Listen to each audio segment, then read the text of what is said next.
equality. So this seminar is a platform for the academicians, research scholars, youth, younger generation to discuss about this issue. What are the various constraints that are preventing women from entering into workforce? And I hope that this seminar also will come out with very constructive, practical measures to achieve, to bridge the gap and achieve gender equality. And I'm happy to share that we have received about more than 50 papers across the nation, including Pondicherry, Uttar Pradesh, Karnataka, Tamil Nadu, Telangana, Andhra Pradesh. Of course, we have received various papers from the good papers from the researchers, and we to give sufficient time for the discussions, we have planned parallel sessions also. Immediately after this inaugural session, technical sessions will follow, and so it's known fact that no country can move forward when half of its population held behind, held back. So it is the need of the hour to discuss and emphasize on gender equality. So let us all work together to achieve gender equality, which is pillar for the Viksit Bharat also. So with this brief note, I request all the participants, I extend my sincere thanks for your active participation. And once again, I thank eminent distinguished guests for their to making some time to be with us. And my special thanks to Professor Bharti Madam and Nirja Madam for they are being my mentors always. And I'm such one of you. And I hope this seminar will come out with very fruitful outcomes. Thank you, one and all. Thank you, Neeraja. Now I request Dr. G. Ramadevi garu to address the gathering.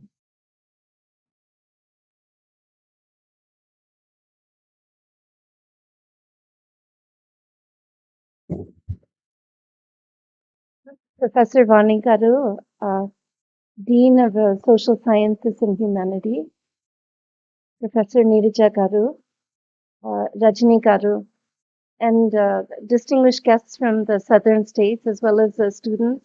Thank you very much for allowing me to be part of this initiative for talking about understanding and bridging the gender gap in the workforce. It's a very important topic, and I think it's something everybody's talking about. And I feel silly having to teach you because you're all part of women's studies and you know more about it than me.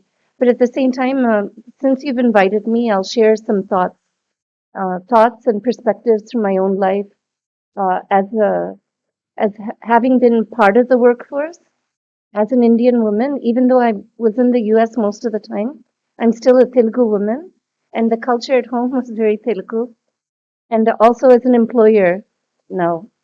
So those perspectives I think I can share with you. And they may be correct, they may not be correct. Anyways, I returned to India in 2017, and I've been asked to speak a lot in the certain occasions similar to this. At that time, the workforce participation rate was 23.3%, and it has risen to about 37%. And it's not because you can't blame it all on education, because when you look at professional colleges, almost 50% is made up of women. So somehow, from the professional colleges, they are dropping out. But when I look at the gender gap overall in India, it's hard to believe because everywhere I've gone, I've participated in many things. You know, I've participated in helping before the hospital got busy, developing Anganwadis in my brother's election, going to the rural areas, rural slums. Women are always working in India, much harder than any other place in the world, probably. And even if you look at the amount of time that women spend in housework, regardless of whether they're working outside the home or not, is the highest in the entire world, about 44 hours a week. And even the 7 hours or 9 hours they give to men, I'm not really sure what they do, at least in the homes that I've observed, even to spend that much time. So women probably in India are the hardest working, and we can't say that they're not participating. But if we do want to get them more in the workforce, definitely there are opportunities for improvement. One is the opportunity of women to go to schools, colleges, and the workforce. A lot of that, it's not completely that the opportunity is not there, but it requires a significant culture shift at all socioeconomic levels. Uh, Number one, I noticed in Tulur when we were developing Anganwadis, it's mostly girls in the Anganwadis. So I was asking where the boys are, and they said they're sending boys to the private schools because they don't feel that the Anganwadi is good enough for the boys. But they felt for girls it was good enough. And I said, good, let's make it Anganwadi is so strong that they're going to be better than the boys in many ways. And when there's limited resources, I think the government needs to step up and really strengthen the government systems and the government, because a lot of people, whether it's private, like my father, the first thing he did was develop schools in all the areas that our companies are, because he wanted equal opportunity for rural children. But where's the need to do that? What happened to the government system? In the US, it's not, the parents never let go. The public school system, I won't say it's perfect compared to the world. There are better systems, but wherever there's gaps, the parents stepped in to partner with the government to make the public school system as strong as possible. And I think going forward, that's important because not everybody can afford to spend so much money on private education for their children. So strengthening the school systems, uh, and gender bias should be addressed from the time they enter school. Because from the time they enter school, I think even when I was in school, this was a long time back, the girls used to learn home economics and the boys used to learn industrial skills. So I think before I finished, they allowed the girls to enter industrial skills for a short time. I mean, I never missed it before because I really enjoyed home economics. They used to have little kitchens for us and they used to let us work in groups. So I really learned the love of cooking and working together with other women from that. But the time I spent in industrial skills and shops, I enjoyed that as much. And those little skills that I learned, even now, whether it's to put up a painting and do other things, I still find some enjoyment in that. But I think trying to bridge the gender gap from a very young age, as far as their exposure to sports and other activities, and give that both from a cultural level and a school level is important. The gender gap is the lowest in Iceland. And what I learned this morning listening is they start at a very young age. Anything that women are afraid of, they expose them to that very early. And similarly, boys, they expose them to things that they're weak in, showing compassion, helping each other and all of that. So I think it's a good example that we can take from a school level itself. It's important to have mentorship and role modeling from a very young age at a community level, school level, and even bringing in role models because I think when women are exposed to role models that they want to aspire to be like, they're more likely to work towards that goal. And it was definitely so with me. Most of my role models when I was young were my teachers. So I always wanted to be a teacher until high school when I started getting exposed to other people. But when they're exposed to strong role models, whether it's their teachers and other people outside the department, then women tend to aspire to that. If they're not exposed to them, they're not going to think that they can do it. They'll see their mother and other people, and there's nothing wrong with that. But they're not going to think outside the box if they don't have that exposure. Uh, Safety is a very important concern from the time of entry to school to the time that they're going to college, and both in terms of the places that they are, whether it's the home, the school, the bathrooms, or public transport system. Safety is a big issue for women, and both educating them about safety and also providing safe public places. And it starts with the bathroom itself.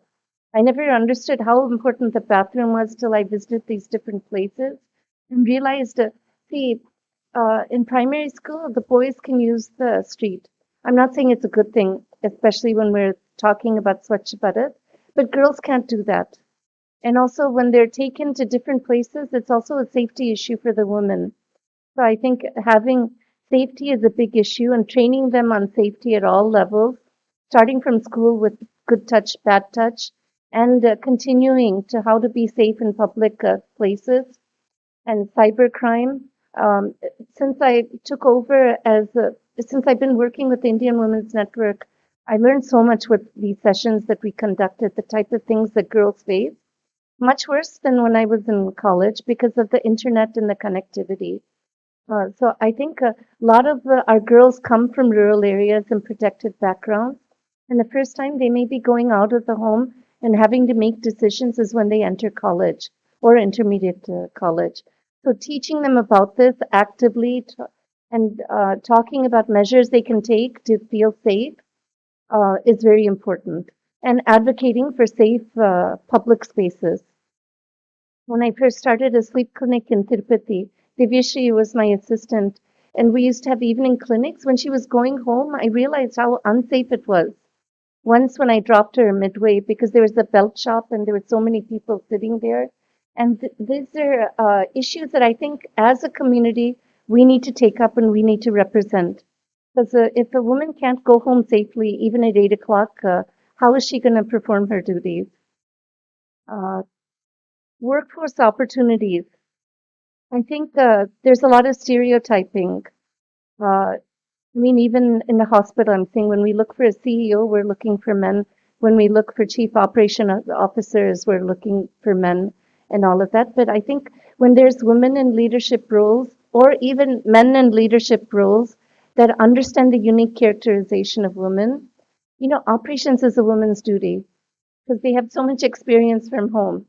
And I think because we work with so little, see if there's no rice, is there maida, is there this? And I see that with the nurses also, regardless, when the doctors give the orders, regardless of the circumstances, they get it done. They get the doctor's orders done. And I think having more women in leadership positions that can understand these unique characteristics of women, encourage the women to come in, is really important. And even both my boys, I think I'm really happy with the time I spent with them, but even a lot of times I feel guilty that I didn't spend more time with them when they were younger. And even now, once in a while, I have that feeling maybe I should have just stayed home and not been so aggressive.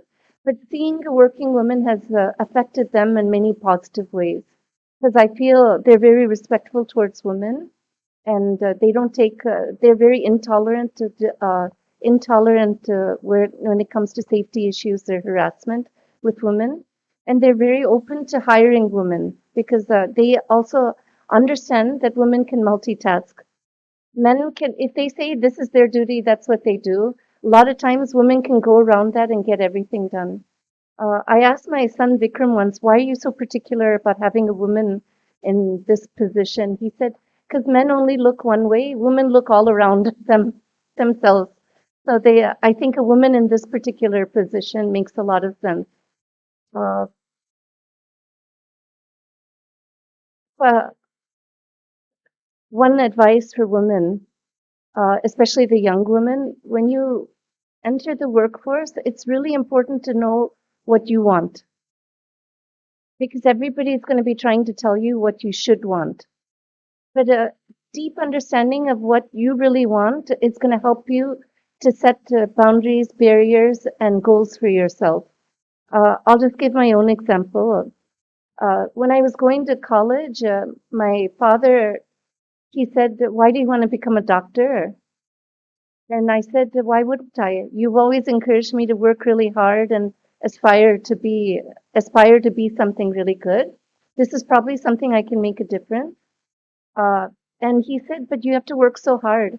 And I said, all my life you've told me to work hard.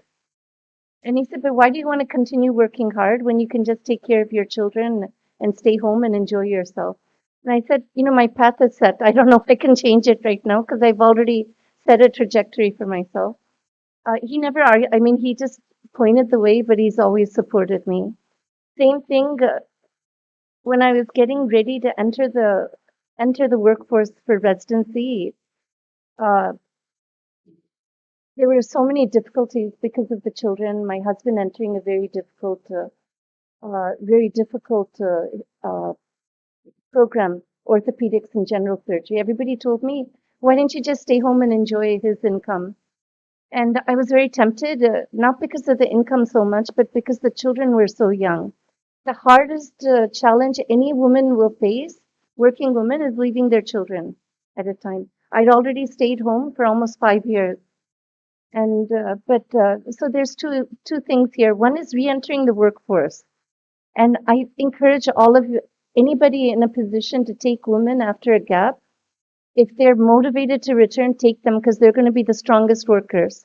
They've thought it through, they're mature, they faced life, and now they're ready to re-enter the workforce. They're going to be very strong for you. But the other thing is, see, uh, if I hadn't entered, my mind just wasn't in it. When I took the time off, my heart was with staying with my children, but I knew they'd be going to school. My heart just wasn't at staying at home. So I entered. After I finished, I could have joined a busy private practice job and earned millions, but I actually, probably not millions, but I chose to take a academic job because, number one, I felt that my mindset was more that I was always seeking answers, always looking for better ways of doing things. So I felt academics would be more supportive for that. So, if you understand what you want, you can set goals for yourself. If people could tell you can get a better job where you earn more, you should be doing more research. That job that I entered at Northwestern University, initially my mentor, and it's because of my mentor that I really wanted to stay in a place like that and do things. The same mentor, I didn't want to be like her after a while because she kept pushing research and a lot of those topics were things that I didn't understand why we were looking at them other than to get the grants and to do the work. And the culture was very different. And I found myself becoming very depressed and withdrawn. But the moment I decided I don't want to be on the research track, I want to be on the clinical education track. I really enjoy mentoring students, teaching them, and mentoring other women. I actually felt very light. I was probably working harder, but at the same time, I was really enjoying what I was doing and making a bigger impact. So if you know what you want, what's important to you, you can negotiate both at work and at home. And there is some negotiation that has to take place at home. So don't get me wrong. I think women play a very important role at home. And I don't think that should necessarily be substituted because if we substitute it with other people, like in particular men or husbands, they're not going to do as good of a job. But you do need to negotiate what you can do and what you need help with, which I wasn't very good at initially. And so if you're having a seminar, you need to come late that day. It's okay to tell them, today I'm going to be late. This is the help that I require. Otherwise, they'll say, we didn't ask you to work. Did I ask you to work? This is your job at home.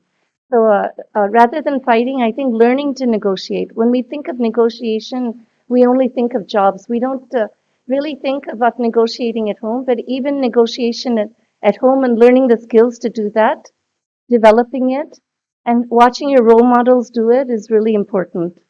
Because being a working woman, unless you have that proper system at home, which you feel is you're responsible for, and proper working conditions at work, it's going to be very difficult. And being at work is not just about the salary, but it's about making an impact. So all this talk about needing women in the workforce to reach the 5 trillion income, it doesn't really appeal to me. Why do we need a 5 trillion income? Look at China. When you really visit China, the whole workforce, I mean, things are maybe changing, but the whole workforce was transplanted to urban areas with very poor working conditions. The even the women came. So the elderly and the children were left in the rural villages with very little support. And definitely they are number 2 in world economies. But is that what we want to be? And it's not what I'd like to be. I don't mind having a less than 5 trillion income. You don't need such a high income to have good food, good shelter, and less economic divide. and things that really matter. So I think when deciding where we want to be is important, just like a woman understanding what she wants for herself. I think we need to understand what we want for our country before we start working towards it. And if all we're concentrating is on the GDP, I think we're making a big mistake. So if we understand where we want to be as a country, then from that, I think we need to work towards. Even the state, when we formed a new state, I feel it could have been, I mean, I'm not criticizing anyone, but I think if enough thought was put as to what type of state we want to be, things might have been done very differently from the beginning, including supporting the Anganwadi, supporting the skills. And even though they're saying they're supporting skills, when you actually see the funds and how they're utilized, I don't know if the people who understand skills are really totally involved with it. And the reason I'm saying this is when we decide what type of country we want to be, the women need to be in policy making and decision making because I think nobody understands the needs of the family, the community, and the country as much as women do. The men might understand the numbers better, but it's the women who really understand what our country needs. But it's not that equality is there, equity we're moving towards, but we need to be in positions of making decisions, both at home and in the workplace for the state, the country, and all organizations. And when the women are in those positions, I feel the right decisions will be made that takes into account everybody in the community. Uh,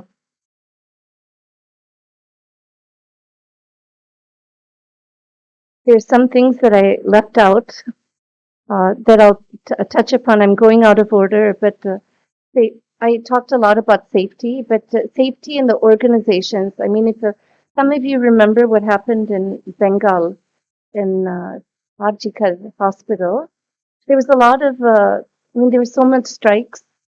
Every day, that's all we'd see. Every day, that's all I was following to see if they were being punished.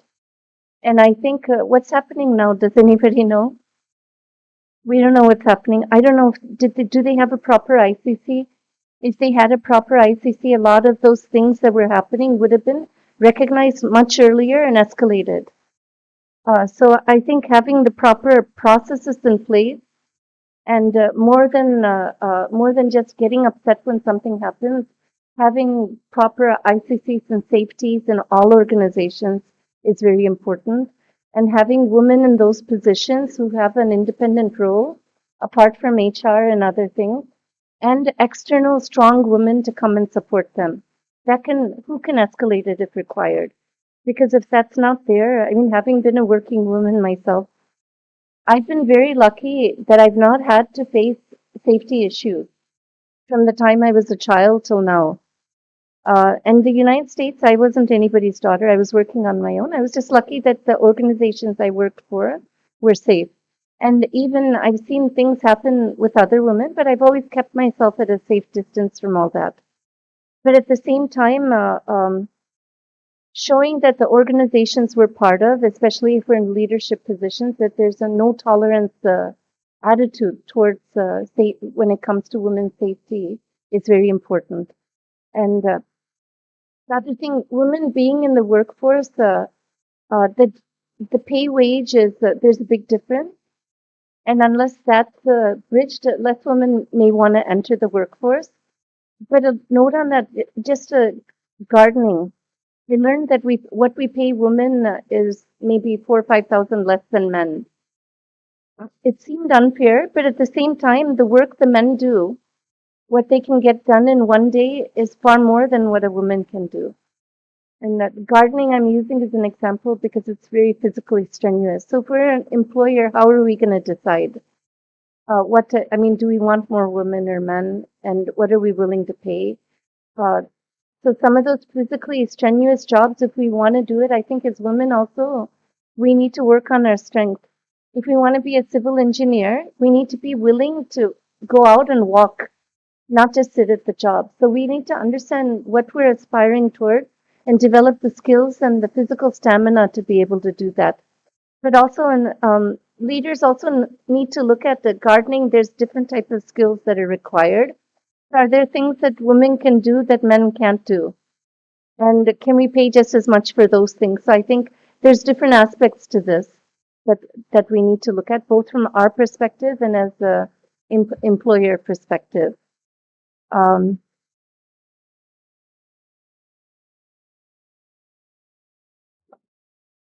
I think I've covered most of what I wanted to take. So women participation in the workforce is really important. But the time I spent at home was invaluable for both myself and my children. The times I've decided to prioritize home over children was also invaluable for both myself and my children. But at the same time, because I've done those, I've made a very strong worker that understood a 360-degree view of student needs, community needs, and patient needs, the time that I've required. And now as an employer, I understand needs more. So women need to be in the workforce. Women need to understand what they want. And we need to understand the needs and from a cultural perspective, safety perspective, and employer perspective to keep the women there. And please, we need women as policy decision makers when we decide where we want to be as a country. Thank you.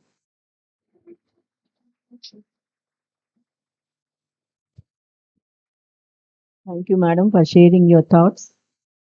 And definitely we will take into consideration your recommendations or your thoughts of need for training girl students on their security and safety. And women need to be represented in all the policy making and decision making things. I request the director to take note of this and include in her recommendation. So I will request, madam to read the abstracts of the film.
As president of this seminar, a few words. Respected Dr. Ramadevi Garu, Neeraja, my dear faculty and students who are present here. At the outset, let me congratulate Dr. Neeraja and her team for organizing such an apt topic on this Day of a Girl Child. And my special appreciation to, as Dean School of Social Sciences, my special appreciation to Dr. Neeraja for her initiation. Whenever there is any what you call proposal to organize an event, she is the first person in the campus to take the opportunity or grab the opportunity and conduct webinars, seminars, whatever outreach programs also. She is always in the first.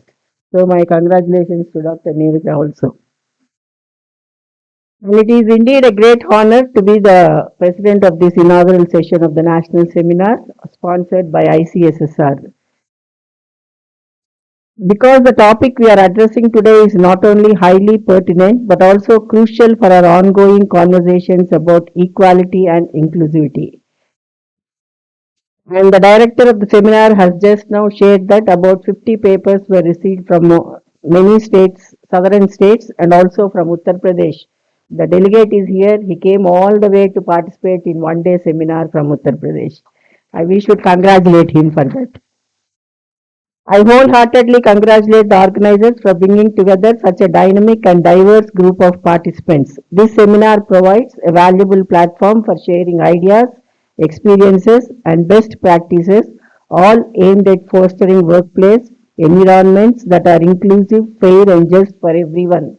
Here I want to share also that our Women's Studies Center and Women's Studies Department have a course on gender studies and self-defense.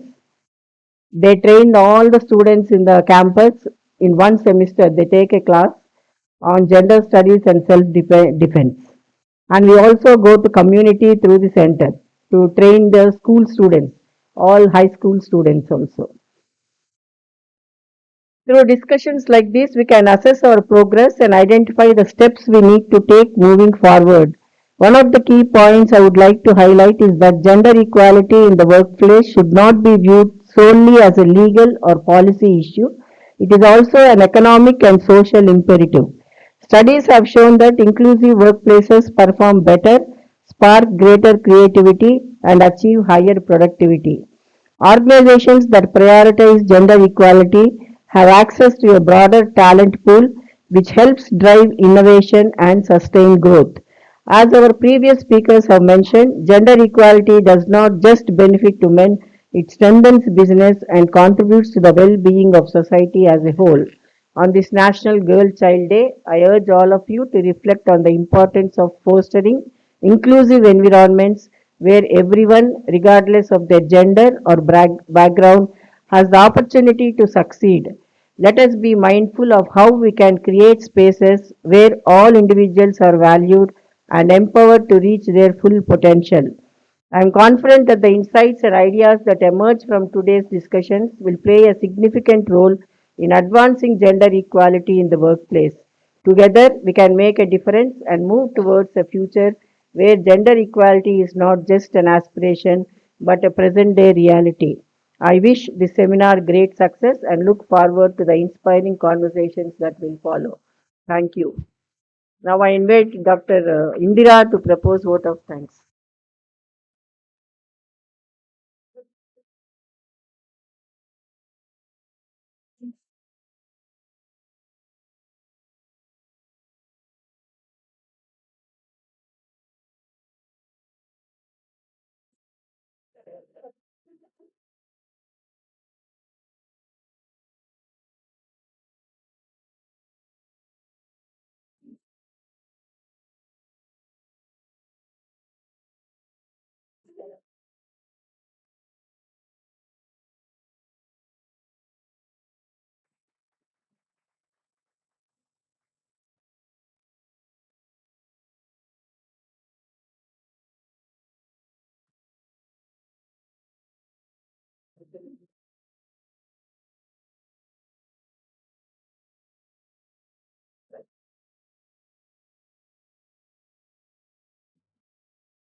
Dean School of Social Sciences, Humanities and Management, SPMVV, Guest of Honor, Senior Faculty, Heads of the Department, Faculty, Padmavati Mala University, all the participants and students, a very pleasant morning. Department of Women's Studies and Law, Sri Padmavati Mahila Vishwavidyalayam, is honored to host this seminar to exchange views on bridging the gender divide towards equality. It's my privilege to propose vote of thanks on this esteemed occasion. At the outset, I extend sincere thanks to ICSSR for the financial support for successful organization of this seminar. Professor Dr. Vima Venam, Honorable Vice Chancellor in charge and Chief Guest of today's program, will drop time to attend the seminar today due to her hectic schedule. But anyhow, Madam's unwavering support has been instrumental in addressing every challenge encountered during the planning and execution of the seminar, ensuring its seamless and successful conduct. I am grateful for her support and encouragement. Thank you, ma'am. My profound thanks to our guest of honor, Dr. Ramadevi Gaurineni, Managing Director, Amara Hospitals. Madam, in her message, was keen enough that women participation and hard work in India is more comparatively. Only girls are sent to Anganwadis, as Madam remarked. And she said government must strengthen school system and address gender bias from school itself.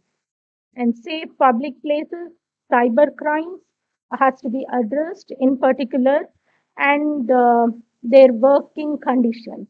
I ensure, ma'am, that these things will be fruitfully discussed in the coming technical sessions. Thank you, ma'am, for readily accepting our invitation and for being present in midst of us and in spite of your busy time. Thank you, ma'am.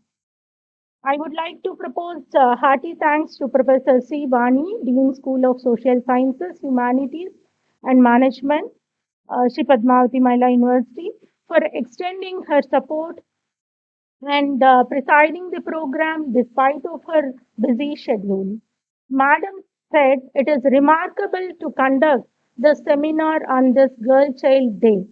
And Madam said that gender equality is to be has to be reality. And Madam, I assure that this discussions will deliberately can propose such policy changes also. Thank you, ma'am. And hearty thanks to Dean Development, Professor Bharati Madam, for making time and being amidst us. And we are grateful to all our esteemed resource persons for their valuable time, expertise, and enriching contributions to this seminar. Our sincere thanks to invited guests and delegates for having traveled from near and afar to honor us with your presence and to contribute their knowledge and experience to the discussions that will follow. This is an unique opportunity for exchange of knowledge. I would like to extend my deepest appreciation to Seminar Director Dr. Neeraja for her tireless work and unwavering commitment to make this seminar a reality. I would like to thank Department of Law for sparing the smart classroom as seminar venue and extend sincere thanks to Professor Tripura Sundari for sparing boardroom for smooth conduct of parallel sessions. I also extend my sincere thanks to Professor Neelima, Director CNF, and the staff, Shyam Sundar Garu and uh, Nagarjuna, for extending technical support, and engineering staff for their services and uninterrupted power supply, and also my profuse thanks to print and electronic media who extend constant support for wide press coverage. Wishing that this be a most interesting and informative seminar. I once again thank you all. Thank you.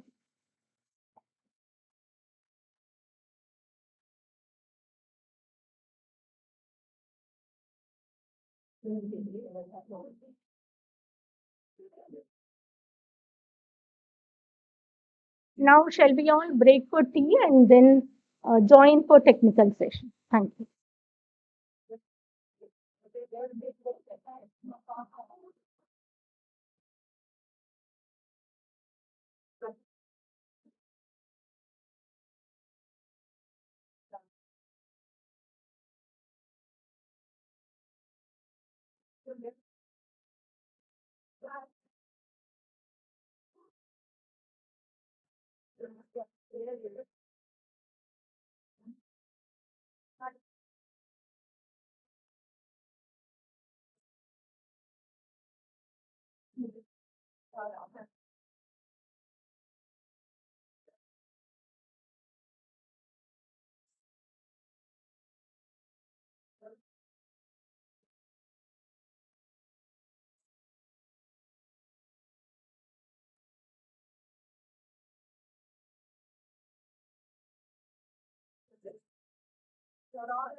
Kaliма, sorry.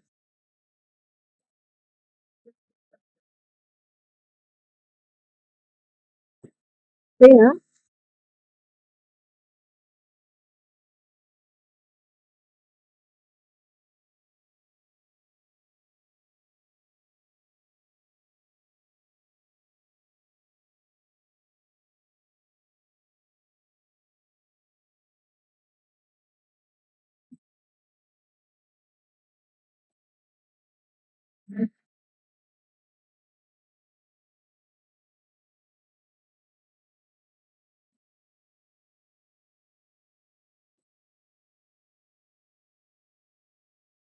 Reena, paper just Reena, paper right. Okay. Once again, I welcome you all for the first session of this, the first technical session of this seminar, for which let me take the privilege of inviting key deliverer and the chairperson of this first technical session, Professor Sita Kumari Madam. I request Madam to occupy her chair and the dais.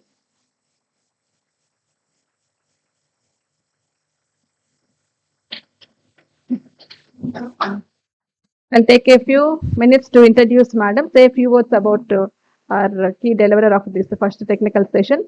Professor T. Sita Kumari, born in Nellore and pursued LLB degree from Law College, Nellore. And she has completed her LLM and PhD in SV University, Tirupati, and initially appointed as an assistant professor in law in Dr. Ambedkar Government College, Pondicherry, which is an UPSC selection. Later in the year 2015, Madam was appointed as a professor in law in the Department of Law, Sri Padmavati Mahila Vishwavidyalayam through direct recruitment. At present, she is a member of academic bodies in all the universities in AP. Apart from being a professor, she is appointed as nodal officer of university to coordinate with the government in legal matters.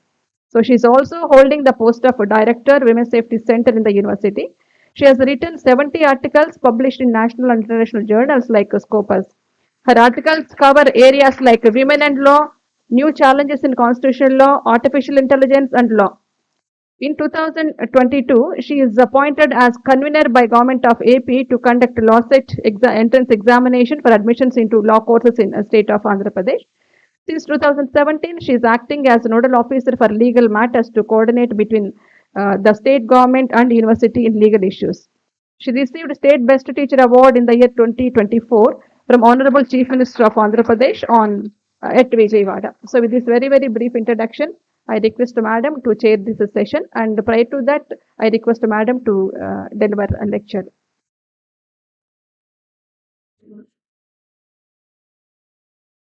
I also invite all the paper presenters of this technical session. Lakshmi Priya, please come on to the stage. Dheeraj Srinivas, Shakti Priya, Dr. K. Shakti Priya, no. Nidhi Kurukshetra, Dr. Sri Lakshmi, Dr. Pradeep Kumar, Dr. Ramya.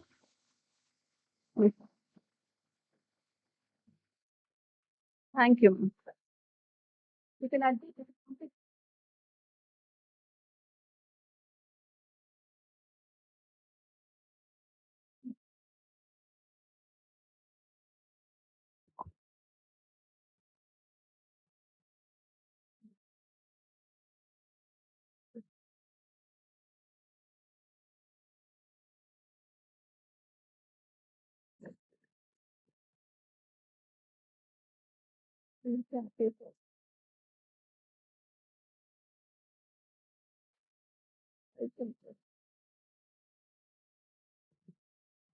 So, good morning, and I welcome the participants. Now, it is Mahila Vishwavidyalaya, which is unique as it has only women students and also the women staff members. And I'm privileged to be here. And the topic of this seminar, this session also, is bridging the divide, public gender equality. Let me talk about the reason for the divide. So, when we go back, two times in story, we had the separation of the gender is at the when we talk about the system where the human mouth, donors,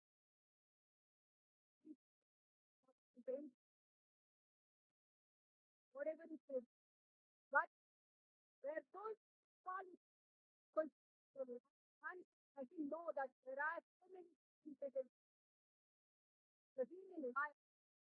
So there was some thought quality, but later when the sisters will come out, the form of life will come out, the living also that's what is called as the invading, wherein the Muslim invaders, the Portuguese, the Muslims, and then we have the Britishers, then we have the Dutch, who has invaded India. And when any country comes and invades India, it means that India was a rich country since times immemorial. Because invasion takes place only when a country is rich in all aspects, even in the concept of gender equality. So, taking with that background, let me put it that the women were given this sort of differentiation because of the social conditions prevailing at that time. That the invasions have made them to be at home. The evils like sati, child marriages, and then we have a parda system, all are the outcome of the social conditions. Now we are calling it as evils, but at that time they were inevitable practices. And when we come out after that period, so the women started staying back at home, not coming out because of the social conditions, as I said, because of the social conditions prevailing.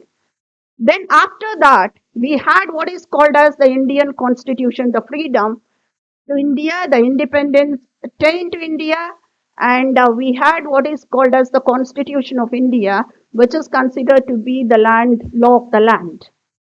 And this constitution has given equal status to women under Article 14.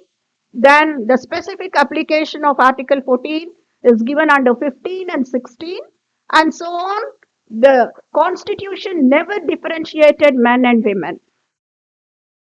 And later, when with this backing of the constitution, which energized the women, she came out and first the education started. When she has come out, we had what is called as the problem of the child abuse. And even before that, I can say that the first cry of a woman in this division is, "Let me be born alive." So the first cry is from the womb of the mother. The division started there. Not like talking about the division in the workplace, but division started even for giving the birth by the mother for a girl child. So the first cry of the girl is to be born alive. And later we had the laws. You know, the law will come into existence wherever there is deviance in the society.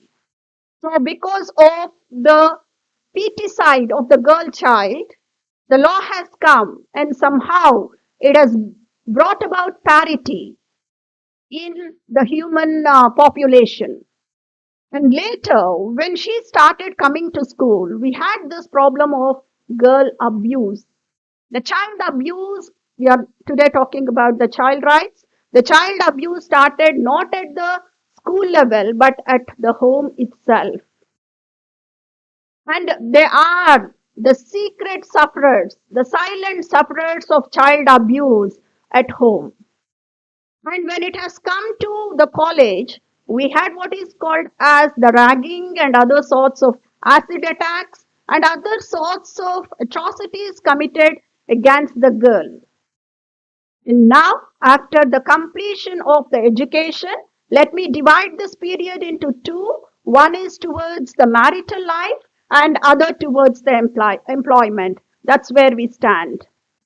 So when it comes to the marital life, again we have the problem of dowry, the dowry deaths, where there came a need for the whole of the law to change themselves and address the problem of this social evils. So all the substandard laws, substantial laws, and the procedural laws equipped themselves to meet the problem of the dowry deaths, domestic violence, etc. And now it has come to the workplace. And when it has come to the workplace, the women started educating themselves, the women started coming to employment, and later what happened was we had the problem of what is called as the harassment at workplace. Again, when this harassment at workplace happens, the woman becomes inefficient because she is attacked not physically but mentally. And this mental sort of harassment against the women by gestures, by words, by using technology, all creates what is called as the incapacity of the women to go for the work. Or again, go back and sit at home. It gives such sort of what is called as the area in which the woman goes back. It's giving that sort of way for the women to go back and sit at home. So in order to address this problem, again we have what is called as the POSH Act, which address the problem saying that if any office is having more than 10 employers, then it's the duty of the company to have ICC, that is Internal Complaints Committee. Even the keynote speaker was talking about if in Calcutta a rape case, if that hospital would have the ICC, that would not have happened. The woman would have come to ICC and she would have revealed her problem before ICC. So that's what she commented. Yes, that is the fact. But law is giving all sorts of protection to the women. But what is lacking? Why this divide? Why the gap is extending? The reason is the poor implementation. And it is not only the implementation which is going wrong, but also the other gender, is not addressing the problem of the women in toto. And what's the remedy for this? It is not gender equality or whatever it may be. The good parenting and the boys should be made to learn to respect women, not after coming to college and other way, but in the domestic love, when they are children, when they are in the form of the child. So they should understand that the respect towards women and it should start from the childhood. And I say that it is all this equality and all these concepts will come only when there is good parenting. Thank you very much. And now I request Lakshmi Priya to present her topic, that is addressing sexual harassment and gender-based violence at work. Thank you. Good morning to all. Good morning to respected madam. This is Lakshmi Priya, research scholar, Department of Law, under the guidance of Professor T. Sita Kumari madam, Sri Padmavati Mahila Vishwavidyalaya. I want to present about tackling Sexual Harassment and Gender-Based Violence at Workplaces, a Comprehensive Approach. Sexual harassment and gender-based violence are widespread global issues that affect individuals across various areas, workplaces, educational institutions, and public spaces. Sexual harassment means it refers to an unwelcome advances or request for sexual favors or showing pornography or other verbal or physical harassment which is sexual in nature. Gender-based violence means violence directed at an individual based on their gender, including physical, sexual, emotional, and psychological abuse. If we consider gender based violence is a tree, sexual harassment is one of the root of that tree. Sexual harassment and gender based violence are both forms of violence that are rooted in gender inequality and power imbalances between men and women. These both forms are closely interconnected and are directed to address to create safer and more equitable environment at the workplaces. According to World Health Organization, among three, one woman are experienced these types of harassment. According to National Crime Report Bureau, mostly in a month, 35 cases were registered relating to sexual harassment. Most of the cases were registered one of the form of harassment that is quid pro quo harassment. It means this for that or it's an exchange. A superior officer may ask for sexual favors to give an employee a promotion or for higher pay. This is quid pro quo harassment. These types of harassments are most commonly registered in 2023. And the objectives of my study are to provide a clear understanding of sexual harassment and gender based violence, to analyze the overall impact of sexual harassment and gender based violence. The third objective of my study is highlight the legal framework and policy interventions which are associated with gender based violence. First of all, I have taken a case study which is Vishaka versus State of Rajasthan case. This is a landmark judgment by the Supreme Court of India which is addressed to sexual harassment at workplaces. When we enter into the facts of the case, Banwari Devi, she is a social worker who, who is working to restrain child marriages in one of the area of Rajasthan. When she went to restrain one of the marriage which was conducted for a 9 month baby girl with a person, with a male, the family members of that uh, girl child has brutally gang raped her because of restraining that marriage. That family member and remaining relatives of that Gajjar family has brutally gang raped before her husband. Then she filed a case before a trial court. Because of lack of evidence, the case was dismissed. Then a non-governmental organization, NGOs, Vishaka, has filed before Honorable Supreme Court a writ petition, that is writ of mandamus, as and also for violating her fundamental rights under Article 14, 15, 16 and 21. Then the court has decided that there is an urgency need to frame guidelines named as Vishaka guidelines. This Vishaka guidelines is framed as a groundwork for POSH Act, Prevention of Sexual Harassment at Workplaces, in the year of 2013. And also, there is a need to empower the voice of women. There are three ways to empower voices of women, that is Me Too movement, zero tolerance and She Box. Me Too movement. Me Too movement is a social movement that seeks to arise, that seeks to, sorry, raise awareness and combat of sexual harassment at workplaces. Not only in workplaces, but also in entertainment field also. Mostly cases were filed and also most of the women has raised their voices through this movement. She box, sexual harassment electronic box.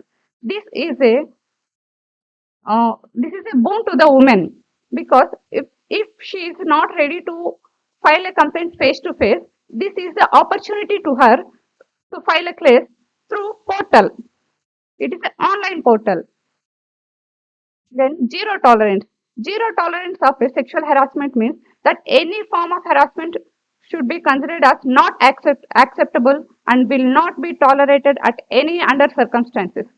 The person who has committed the sexual harass, he will not be excused at any circumstances, at any moment, even though he is a higher official. These three moments helps the women to raise their voices. According to me, addressing sexual harassment and gender-based violence is not a just topic to study, but it is a call to action. I observe that it is essential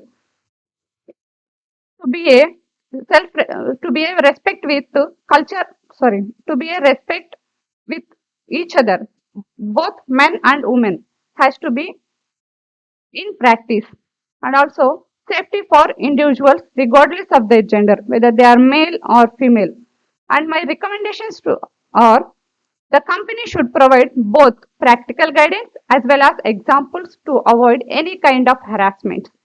Another thing that is required is to clear set policies and programs. Okay, thank you, madam.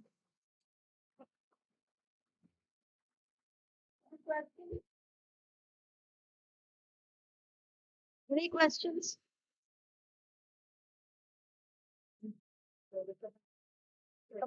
Okay, madam. The company should provide practical guidance and also examples to the employed, particularly female employed.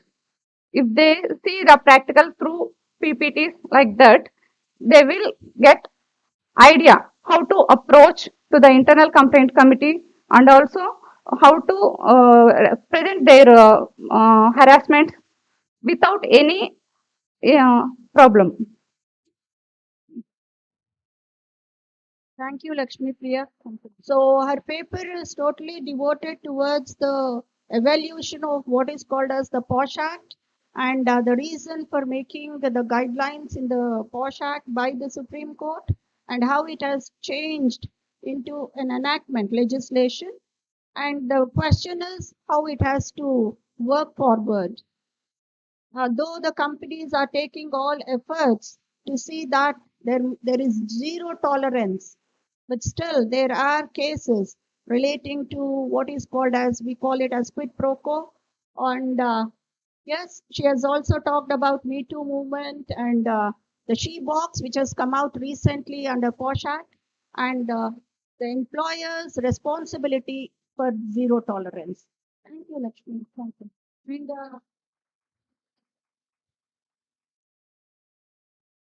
And I welcome Dheeraj Srinivas. And his topic is on policy and organizational changes to enhance female participation.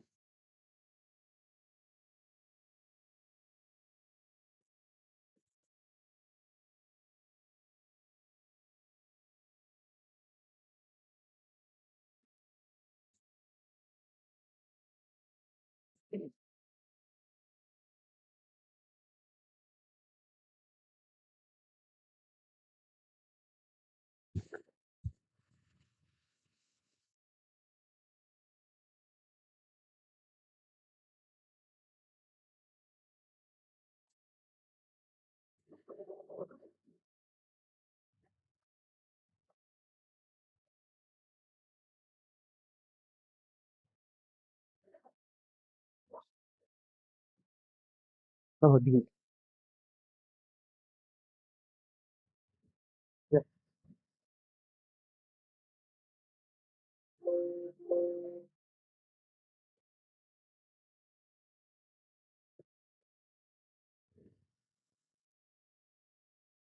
A very good morning, all of you, respected delegates, beloved professors, Sri Padmavati Mahila Vishwavidyalayam, Professor Neeraja ma'am, Sita Kumari ma'am, Indra ma'am, and all other faculty members, and all my dear students. Before beginning with, let us try to understand first why why girl child, like a national day for girl child. What is the reason? Why 24th of January is selected as marked as the to celebrate the girl child day? Like actually 24th of January is having two historical importance. One is for the first time in the modern democracy of India in the year 1966, Srimati Indira Gandhi was sworn in as first women Prime Minister of India. To commemorate that incident, 24th of January is selected for the celebration of the Girl Child Day. The second is not related to this, but on the same day in the year 1966, we have lost one of the noble scientists of India, Dr. Homi J. Bhabha, who was the nuclear scientist. We lost him in the plane crash. So these are the two significances of this day.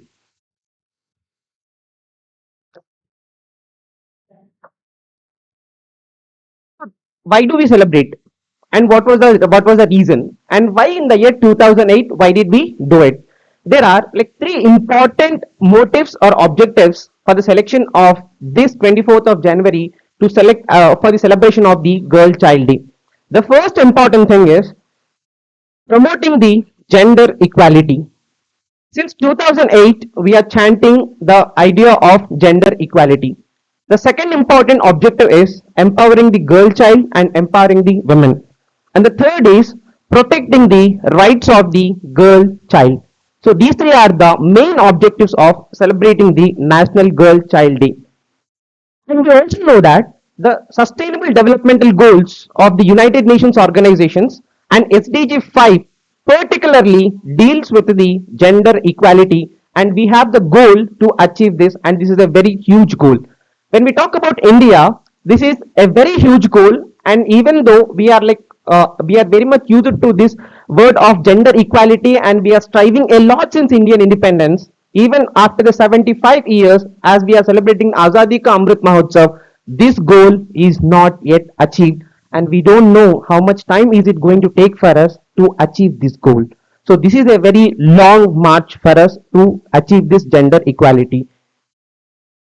So I would like to focus upon in this seminar, I would like to focus upon the education and the importance of the skill development, like how these two are very much important to empower the girl child and empower the women.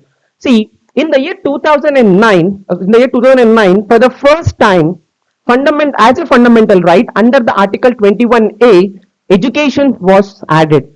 So up to 2009, what was the status of education in India? Education in India before 2009 was mentioned under the various articles. Even it was a fundamental right under Article 28, protecting the rights of the minorities, where you can have the education in your own language, your culture, and all that can be there. At the same time, we also have the directive principles of state policy, which are the guiding principles to the legislators to make appropriate laws that will promote the education in the India or in the country. So, but in the year 2009, there are two important landmark cases where one is the Unnikrishnan case of 1993 and the Jain case in the year 1992. So, these are the two important cases which made the legislature to schedule to mark the education under the Article 21, which is Article 21A talks about right to life, and the importance of education is equally important as the life that is kept under Article 21A, and rest of the other articles on the screen also deals with the education, but let us not discuss about that. And what is Article 21A of the Indian Constitution saying? Article 21A of the Indian Constitution mandates all the state governments to make sure that they are providing free and compulsory elementary education to all the children below the age group of 6 to 14 years of age. Again, why 14 years of age? Once you turn 14 years of age, you are free and you can become an employer. Again, what is it, like who will be termed as a child labor? If you want, if whoever is below the age of 6 to 14 years, like by the age of 14, we will be completing our 10th class. After that, once after you finish off your 10th class, you are eligible for various employment opportunities provided by the government of India. At the same time, after the age of 14, like you become a you after you will be completing your 10th class, and after that you can choose the employment like whatever you want. So up to 14 years of age, the basic elementary education needs to be imparted in every child, and the state governments has to take appropriate measures for that, like empowerment through education. So what all we have achieved so far? See, today there are women in various sectors, like they are outperforming the male counterparts, maybe in the space sector, maybe in the defense sector. Even today it's a very like it has to be appreciated that women are allowed to take combat roles along with men, which were like till now they were not allowed, but in the recent years they have women are allowed to take up the combat roles. So that is the power of education. And through education, women are leading the banking sector, like they are dealing the health sector, and in many sectors, like the women are outperforming the male counterparts, and just this is because of the education.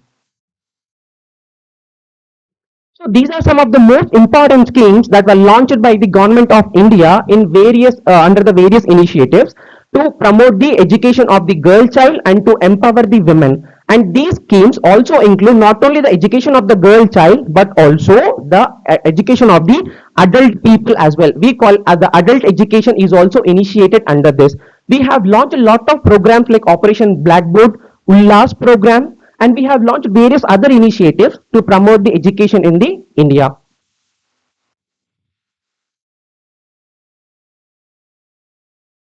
So what are the challenges? We have lot of goals, we have lot of objectives, but achieving them is not easy. Every time we have a goal, we'll be having one goal, but that one single goal is backed by lot of challenges. I have picked up these five major challenges, which form the core part of challenges in the process of educating a girl child. The first one is gender bias. What do you mean by gender bias? Gender bias is nothing but it is a stereotyping. It is a perpetuating discrimination, not only in one form, in all the other forms. As Professor Sita Kumari ma'am has already rightly said that it starts from the house itself. It starts from the house. This gender bias, it will not start from the once we enter into the society. It starts as soon as the girl child is born. And leave about the birth of the girl child. Once they come to know that it is the child who is going to born is a girl child, the baby is a girl. The bias starts from there. And I would also take the key one important point from the keynote speaker about the empowerment of the Anganwadi systems. That also we have to note at one point. And the second most important thing is poverty. And this gender bias, like the recent report given by the World Economic Forum, the Global Gender Gap Report, is out of 100 and I'm not so sure, like out of 140, India ranked 146 out of 167 countries, I guess. I'm not so sure. I'm very sorry for that. We are ranking 146th rank out of 167 countries in the global gender gap index. So by this we come to know how what is the gender disparities that are what the wide range of gender disparities that are existing in the world, and that too mainly in India. And let us secondly the poverty. Poverty is multidimensional. See, poverty cultivates the female feticide. We are talking about female feticide. The major reason for the female feticide is poverty. At the same time, we have this malnutrition. Poverty breeds malnutrition. Today, I am very sad to say that many of the girls below anemia is a natural disease of India. Many of them are suffering from anemia and they are anemic. And the financial barriers also paves a way for the discrimination of the girl child and in the process of educating her. And at the same time, these children, mainly the girl children, are turned into child laborers, sometimes the sexual laborers and sometimes the reproducing laborers. So this is how the poverty impacts. And this is the third important thing is the structural infrastructural weakness.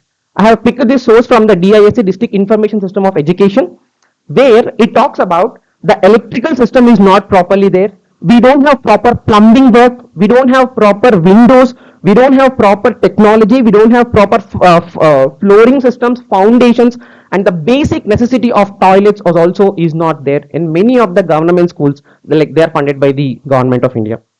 At the same time, this is the most important drawback or most important objective: lack of awareness.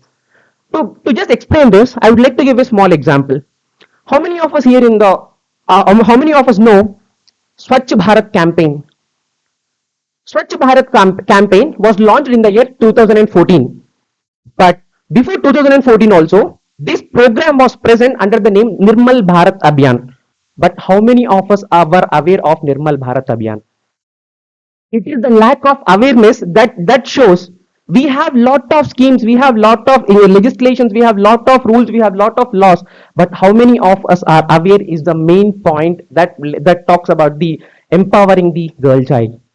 At the same time, much of the population lives in rural areas, and they don't have proper connectivity, and we have this large digital divide, and that is perpetuating again the uh, girl child educating or education of the girl child. I'm sorry if I'm taking long time. I'll just, A request from the organizer side that we should complete it within 10 minutes. yes, ma'am. How much time is left? No, how much time? Yes, yes. Let me just take a couple of minutes. I'll talk about the skill development and then I'll see.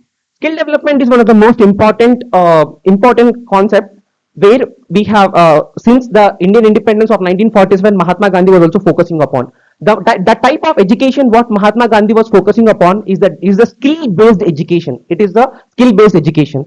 See, even to have the skill based education, like there are a lot of challenges. The first thing is gender violence. Gender violence is present always and always, and this is the haunting thing that haunting the women in majority of the areas. Like the earlier the prayer speaker spoke about the Vishaka guidelines case, and that incident clearly talks about the gender violence at the workplace. And what is a workplace? Like according to the Ministry of Women and Child Development, these are the all the things like which can be considered as the workplace. And rural urban divide.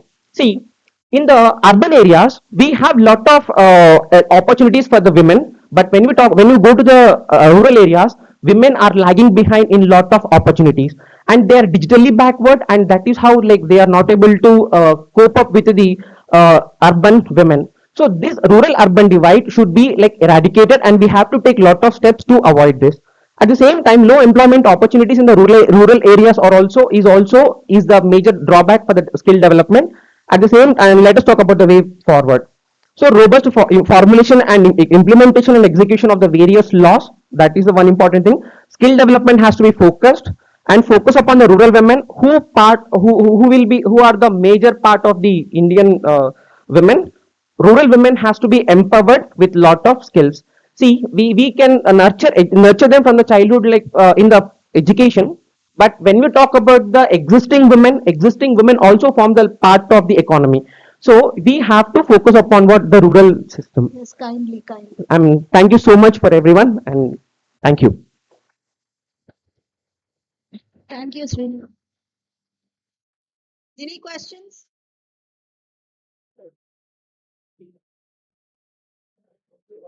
I think India is a country called committees and commissions. A lot of committees and commissions are formed. And you have talked about like lot of negativity about like disparity, this and that. But there are a lot of improvement as such.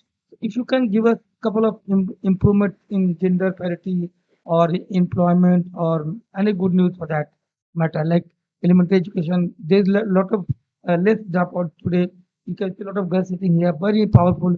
So if you can tell us some positive things about all the committees and commissions from India.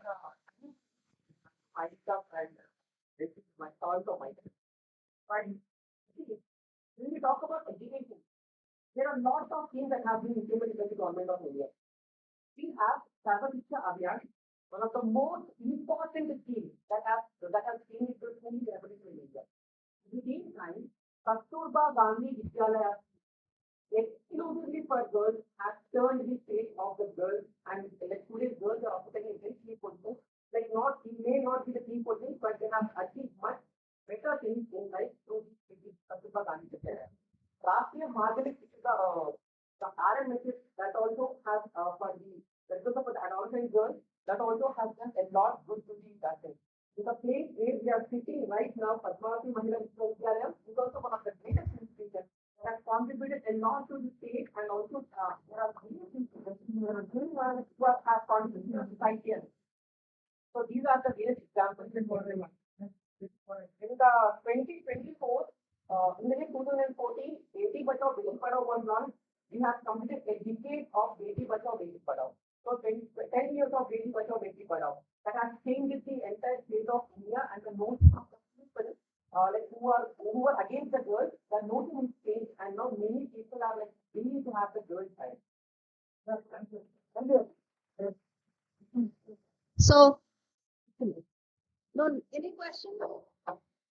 So I can add up saying that it is the constitutional backing, as I said earlier, Article 15, Clause 3, which is provided as an exception, but I don't say that it is an exception, but it is an extension of Article 15, which says that special provisions can be given for women and children. When that is so, this sort of institutions and for all encouragement relating to women and for the women, it's only the backing of Article 15, Clause 3. So we have special provisions for women, special laws for women, special institutions for women, and whatnot. So we have to thank our constitutional framers for giving the women such an opportunity, taking their history into consideration. Thank you. Let me call the third speaker. The title is Economic Rights of Women, a Legal Paradigm, and the presenter is K. Shakti Priya and Lily Victoria. Not there.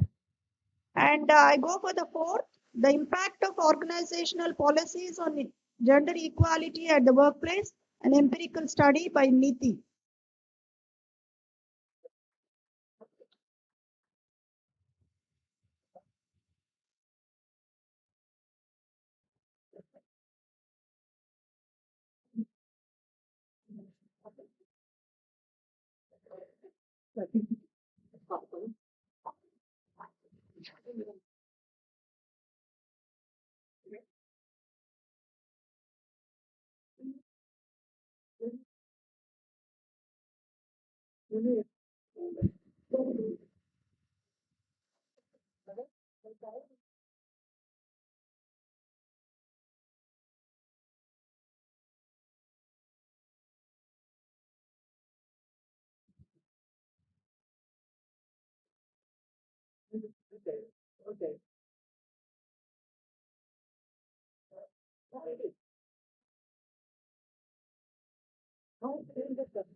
Let us go to the other party.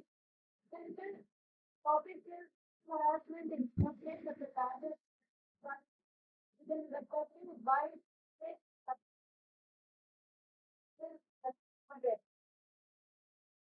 Then the next is the part.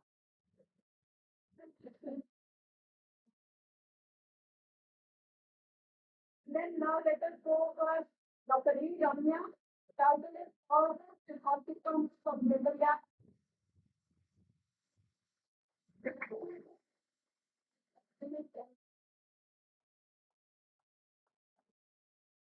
Yeah.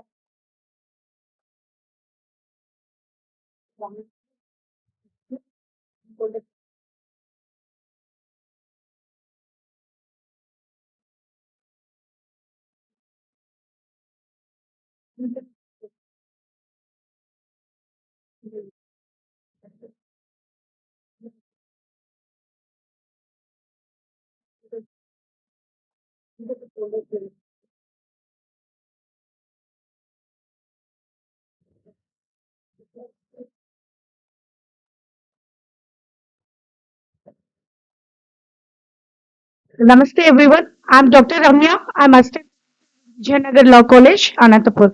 And topic for today's seminar is causes and consequences of gender gap in working place.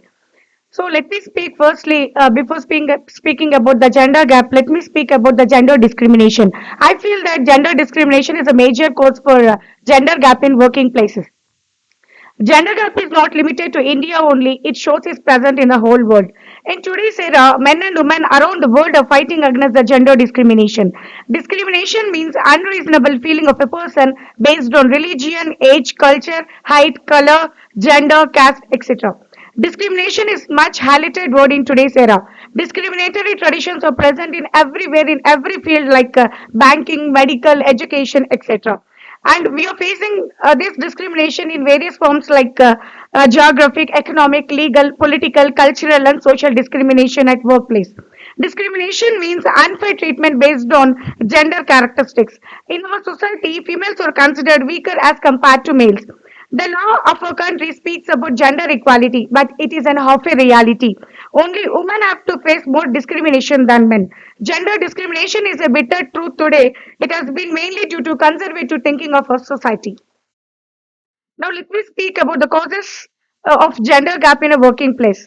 And gender inequalities in India are multidisciplinary issue, but when compared, women are going to face more discrimination. Here are some of the facts leading for gender discrimination in working place.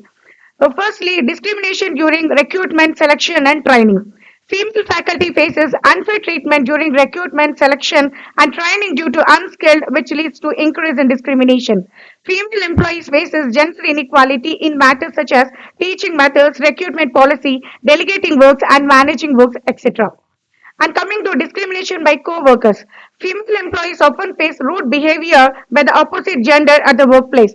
Sometimes they use harsh words, unhealthy jokes and comments even by boss makes them uncomfortable in their jobs. And coming to discrimination due to maternity and pregnancy at works. If the female candidate is pregnant, the management doesn't feel comfortable in hiring the candidate because they will have to be discharged during delivery. And coming to job discrimination, there is a lot job discrimination in doing job. For example, if a male faculty takes a leave for training or for personal purposes, or if woman employee return to work after maternity leave, their workload is increased by the management. Coming for economic discrimination. Economic discrimination refers to unequal treatment of women in terms of pay, economic benefits. Women with children often experiences less pay and fewer promotions compared to males, which we can say as motherhood penalty. Harassment in the workplace can force women to go out of jobs, reducing their economic opportunities. There is economic insecurity in retirement. The lower pay results in lower lifetime savings also. And coming to cultural discrimination at workplace, women may face stricter dress codes or judgments based on their appearance, which are unrelated to their performance. Women are excluded from after work gatherings, which are vital for their career advancement. In some societies, women face a pressure to conform to traditional roles due to the thinking mentalities of their family restraints. And coming for social discrimination refers to unequal treatment and marginalization of women due to social norms, attitudes and practices. Women are often stereotyped as less capable in technical, leadership, or decision making roles. Women are often assigned the tasks of less important. They are expected to work harder. Women are often judged to seek flexible jobs or work, being in belief that they are less committed to their careers. Women are paid less than men for the same work. Women often face harsher criticism in performance reviews. Women from marginalized communities or with disabilities face social discrimination. Women are less likely to be considered for promotions due to social bias. The gas ceiling effects keeps women from advancing to higher positions. And coming to the consequences of gender gap in workplaces, gender discrimination can hurt psychological fitness. Gender discrimination is one of the major risk factors for mental issues at workplace. The exploitation is underdetermined, such as depression, mental pain, body shaming, unhealthy comments, jokes, etc. It is psychological discrimination. In India, women are connected to emotional feelings. If they are hurted, they easily depress psychologically. Coming for gender discrimination, which disturbs peace at workplace. Sexual harassment at workplace disturbs peace, which affect their work efficiency, job interest, and job satisfaction. Because of it, they face negative effects like mental stress, mental illness, increased heartbeat, etc. Gender discrimination promotes wasteful hiring practices. It also affects the organization reputation. And finally, in my conclusion, I can say that in elimination of this gender gap requires collective efforts from the government and organizations and individuals. By fostering inclusive policies, addressing unconscious bias, and creating equitable work environments can empower women to ensure fairness and economic potential.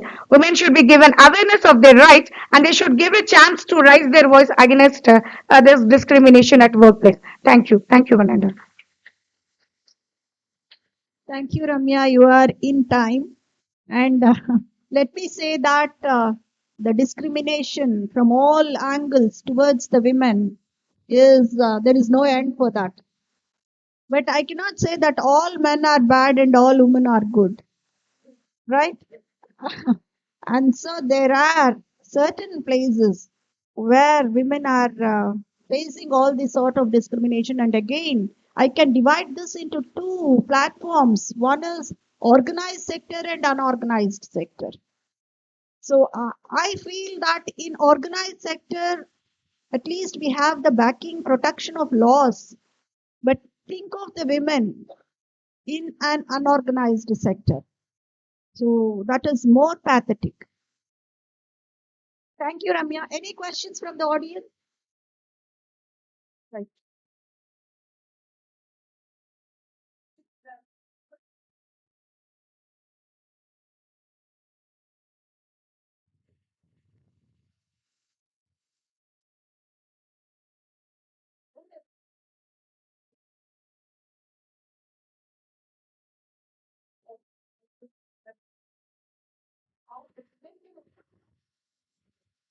Yeah. Yeah.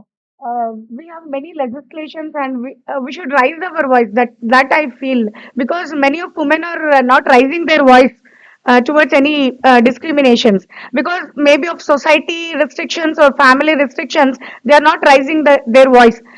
Despite of all legislations, if women raises their voice, I think this kind of disparities or discriminations could come to an end. I'll support her answer. It should start at home. The mother should teach, right? The confidence, it has to be instilled only by the mother. And you have a big role to play when you become the mothers.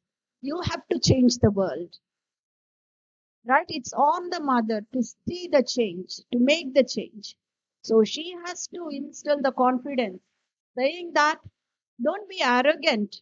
Arrogance is not the answer, but you should have the sort of what is called as confidence, instill confidence, right? Thank you.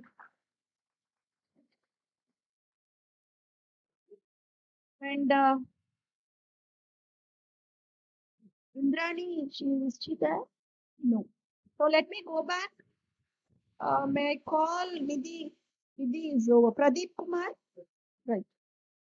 So Pradeep Kumar, and the title is The Impact of Government Policies on Women Entrepreneurship, an Analytical Study in India.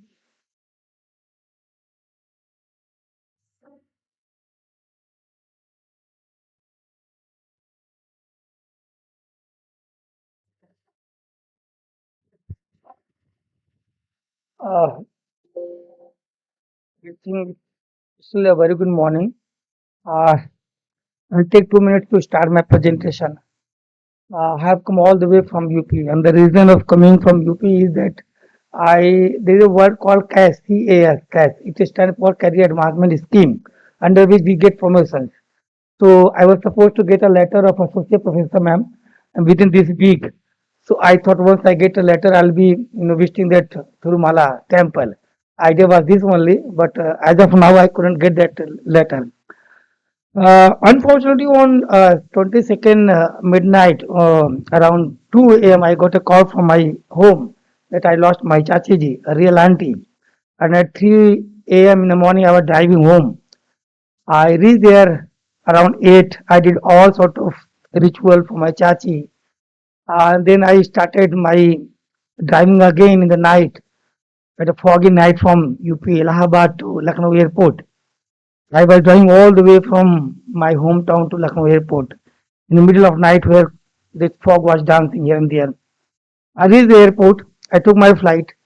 I came to Hyderabad, waited there for 3 4 hours, then came to Tirupati, all tired, exhausted, exhumed, and slept early. Today morning when I came all the way on foot to, I took some coconut water and I'm feeling fresh. Seeing you all sitting here, it gives me immense pleasure to be here today to see all the full and full day of learning to start with. I think seminars and conferences are not something where you go and impart knowledge. It's all about learning. And trust me, I have learned a lot since morning. That from the madam, MD madam, telling it how you can protect yourself, what you can do for yourself, how can you design, devise, and draft to achieve whatever you desire. To the first speaker, second speaker, and lastly the Ramya ma'am. So I have learned a lot from Visakha to me movement to how you can promote and protect yourself. My topic is slightly different. My topic is how you can take entrepreneurship as a career, how you can provide job rather than seeking job. Most of us are seeking a job. Sitting all girl here must be looking here today or tomorrow or day after tomorrow. Once I complete my degree, I'll go out and become lawyer, engineer, doctor, maybe professor like ma'am or assistant professor like me. But I have a different issue altogether to talk about. I will be talking about how you can become an entrepreneur. How can you drive a big car like madam in the morning today? We all teachers must be having a small car. As he was having a very big car because he's an MD, he's a corporate leader. So I will be talking about that. I can't see my PPT, so I'll take the help of my mobile. Just a second.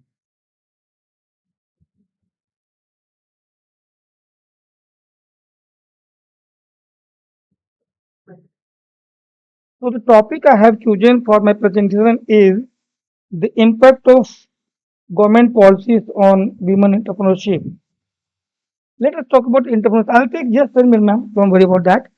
What is entrepreneurship? Entrepreneurship is a process where women, men, family, whoever goes out and sees the environment, scan that, and if they find there is something we can contribute, there are certain issues we can overcome, we can provide solution in the form of any product or services or applications. That is called entrepreneurship. Entrepreneurship is the process of converting your intellectual ability or raw material into a finished product. For example, if you see there is an issue outside, if you think you can have an idea, you can conceive it, convert it into a sellable, scalable, viable product or the services as the case may be. For example, yesterday when I called up Nirja ma'am how to come from there, she said, do you have a Ola application? I said yes. So Ola application is a form of solution to the travelers who are coming from here there. So these sort of things are called entrepreneurship or innovation. So something new, something innovative, it has to be a problem oriented solution. If problem is there, you are providing some viable, feasible, scalable, profitable solution. This is entrepreneurship. Now, what are the challenges we have?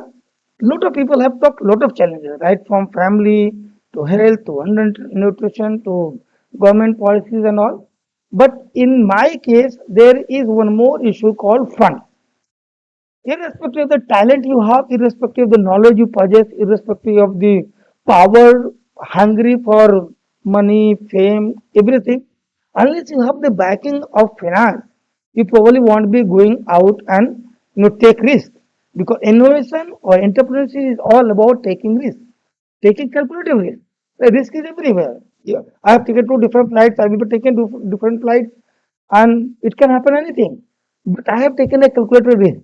So women or men or whoever wants to go for entrepreneurship, you have to take risk. So risk is there apart from all the other challenges. So and the societal barrier I would say, because most of the time family says this is not your job. Entrepreneurship business is not your job. Why don't you go for nursing, teaching, maybe lawyer, maybe bureaucrat, even in sportsman, but doing business is not your cup of tea. But you can do it. I have gone for work. But I when I have done some work, I told you how I have covered cost and to collect my data. Main problem. So some of practice is stand for children. I will not be delete or but I think how I have covered from one side to another to, to collect my data. Okay, this is particularly in this style. This is this from Lake Halaya. I have gone down to maybe three years working on medicinal hunting family. Yes, yes, I see also. But what why not this is something different? She tried to convince sort of ladies, that this, but they were little experienced, they followed this, and now she has been awarded with this one. So you can see what you have the desire and the target for doing something different. And it's why. Second is University Tani from Lucknow, she worked for girls. They have done a lot of for the great being and the betterment of the girls. Simply for the class. Right. I have someone to meet her also first up. This is a very tough to find. I have that. Yes, this is the philosophy. So it's a flow from the Islam only. It is actually creating, providing what is it? Very good, renewable company marketing, for you all.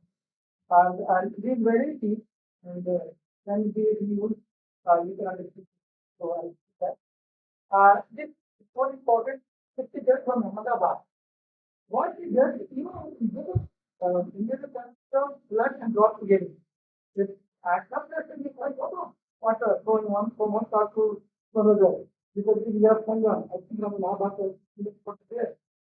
And in after the Sunday, it is that you have this drop connection. It doesn't think of blue, through which we pour down the water down the release figure, and then we take it up whenever next time. So this basically they stay engineer from London, but they came back to India and tried to do some project. This is Plastic Kaushik again. She worked for the nutrition hygiene and health for very and so this is better. This is Anita Ahuja from Delhi. And she has done so much of work for this plastic. She has collected the garbage, the whole garbage here. And she decided to no, this will not go away. She has taken all those plastic bags and now she has millions of dollars that is using the stuff. Making handbags or many factors this and he is also one of the entrepreneurs which I this is again amazing. Look, he is from Kashmir. No, I flew down to meet them. It is very difficult to convince a lady from the field to come to mail or any mail from Yahoo. So but I was good enough to find it and very great to give me some time. He is the founder of the site. He was established, which is economically strong. That he takes from the uh, that she needs family for more. Yes. And she is doing extremely great job to maintain the beauty of the nation. So, uh, something by the way. This is starting process again from London. We have come back to India to provide solutions. India is a country where so the people who can what to do in a you know countless things. Maybe most of the time it works out after 1 and 22. Where we won't learn. You see somebody who is taking no time to beating the boy, anyone. What you can do, what kind of ego you have. So I went down to meet this training also, like my dad. This is again a very traumatic on Google. This Kalpana Saroj, from a very low class. And Kalpana Saroj, he has suffered a lot. He needs got married, it was mental there, but he never lost hope. Please go ahead and regain her faith and peace. Okay, the rules will take us to the million now. So I think I will sum up by saying that once you have this gut, you grief, other you do something, you plan. I'm proud for the girl child, though only that is child, she was born on 14th of January. This is what we are following. So, you think that you did. So there is a limit. It is better. I will finish by saying that it is better to prepare and prevent than repair and repent. It is better to prepare and prevent than repair and repent. Discrimination will there, will be there. So the three things I will just tell people like that, I think meaning is very detailed. I come from a engineering technology. This I think detailed mechanical, chemical, civil, blah blah blah. I don't think them very. But I tell them, India is a country technical. That's why crime against human and corruption. So various means and mechanism you can minimize, reduce it, but you cannot uproot its origin. So for that, you have to devise and draft measures so that tomorrow it doesn't happen. So you have to prepare it. And कितने भी जोर लगा लो, what about means and mechanism? अभी एक Sorry, IT. yeah, it's time up, please. So, all right, thank you very much for inviting me. I'm really pleased to be here. Thank you so much. All right. Thank you, Pradeep Kumar. An excellent empirical way of presenting your paper. And you talked about what is called as the entrepreneurship, which is very essential for empowering women in an economic way. And even in Mahila University, we have so many entrepreneurs working out. And we have incubation center where women incubatees are present. You can have a go and visit that. And even those flowers are made by our incubatees from Sericulture department. Thank you very much for presenting. And the next, Nidhi, are you ready? Yes, it's Nidhi full space. And the title is The Impact of Organizational Policies on Gender Equality at Workplace and Empirical. Good afternoon, everyone. Definitely, I will. I have 10 slides only. Thank you. Time is money, ma'am. Okay. Okay. Good afternoon, everyone. Good afternoon, all the intellectuals and my dear students who are sitting. It is very important paper for all of you to listen. I know I'm the last participant, but you please listen to this because first thing I want to say, as women, we are empowered. I am empowered. I came here and presenting I am empowered. So we are empowered, then what is the problem? We have to bridge the gap. That is the topic of this seminar, bridge the gap, where at the working place. So my research topic is about the impact of organizational policies on gender equality in the workplace. I will mainly focus on job satisfaction and engagement. It's an empirical study. No, ma'am, it's fine, ma'am. Thank you.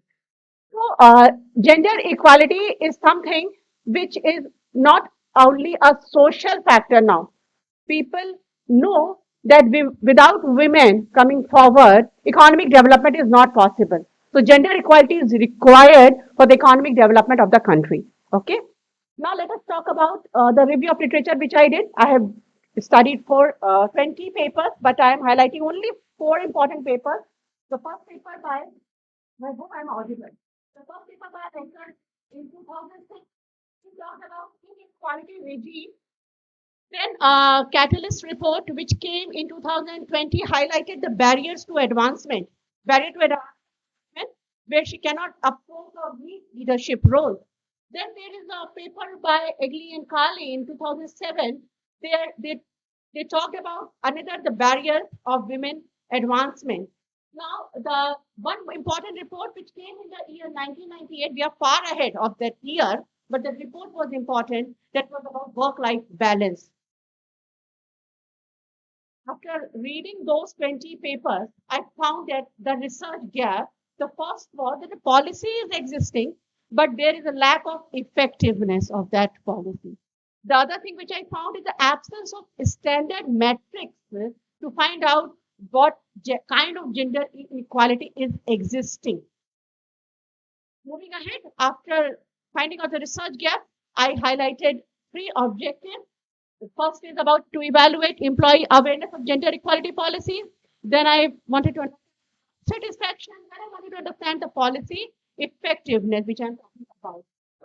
Now, for methodology, I have used Google Form where I circulated 30 questions. 52 people have filled the questions, and that is only not only from females, males also. Okay, because I wanted to understand the male's perspective also. Now I did interviews also, the same purpose.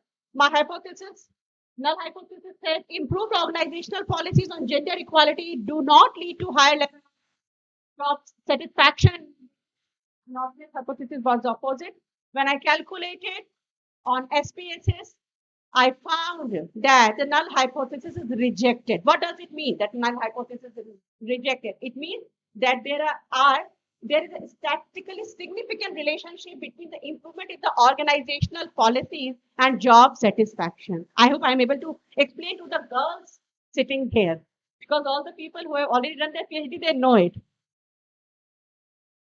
Okay. Now, when I did that study, right, I found out that which were the 2 main factors which influenced the job satisfaction. So I have highlighted those 2 factors in bold that were inclusion in decision-making process and opportunities to career advancement. There were 15 factors, but these were the most 2 important factors. How I found it out? I used correlation. The strongest correlation, the highest positive correlation was between these 2 factors. Now, I would like to highlight the uh, recommendation. Already you can read on that, but a few things which I would like to highlight is organization should employ the women also in decision making process. It should not be gender biased. Decision making process should be done by females also. And the most important thing to all my girl students sitting over here, when you go for a job, always ask for a transparent salary structure which they are providing. Don't accept any offer letter.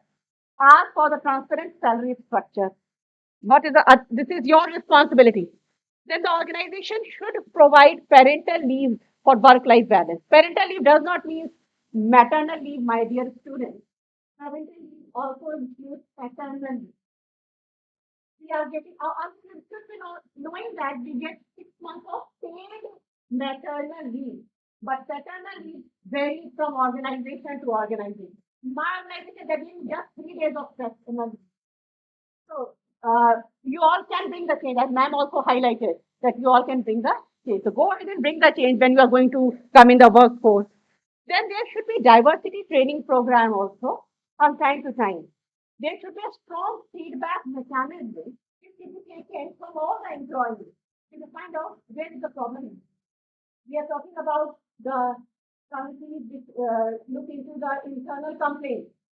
I also have this committee in my organization. So how comfortable am I to go and talk? I'm not. I should, but I'm not. Harassment is not only physical, as also ma'am also highlighted. Harassment is economical, mental, social, all these are the parts of harassment. With these recommendations, I want to conclude my research and thanks for giving me the opportunity to present myself. Thank you.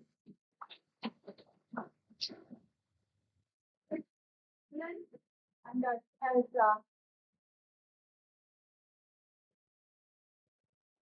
She has made out that the policies are there. With her research, she has made out the policies are there, but effectiveness of the policy is lacking. And she also talked about the gender equality in the employment sector, wherein the parent paternal leave, as per the statute, it's only 15 days, but when it goes to the mother, it goes for 6 months. Means the disparity is showing that mother is has to look after the child more than the father. Right? even father has equal responsibility. That's why. So the leave should also increase for the father also, making it as gender parity leave. Right? Don't want fathers to relax. Right, thank you. And right, very, very nice presentation. Thank you very much, Nidhi. Yeah, all the presenters in this session, they are absolutely fine. And they have their own presentation in their different angles. So though it is the gender divide and taking the workplace, but the angles which they have went through, they are all different. And I think all the participants has gained knowledge how to think about the subject, not from one perspective, but from different perspectives. Thank you very much. Thank you. I thank the organizers for giving me this opportunity. Thank you, one and all.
Good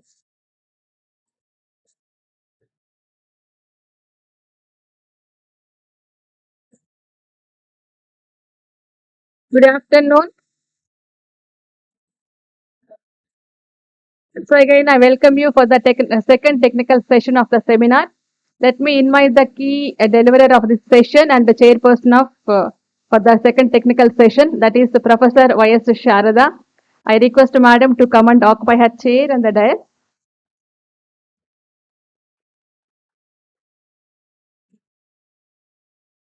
Professor Sharada is in the Department of English and Language Literature at Sri Padmavati Mahila Vishwavidyalayam. She earned her MA, MPhil and PhD in English and also holds a postgraduate certificate in English from IFLU, Hyderabad. With over 20 years of PG teaching experience and more than 30 years of research, she has guided 10 PhDs and 4 MPhils. She has published over 60 research papers in national and international reputed journals. And Madam held several key positions, including head of the department, chairperson of Board of Studies, dean of student affairs, and director of the Center for Consultancy. She played a significant role in the university NAC accreditation, contributing to the A plus grade in 2016 and A plus in 2022. She is also a NAC assessor and serves on the BOS Vikram Simhapuri University and several other institutions. Her research interests include African American literature, post-colonial literature, and Indian writings in English. She has received multiple awards, including the Educationalist Award in the year 2023 and IMRF Research Excellence Award in the year 2024. With this very brief introduction, once again, I request Madam to give her lecture and also chair the session. And I also invite paper presenters of this session, Dr. Varalakshmi, M. Varalakshmi, Soni, and Jayashri.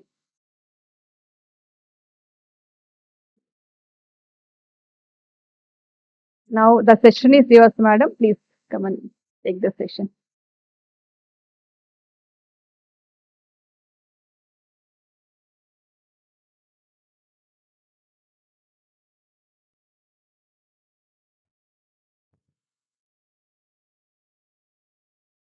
Very good afternoon to all of you. At the outset, I would like to congratulate the team who has initiated this seminar on gender inclusivity. And I also thank them profusely for giving me an opportunity to share my views and also be associated with this seminar in this manner. And I was really happy to learn from Dr. Neeraja that nearly 60 papers have come for presentation. That shows the power of gender, I think. So, and how people are so much associated with this term today. And I could also see a variety of themes that the papers have been contributed now. And I would like to just share few of my views with regard to the gender neutral language for gender equality in the workplace.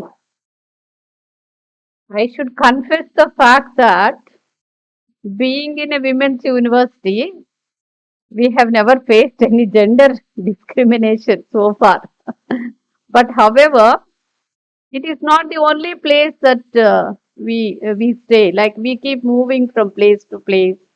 And in the current globalized world, we are playing several roles which traditionally we were not doing earlier. But in the modern time, we have been attributed with several roles. And traditionally, we were only the binary, only men and women.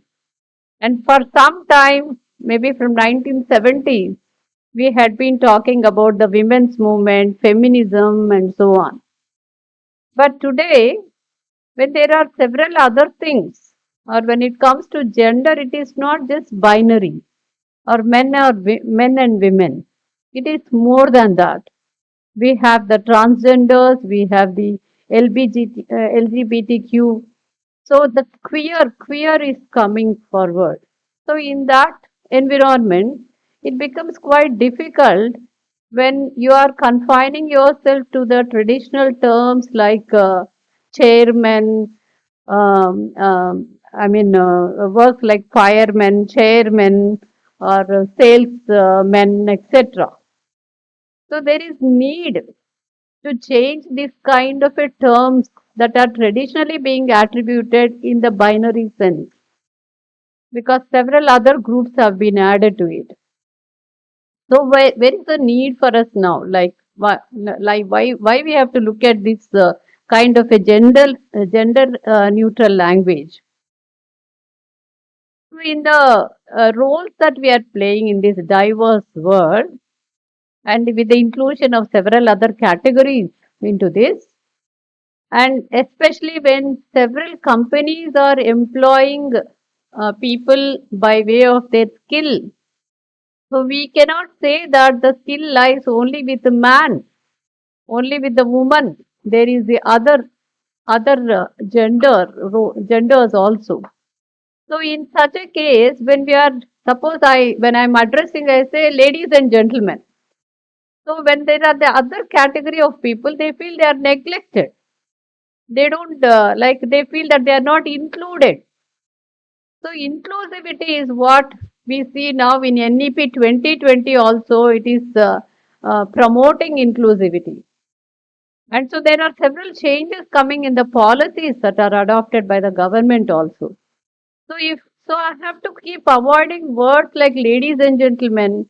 I have to use several other terms. We have to bring many more words which are free of gender, which will be a kind of including everybody in the pronouns that you are using. It is not just he or she, but they and them we have to be using. So in this direction, what are we going to avoid, or how it is going to contribute to this inclusivity or promotion of the workforce, everything? Basically it reduces a kind of bias. So you are not concentrating on any single gender, but you are avoiding all these biases. And this gender neutral language is going to contribute or challenge the traditional roles. And another interesting thing is whenever we say nurse, what comes to our mind is nurse is a woman with the white this thing and all the white dress that she's wearing. Never a male person comes into our mind as a nurse. So again, it is our mindset that we have to change. It is not just a woman who is playing the role of a nurse here. A mother nurses a child, but the fathers also need to nurse the children. Okay, so in this direction, in the globalized world, it becomes necessary to change our mindset and accept everybody. And it is not mankind, but it is the humankind we have to adopt into our lives in terms of including the different genders. And it is like when you are adopting this kind of a gender inclusive language, and when it comes to language can be, it is a double edged sword. You can either praise a person and you can also curse a person. You can totally dismantle the very image of a person with the same language. So, in the use of language, we have to be very careful to see that you don't hurt others. You don't behave in such a way that a certain category of people are not included in your speech. You have to be very sure that you are including everybody you're making a reference to everybody, every category. So this thing improves not only the morale, but it also engages everybody into the workforce. It cannot be the manpower any longer. It can be a team, it can be a workforce which is contributing to the production of a company, etc. So the companies, today there are several companies coming up several software companies and other companies working, I mean, coming up, where we have different category of people joining these companies. And now there is no like even what is your sex, like female, male, the other gender. There is also the other gender category here when so many things are. So now, even the companies which are appointing people, when they exhibit or when they try to create a feeling for those who are applying to their companies that this is a company which promotes only talent and it is not distinguishing by way of gender. All genders are equal. This is the kind of promotion that a company has to make, even in terms of the the advertisements that they create or in the in the kind of promotions that they make. So this really draws the attention of several customers also to this kind of companies where they gain a kind of credibility that this company has some commitment, it has some values, it is respecting every gender in the community. So this is also promoting a kind of a inclusive society. And I have also come across words like waitress, waitress. So we have to replace all such words, or we can see that instead of waitress, we can also say like a steward or anybody. We can say a server, or we can even use like certain other terms like as I said, for manpower, we can say workforce or even we can say staff. So, like this, several terms we are coming across in order to, see that everybody is included. And at the same time, when we are including everybody, it also gives the impression that opportunity, equal opportunity is given not just to male and female, but to all the other category of people. The whole humankind is included into it. So, in order to embrace this kind of inclusivity, even we have to broaden our minds. Only when we are all able to work together, we will have a whole society. The society includes all of us. We are all human beings first, then only we are other things. So with this, I think I should give more importance to the paper presenters here. I just wanted to initiate by talking about how this kind of a gender neutral language can promote the production in a company and also the kind of team building that takes place when one is able to be included into it. So inclusivity, which is gaining ground today, has to open up the minds of everybody and set them free of all the traditional norms that we had set for years together. So let us look forward for a society which can include everybody, which can see that we are all driving towards inclusivity of all genders. So with this brief introductory note, may I request the first presenter. I don't have the list with me. I'll just check. Thank you for your patient hearing. I think you are aware of the rules. 10 minutes, but currently there are only 4 presenters. So maybe we can give them some 2-3 minutes more. And yes, I invite the first person, Varalakshmi. Yeah, please make your presentation.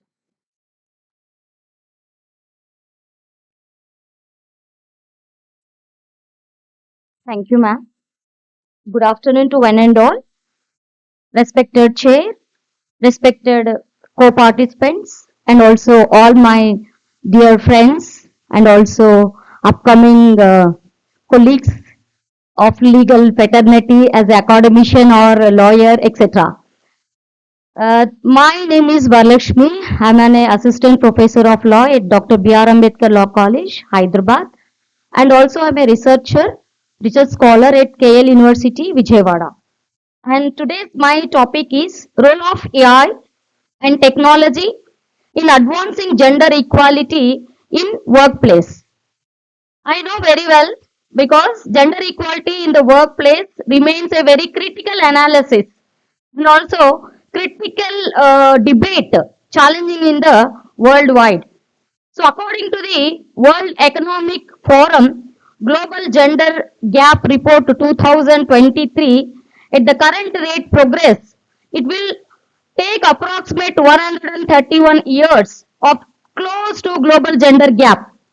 The technology offers very innovative AI and also technology offers innovative solution to address the systematic barriers for enabling more inclusive work environments. Artificial intelligence has a potential to minimize the unconsciousness bias to promote the equal opportunities and also enhance access to leadership roles for women. The my other point is that what weight is leveraging the AI for gender equality? Unbiased recruitment and hiring process. So AI powered tools as a higher view and also text to help identify the eliminated gender language in the job description and also it reduces the bias in hiring. According to a report by McKinsey company on companies using AI, recruitment saw a 25% increase in hiring women for leadership positions and also skill development and training. AI-driven platforms providing the personalized learning experience, enabling women to upskills in areas like STEAM and also leadership, where courses reported to 47% of female enrollment in STEM-related AI courses in the year 2022, up to 33% from earlier 2082 till date. And also there is a work analytics. So AI tools analyzes the workplace trends, identify the disparities and suggest actionable innovations. Interventions also. For instance, software like World Day track pay gaps, highlighting the 16% globe gender gap pay gap reported by the International Labour Organization. And coming to the technological advancements promoting the inclusions, that is flexible work arrangements. Technology enables remote and also hybrid work models, increasing the workplace participation among the women, which is caregiving responsibility studies clearly shows the remote work has led to 10% to 50% rise in the female workplace participation in the post pandemic. And coming to the health and well-being support, AI driven apps like Maven Clinic focuses on a maternal health and mental wellness and career institutions improving the workplace interventions rate for women. Apart from that, mentorships and also networking platforms. Virtual networking platforms are programs empowered by the artificial intelligence, which is context of women professionals, where they leads to the leaders in their respective fields with regard to research or else any other platform you can take. In the present scenario, I can take LinkedIn. Highest 70% of the women who engage in the monitoring saw escalator career growth through artificial intelligence. Even challenges implementing the AI for gender equality. Despite of its potential, AI implemented the and also implementation and also facing the lot of biased algorithms.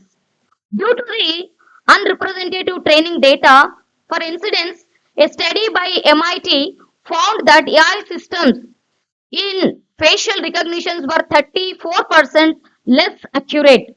For women, color compared to men, additionally, the representation of the women in tech that is less than the 25% of the global artificial intelligence force, which is limits the diverse representatives in uh, artificial intelligence development. And coming to the my conclusions with regard to my topic is artificial intelligence and technology have immense potential to bridge the gender gap in workplaces, fostering inclusivity and equality. However, these tools must be carefully designed, implemented, and also monitored to perpetuate the existing basis. policy makers or organizations and also technology development must collaborate to ensure the artificial intelligence ethical use and also accessibility for all. And my recommendations are develop the diverse artificial intelligence models which encourages the diverse data sets and also inclusive AI development teams minimize the algorithm biases. Number two, mandate the pay transparency. Government should enforce the laws requiring the organization to disclose the pay gaps and also implement AI tools for the gap analysis. And third recommendation is invest in education and also training. Promote the women's participation, artificial intelligence, and also STEM through the scholarships, grants, and mentorship programs, where we can enhance the imbalances between the AI tools, gender inequality, and also regular audits, even to conduct the periodical audits through the artificial intelligence system, where it can be ensure the fairness and inclusivity in the workplace practices. And by power of artificial intelligence, the technology and responsibility and workplaces can be evolved into the truly equitable environment which is contributing to the sustainable development and also innovation.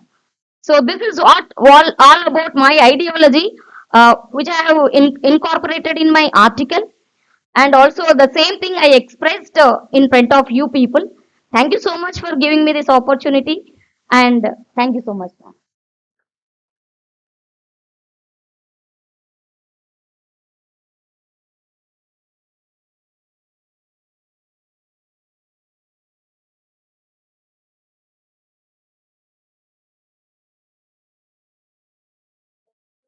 From the audience, want to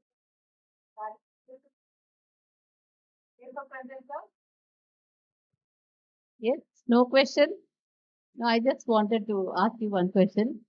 No, you were talking about this face identification, something like that. What do you mean by that? Because men and women, complexity of the color. First. So if we use the technology, uh, even if they cannot be biased. So whatever the face indication is, it will be equally an opportunity for every day. Even in your mobile also, if you have artificial intelligence, by your face only the mobile is recognized.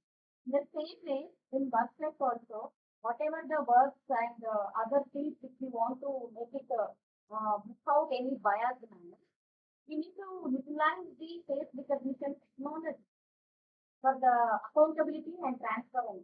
That is what my somehow yeah. No artificial intelligence. Because in the present scenario, the artificial intelligence only, changing the entire world, man. Because earlier, I can take one example. In a family, male person is the sarta, and women. You agree that male person is the karta? Earlier, I'm not saying that because law is changing according to the needs of the society. The same way, I am giving my opinion. That's right to do that. You because nowadays the pattern of the male and women dressing style also is the matter. So now we are following the tradition from such a long period. We don't know when it is started or where it is started, but still we are, continuing that custom. But in the present scenario, it is very difficult who is male, who is female, and etc. etc. So those situations we can adopt artificial to keep it a transparency, accountability of the work, only for work related, not for others. So as you say, you have a right to your opinion. Likewise, we also have a right to share our views on what you have and totally disagree, particularly coming from a social science background, and where I am one person who would say that artificial intelligence need to be used And you have to use your discretion in applying artificial intelligence where in situations where you forget about humanity, you forget about culture, you forget about values and ethics. And today, if we are talking about establishing gender equality in the workplace, it should come from within. People should learn to respect that and give the equality at the workplace. But no artificial intelligence can bring that. I'm sorry, but I disagree with you. Totally, but the question helped me to understand.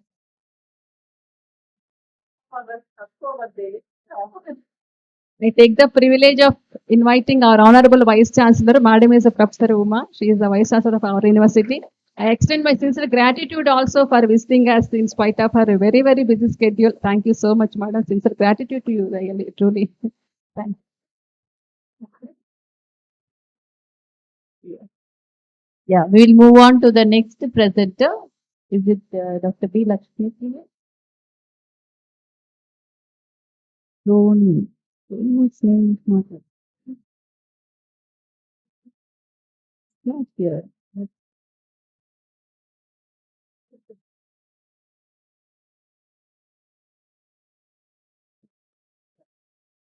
So, Miss Soni, you can come over. You can just introduce yourself and give the paper or title of the paper.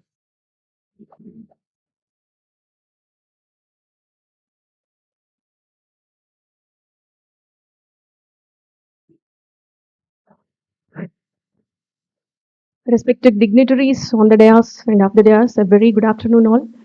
And myself, Jonna Soni, and I'm pursuing PhD here in this Sri Padmavati Mahila University under the guidance of Professor T. Sita Kumari ma'am. And I'm here to present my presentation, particularly on the topic of how to overcome barriers. So overcoming barriers for the advancement of women career. So my presentation explores common career challenges unique to women and offers practical strategies how to overcome these barriers to lead their career, especially in women category, because we are there in man dominated field. So how to overcome our barriers, this presentation I can explore what are the strategies to overcome. And women still face major obstacles to career advancement because of social standards or because of personal prejudices and because of male domination. And to overcome these barriers, every woman must have that awareness of their capability to overcome. So here, even individual goals are suppressed by these obstacles, who was also impede more general advancements, and these consequences of discrimination and structural inefficiencies are highlighted as these are all the particular tools which impede the advancement of women career. And even though attempts are being made to address gender inequality, women are still underrepresented in leadership roles and worldwide. And the purpose of this study is to analyze these elements and offer solutions to break down these obstacles. Before going through these strategies to overcome these kind of barriers, first we should have to know what are the barriers to impede the advancement of women career. In this kind of barriers, we are having systemic barriers.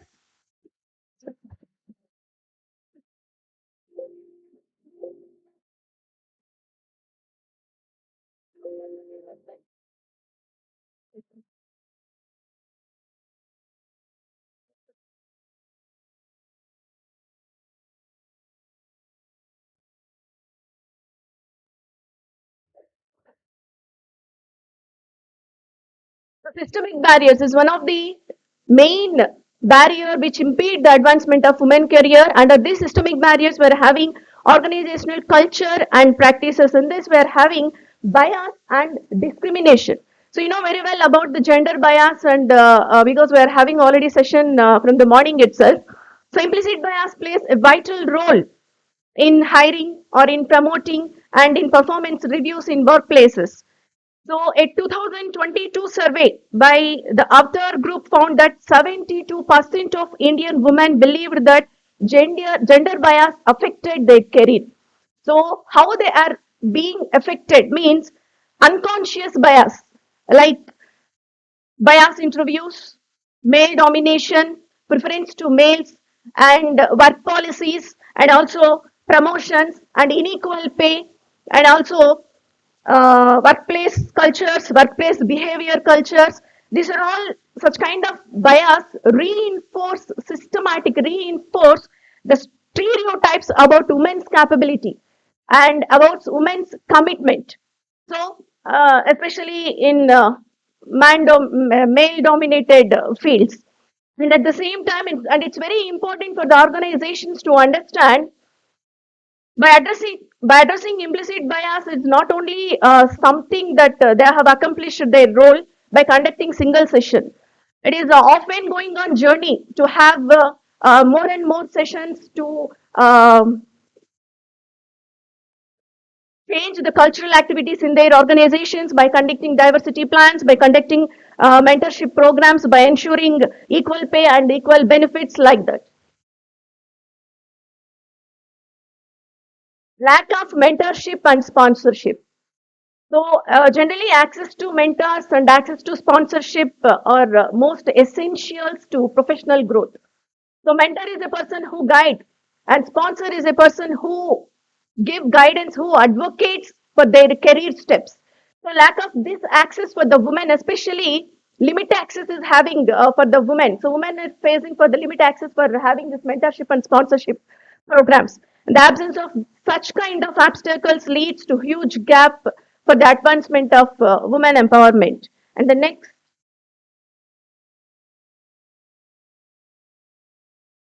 so societal expectations.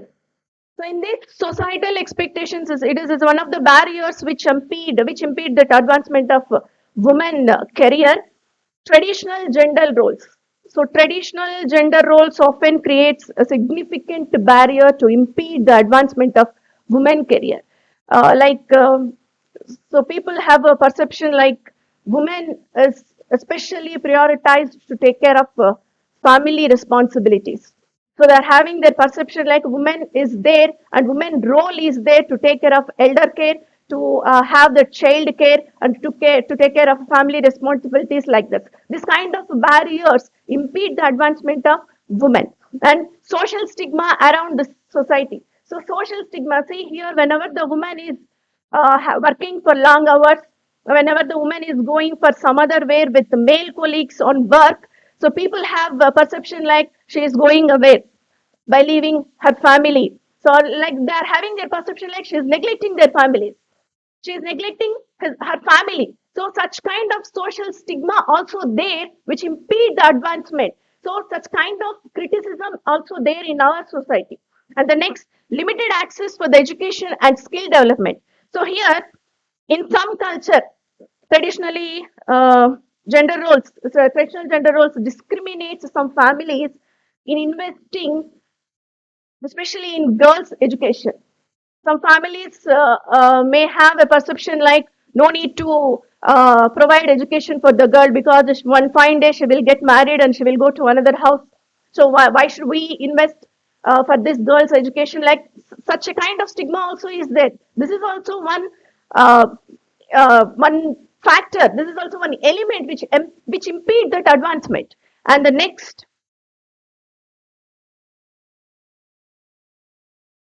perceived leadership styles. So generally, social norms in India frequently portray female leaders are being unaggressive, female leaders are being sentimental, so which might impede their advancement. See here, according to a 2023 Catalyst India survey, 68% of female executives received criticism for their leadership styles alone.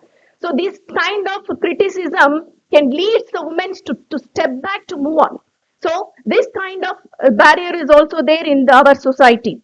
The next, infrastructure and safety concerns. Inadequacy of infrastructure by providing sanitization, by providing sanitation facilities, by providing safe transportation facilities, by providing child care facilities. These are also one of the barriers. And a 2022 survey by International Labour Organization in India identified that only 18% of workplaces provided on-site childcare here. And next one, individual challenges. Under these individual challenges, we're having each and every individual, not only for the women, each and every individual must have self-confidence. So confidence, if you have any confidence gap and if you are facing with the lack of self-confidence, it leads to not to reach your goal. So here it is a psychological barrier, so which can significantly impact women's career, and women may hesitate to take on steps to move on further fields because of this lack of self-confidence. And work-life balance. It's a huge task, especially for married women, balancing work and personal responsibilities because of unequal distribution of domestic responsibilities. In the morning session, we had a clear point like only women should take care of the family's responsibilities. Why can't men? And ma'am also mentioned that even maternity leave also provided to the men also to take care of child care, right? So this kind of unequal distribution of domestic responsibilities and lack of flexible work options. So it's very important to have flexible work options, especially for women, and long working hours. And also we are having some legislations like from this time to this time, the women need to work.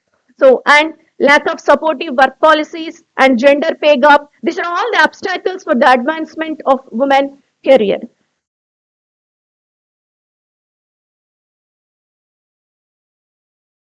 So, such kind of barriers are there in our society, which women especially facing. And now we are having strategies how to overcome these kind of barriers. So, we are having equal pay and equal benefit. So here, it requires the strict enforcement of equal pay policies through regular audits and transparent salary structures, and we're having Article 14 of Indian Constitution, which deals with equality before law and equal protection of law. Here, I need to mention one point here. Article 14 deals with equality before law and equal protection of law, but it is not directly deals with equal pay and equal benefits. But here we are having some interpretation clause. In the case of Ranbir Singh versus Union of India, the Supreme Court clearly explained that equal pay and equal work is not at all directly mentioned in this Article 14. It is beyond the purview of Article 14, but still it is a constitutional goal. So if it is a constitutional goal, each woman can have a right to move into the court. If she is having a locus standi to the court by filing Article 32, by way of writ, she can entertain her right. So, equal pay and equal work, though it is not at all directly included in this Article 14, but we are having an interpretation clauses by the courts by including this provision, and to understand this Article 14, whether it has included equal pay or equal pay and equal work.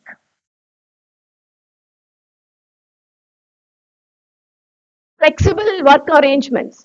See, flexible work arrangements are essential to accommodate diverse employees' needs. And the 2023 survey by Deloitte India found that only 40% of companies provided flexible working arrangements. And for example, Tata Steel Company also have provided flexible work policies here, and it was very good.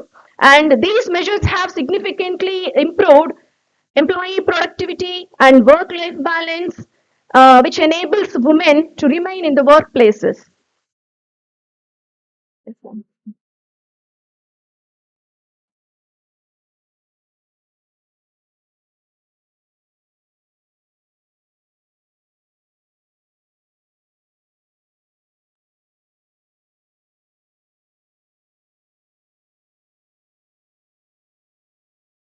Yes. Advocacy and role models.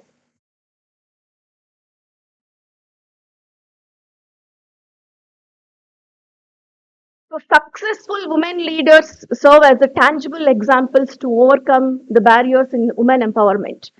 So by elevating their stories, you see here in the morning session, we had one of seminars by Mr. Pradeep sir, who explored in his seminar like women entrepreneurship, their success stories that inspire others to overcome the barriers. So, by elevating such kind of stories, organizations can not only inspire others and also can provide guidance for the women to overcome these kind of obstacles. And an inspiring example is advocacy of Malala. You know very well that Malala, who has campaigned girls' education globally. So her story of resilience, her leadership serve as a signal for young women pursuing education and career growth. And we are having Beti Bachao and Beti Padhao program also, save the girl child and educate the girl child. So the Beti Bachao, Beti Padhao program aims to empower girls, women, and addressing issues like female education and child marriage and gender-based violence. It has been successfully in Haryana, where the gender ratio at birth has improved and more girls are enrolled in schools also. Yes. And I'm concluding right now. So organizations, I recommend organizations should conduct regular pay audits and implement a transparent hiring and promotion criteria to address systemic barriers by providing mandatory bias trainings, by establishing mentorship programs and flexible work arrangements. With this, I'm concluding my presentation and very thankful having this opportunity. Thank you, ma'am. Thank you, Miss Soni. Any questions from the audience? Yeah.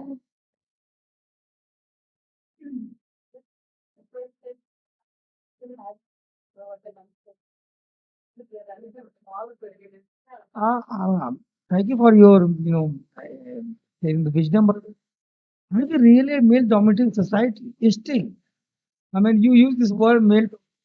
Are we still? Your vice chancellor is a female. The vice chancellor is a female.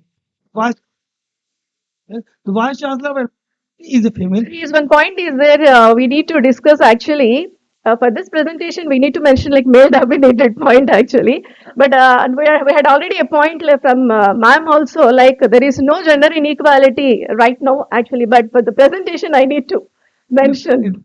That's right. You have to change this word. Like, Is it, but not that much, ma'am, please.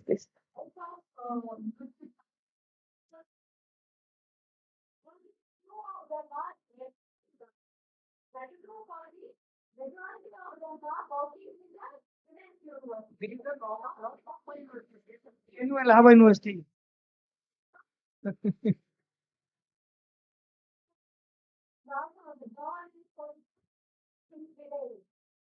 And even in legislation also they have provided some registration, I mean some reservation for this woman. But unfortunately it is low percentage actually. I lost it, ma'am.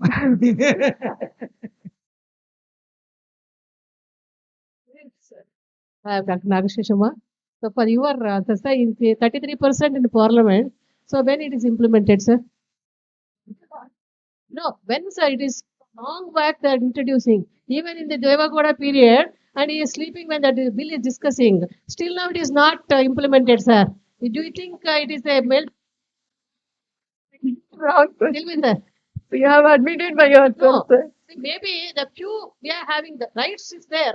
The law is implemented is not properly implementing, sir. The legislations are very fine, it's very wonderful. But implementation, the question of implementation coming to the point, it is not properly implementing. Still, the female is facing the problems. Yes. Even not only this field, in even from the domestic worker to till the higher position, the woman is having a problems to face.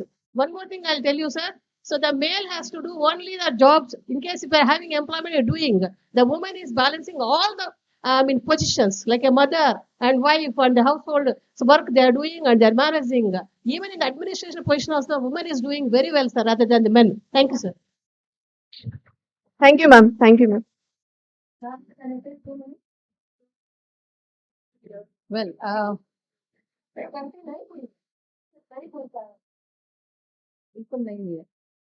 well, I different stand on the question that he has raised. I think it is not about men dominating or women dominating, but the topic itself is talking about equality and on both the sides. So there is an area where women dominate. There is also another area where men dominate. I think we are only talking about balancing the roles so that all of us talk on the context of equality. Yes. right? So there are situations where women also dominate. We should not say that we don't. And particularly in the present day context, see, if you go into that, then I'll have to give you umpteen number of examples where women are being crushed down. Yeah. So it is like we are not competing between the genders, right? We are trying to work together and go along so that we show a different role models and we get into different results or outcomes. So I suggest that we discuss on those lines rather than talking about competing between men and women because we all agree that both of us make together, yeah, we contribute, and in the absence of anyone, we feel the loss, either at workplace or at family, right? So let us look at it from that perspective. And there are women who are excelling and they're doing very well, much more than what men are doing. And on the other side, they say that women are tough bosses than men. So there's everything that is going on. Yeah, we need to take everything into consideration. I just to respond to you. But coming to your presentation, Sony, Ma'am. I really appreciate your, Thank you, ma'am. Thank you. what should I say, your readiness and your confidence with which you're presenting. Thank you, ma'am. But my only advice is, feedback rather, not advice, is we should have gone with how do we balance and bring about gender equality rather than using a problem focused approach to the topic. Right? Most of your presentation went into problems at workplace, why women are not entering into work, etc. Rather than, yes, many women are entering, but what is happening to the women who are entering? So when we are talking about gender equality at the workplace, there are also umpteen number of issues at the workplace, particularly safety. Yes, ma'am. Safety and yeah, because of which the other things are important. The organizational culture, climate change, That I have mentioned. leadership. Yeah, you have mentioned. Yes. You said in the absence of that, women are not entering. What I'm saying is after women have entered into the workplace, I think the focus is on what do we what do we look at when there is no gender equality in the workplace. And you also talked about equal pay and equal work and equal pay. We are one of the forward-looking countries where we have equal pay in the organized sector. Yes. If you agree with me, like a teacher coming to this university, whether men or women, we have equal pay. Yes, ma'am. In many other countries, this is not there. They still, though they are all developed countries, it is still there. The unorganized sector is the one that you are talking about, and where there is also minimum wage, and it doesn't differentiate between men and women, if I'm correct. I think when you're talking about employment, no. If you talk about the NREGA, which is the government program for the unorganized sector, the wages are the same. I don't think they're different for men and women. We need to research a little more before we make statements. Other things coming from a law profession. Yes, ma'am. Law profession. In practice, I totally agree. Okay? There is law, but there are differences. Now, again, coming to reservation, 1/3. What are women who have elected sitting there and doing? Why are they handing it over to their husbands and their father-in-laws and their brothers? If they have been given a reservation of 1/3, either as a sarpanch or as a mandal development, MPPO or ZPO, whatever it is, why aren't they using the position that has been given to them? It's not always the other side. It is also the women who have to make use of the opportunity if really we need equality at the work. But, just my views. Thank and you, some ma'am. feedback to her. Thank you, ma'am. Thank you so much. Thank you, ma'am.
Thank you. Thank you. Thank you.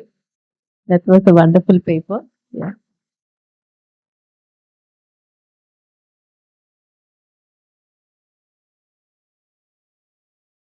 I just wanted to ask you one thing. Slides I saw mother. What is that? In one of the slides, penalty. That pay gap or something. We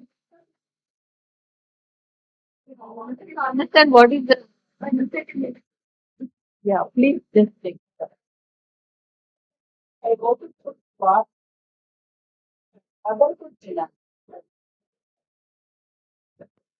Yeah, the next paper presenter, I invite Ms. Jayashree. Yeah. Please introduce yourself and give the title of your paper.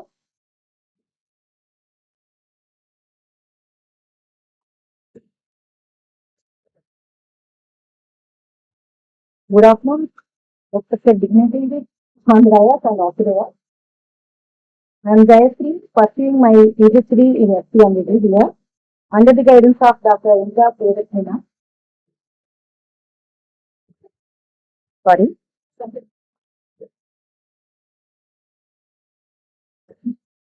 Today I have chosen my topic as impact of climate change on gender, creating inequalities. Impact of climate change. Okay.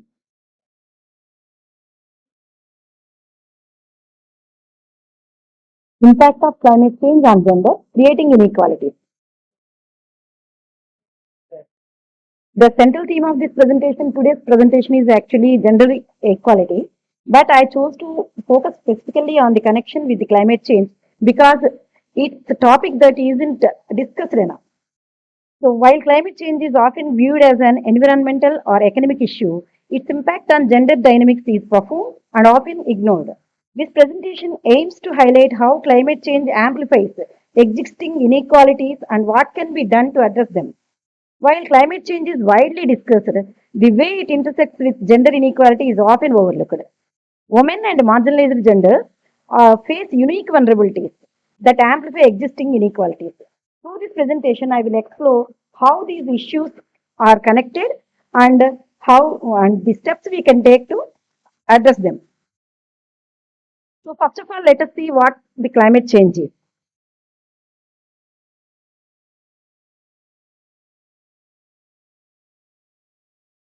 Long-term changes in weather patterns and temperature is called climate change. So, these changes may occur.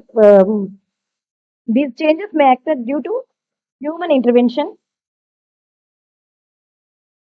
It is a result of significant volcanic eruptions or variations in the sun activity.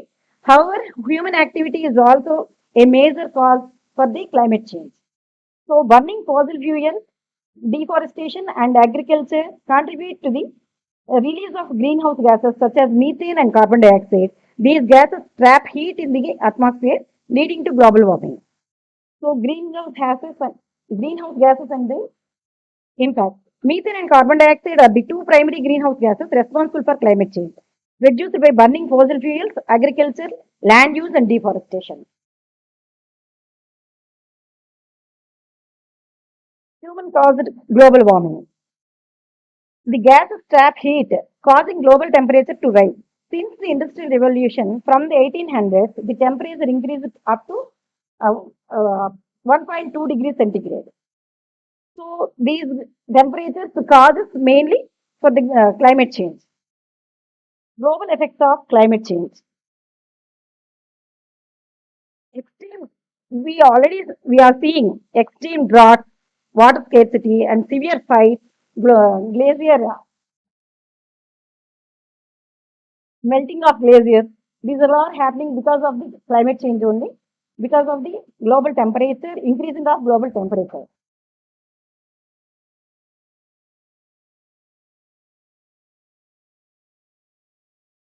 Climate change and gender inequality. Here, climate change has a stronger impact on those segments of the population in all the countries who rely heavily on natural resources for living. Women in poverty are more likely to suffer increased risks and burdens from the effects of climate change. Climate change and gender inequality have historically been seen as a distinct problems. The social and cultural disparities that already exist and lead to gender-based discrimination against women and young girls are thought to be made worse by climate change. Inequalities in asset ownership, male out migration, declining resources, and increased disaster exposure hinder women's economic independence, health, and well-being, exacerbating gender-based discrimination, especially due to climate change. The effects of climate change are thought to be especially severe for young girls and women.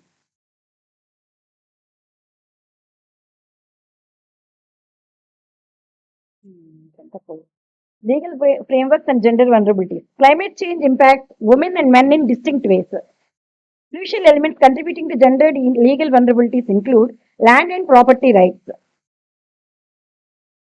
Women have systematic barriers to owning, inheriting land, limiting the economic stability and resilience to climate related disasters.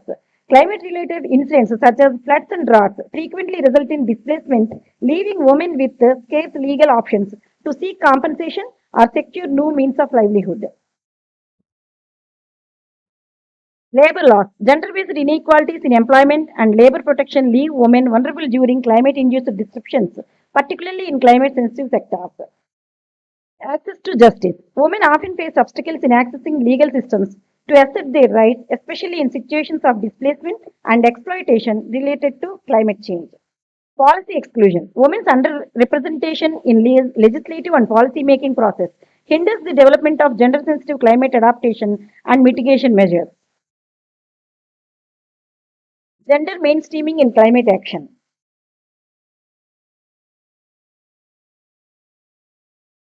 The UNFCCC, United Nations Framework Convention on Climate Change, has made progress in incorporating gender considerations into climate policies with increased female participation in decision making. However, challenges persist. Gender perspectives are often viewed in binary terms, and insufficient data makes it difficult to develop effective long term solutions. International frameworks and gender equality. One of the first international action plans to highlight women's involvement in environmental government was Agenda 21, which was established at 1992 UN Conference on Environment and Development in Rio de Janeiro. The World Summit on Sustainable Development emphasized removing barriers to women's involvement in environmental projects, while the Convention on Biological Diversity highlighted their role in resource management. The benefits of including women in environmental action. The benefits of including women in climate movement. Empowering women in the fight against climate change benefits everyone. For example, investing in women in agriculture can reduce emissions and improve climate resilience through sustainable practice. Encouraging women in STEM and green entrepreneurship drives innovation, accelerating the transition to sustainable economy. Sectorial impacts and legal interventions. Agricultural law. In agriculture, strengthening laws to ensure the access to subsidies can help women cope with climate challenges. Water rights. Legal changes to guarantee equal access to water resources paired with infrastructure improvement are crucial for achieving gender equity. Displacement and marginal laws. Legal safeguards against exploitation and gender-based inequalities are crucial for protecting displaced women during climate-related emergencies. Legal pathways to address inequalities. Addressing these challenges requires multifaceted approach. First, we need to implement laws that guarantee equal rights to land, property, and resources. Second, gender responsive policies. Create inclusive climate legislation that addresses the specific needs of women and marginalized genders. Access to legal resources. Provide legal assistance and support structures to empower women to accept their rights. Capacity building in legal system. Educate legal professionals to understand the gendered ramifications of climate change and integrate them into legal judgments. International law and frameworks. Enhance international legal agreements to include gender equity in climate action strategies and funding systems.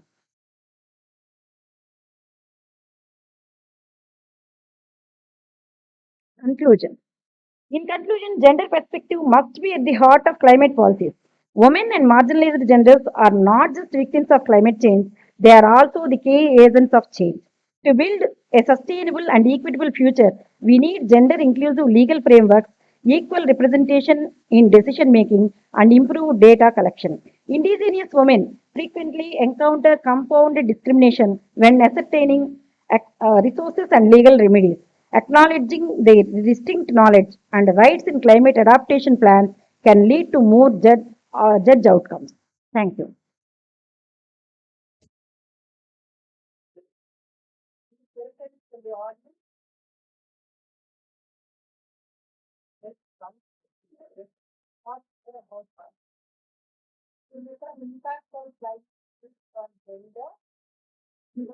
Wait a minute.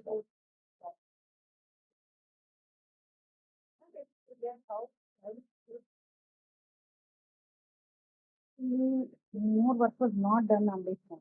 It is not discussed earlier before. But it is impacting women in many things.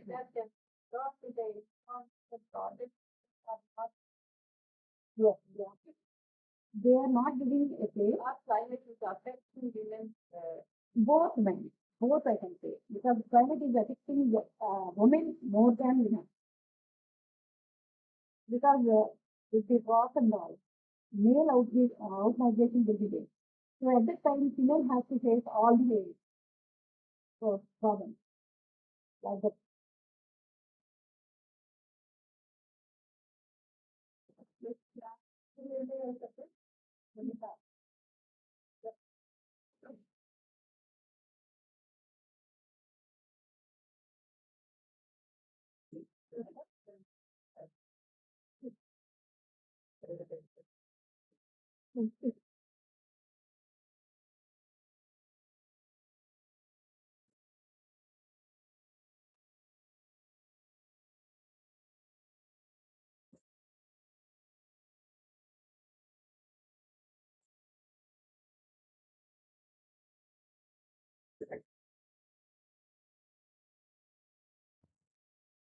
Good afternoon, all, respected dignitaries on the dais and my friends.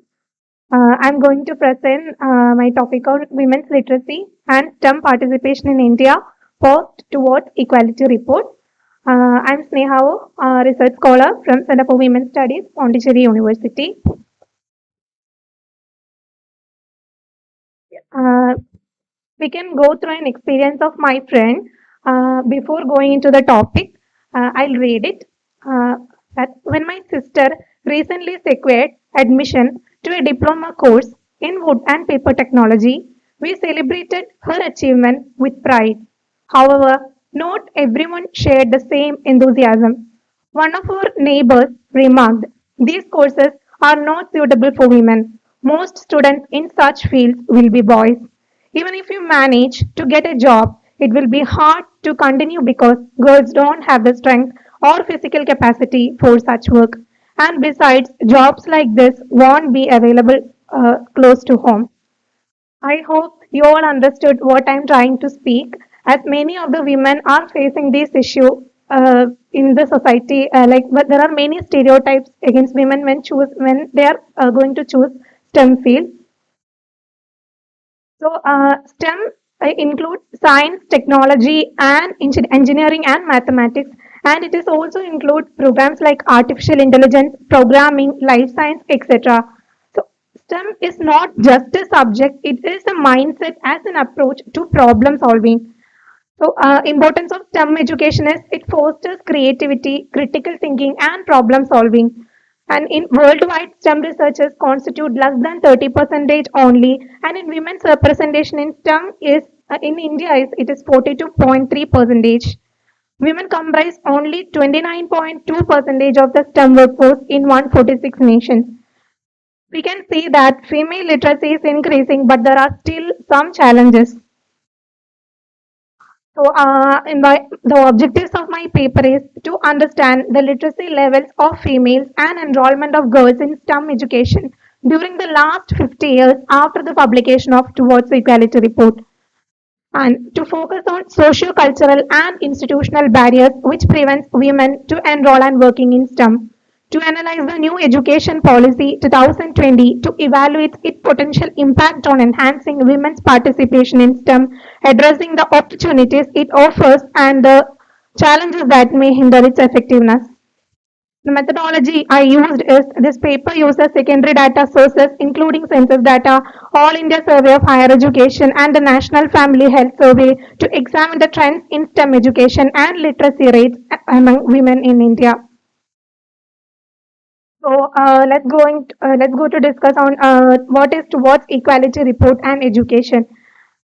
Towards Equality report, the report of the Committee on Status of Women in India in 1974, written by Veena Mazumdar and Lodhika Sarkar, presents the status of women in India and its impact on the nation building process of post-colonial India. It highlights the discriminatory practices such as socio-cultural practices, political and economic processes. The findings of the report reopen the women's question for government, academic and women's organization. It addresses many problems such as waste, state stagnation and retention. According to census in 1951, female literacy rate was 8.86 percentage, and in 1971 it was increased to 21.97 percentage. In 1974, one girl out of three was out of school, and out of every 100 women in the 15 to 25 age group, about 7 are in the educational institution, and about 18 drop out from the system, and 75 are illiterate, which is a very huge number. You can see that enrollment of women in higher education. Women make up 12.1 percentage in STEM courses, while men make up 87.81 percentage at the time of 1974. Participation of number of women per 100 men in 1970 to 71 is 17.8, 1.0 and 31.7 respectively in science, engineering and arts. And in engineering, you can see that participation of women per 100 men is only 1. That is a very less number. And reasons for social attitudes towards girls' education are forced to do domestic chores. They're taking care of siblings, contributing to family incomes by their own labor, difficulties in facilities, early marriage, like that.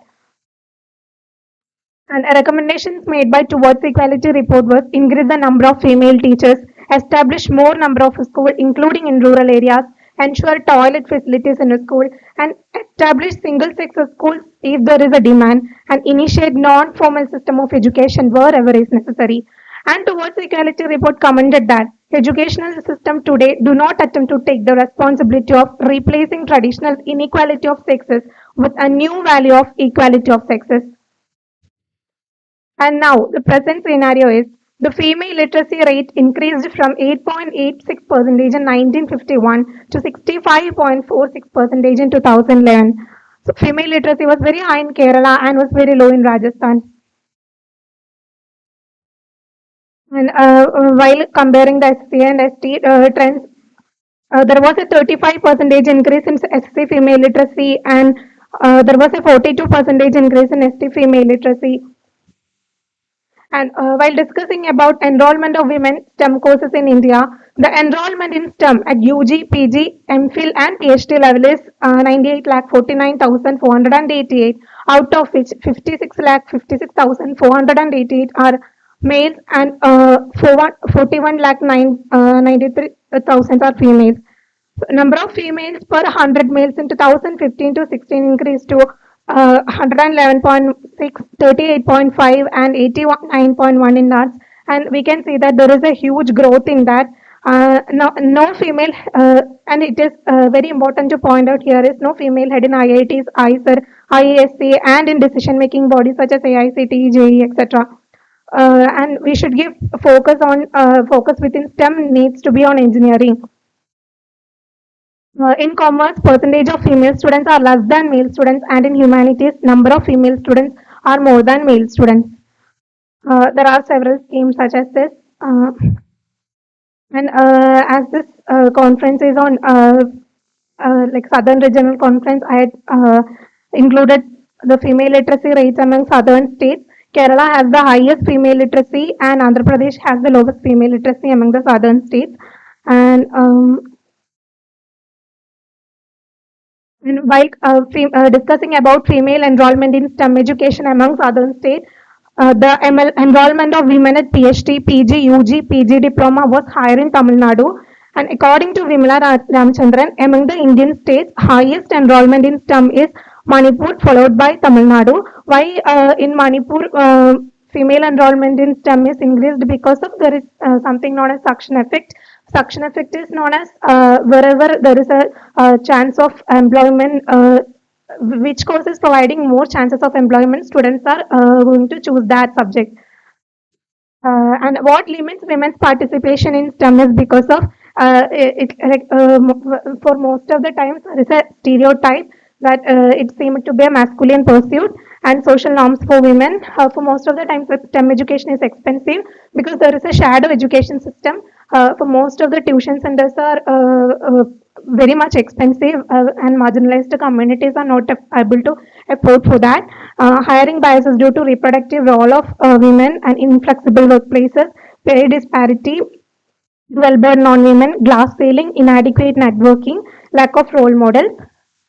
And new education policy, even though new education policy is focusing on experiential and application-based learning, there are several challenges.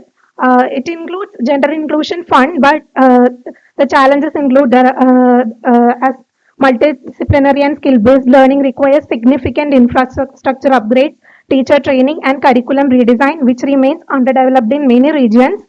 The proposed school level exams for grades 3, 5, and 8, intended to assess educational outcomes, may exacerbate the issue in states where the gross enrollment ratio drops significantly at the secondary and higher levels. The three language formula is unlikely to deliver the desired impact. And how to empower the recommendations to women's participation in STEM. In several organizations, several companies, many women are facing something known as imposter syndrome, in which females are feeling less confidence while comparing to male. They're continuously self-doubting themselves. So we have to overcome all these things. Make specific provisions that encourage women, reduce cost of coaching, promote public and private sector investments, STEM education, establish mentorship and networking programs, remove age barrier for research grants and fellowship, reduce the gender pay gap, provide support to women re-entering the workforce after a career break, implement gender responsive and flexible policies, encourage promote female role models, early exposure to STEM through extracurricular activities, mentorship and coding workshops. As I had mentioned, we can do it. And what our chair earlier said that we have to broaden our mind. So that is what we have to do initially as a first step. So thank you for giving me an opportunity like this.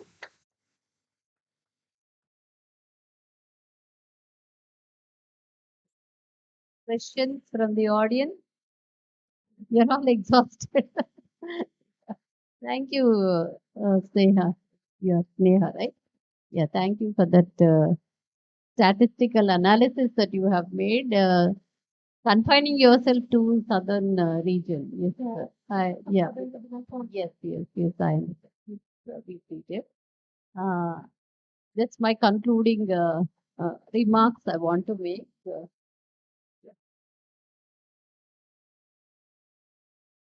So I congratulate all the four presenters for taking efforts to, to really, it's not so easy to write a seminar paper. Even I have come through all these stages. And as a research scholar, I remember what struggle I underwent. And I can see all that struggle and what all efforts they have put in. Yes, I appreciate those efforts. But just I wanted to make few suggestions and remarks with regard to your papers. When you are presenting a paper, a seminar paper, be very confident because it is your presentation. You have referred several sources and you have gained knowledge about the title that you have chosen, and basing on that you are making a presentation. So you should be very, very confident about each line that you are talking about. And yes, we can depend on the internet sources, no doubt, nothing wrong in that. But see, even Madam was referring about like we have to think, when she talked about the AI, you have to think critically as to how best you can use and how you can use that AI. Or any information that you are gathering from the internet, look at the credibility of that information and critically think whether you can use such information and whether it is right. Check once or twice, because sometimes whatever sources you are going for, sometimes you have to check once or twice. Okay, and any small word that you are asked to explain with regard to your presentation, you should be able to be confident to explain that. No, don't. No, we are borrowing from other sources, but we should have the knowledge about those sources. Several things that we are just using in our papers, just like that. Don't do that. Because when you go to a larger platforms, when you are not able to respond appropriately, then we will be cutting a sorry figure. So that is my advice. And read your papers thoroughly. Practice reading some of the words. Being an English teacher, I have to caution you about that, because if you don't practice the words that you are using, yes, you are borrowing from different sources. So please, we have the facility to to ask the internet how such a word has to be pronounced. So why don't we make use of it in the best way? So please read it thoroughly and be confident, even without looking at. If you are reading it 3 times or 4 times, even without looking at your paper, you can just speak extempore like that. So you have that confidence. But I know what struggle the research scholars face. So I appreciate your positive attitude towards presenting the papers, and I congratulate each and everyone who is here in our university. I'm glad that so many are participating, coming all the way from different places, and I hope all of you are comfortable here. And yes, we look forward to see you all again on our campus on some other occasion. Thank you, and all the best to all.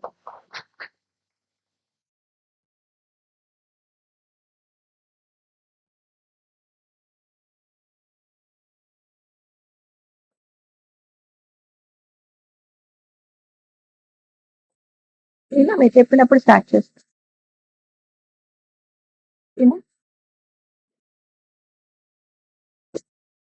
Good afternoon. Welcome you all for this post-lunch session. For this session, I request Dr. S. Nagaseshama Garu to come on the dais, and I request her to chair the session. Dr. Nagaseshama is a distinguished legal, academic, and practitioner with an impressive career spanning decades. She completed her LLB and LLM degrees at the Sri Padmavati Mahila Vishwavidyalayam, where she also earned her PhD in the year 2008 under the guidance of Professor T.V. Subbarao Garu. She began her teaching career in 1996 as a lecturer at SV College of Law, Tirupati, and as a guest faculty member at SPMVV, Tirupati. Her illustrious journey includes serving as an assistant professor at Sheshadripuram College of Law, Bangalore, and holding positions at MS University, Baroda, and MS Ramaya College of Law. Between 2007 and 2009, she contributed to SPMV as an academic consultant. In 2009, she was appointed as an assistant professor by the Department of Collegiate Education, Karnataka. Over the years, she has risen to the roles of associate professor and principal, notably serving at the Government College of Law, Kolar. Since August 2023, she has been serving as the principal of Government Law College, Ramanagara. So, Dr. Nagaseshama's dedication to legal education, research, and advocacy has left an indelible mark on the field, inspiring both her students and peers alike. So, with this very, very brief introduction, I once again welcome Dr. Nagaseshama Garu, who is an alumnus of this university. I'm happy to introduce her, and I extend my sincere thanks to Madam for accepting our invitation. So now I also welcome the paper presenters of this session. You also please come and occupy your seats here. Dr. D.V. Sri Lakshmi, Mrs. K. Sravani,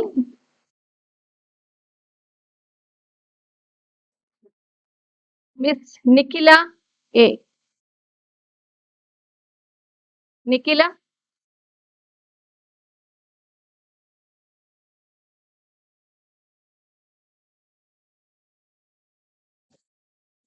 now the session is yours, madam. Please take out the session.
Good afternoon to everybody.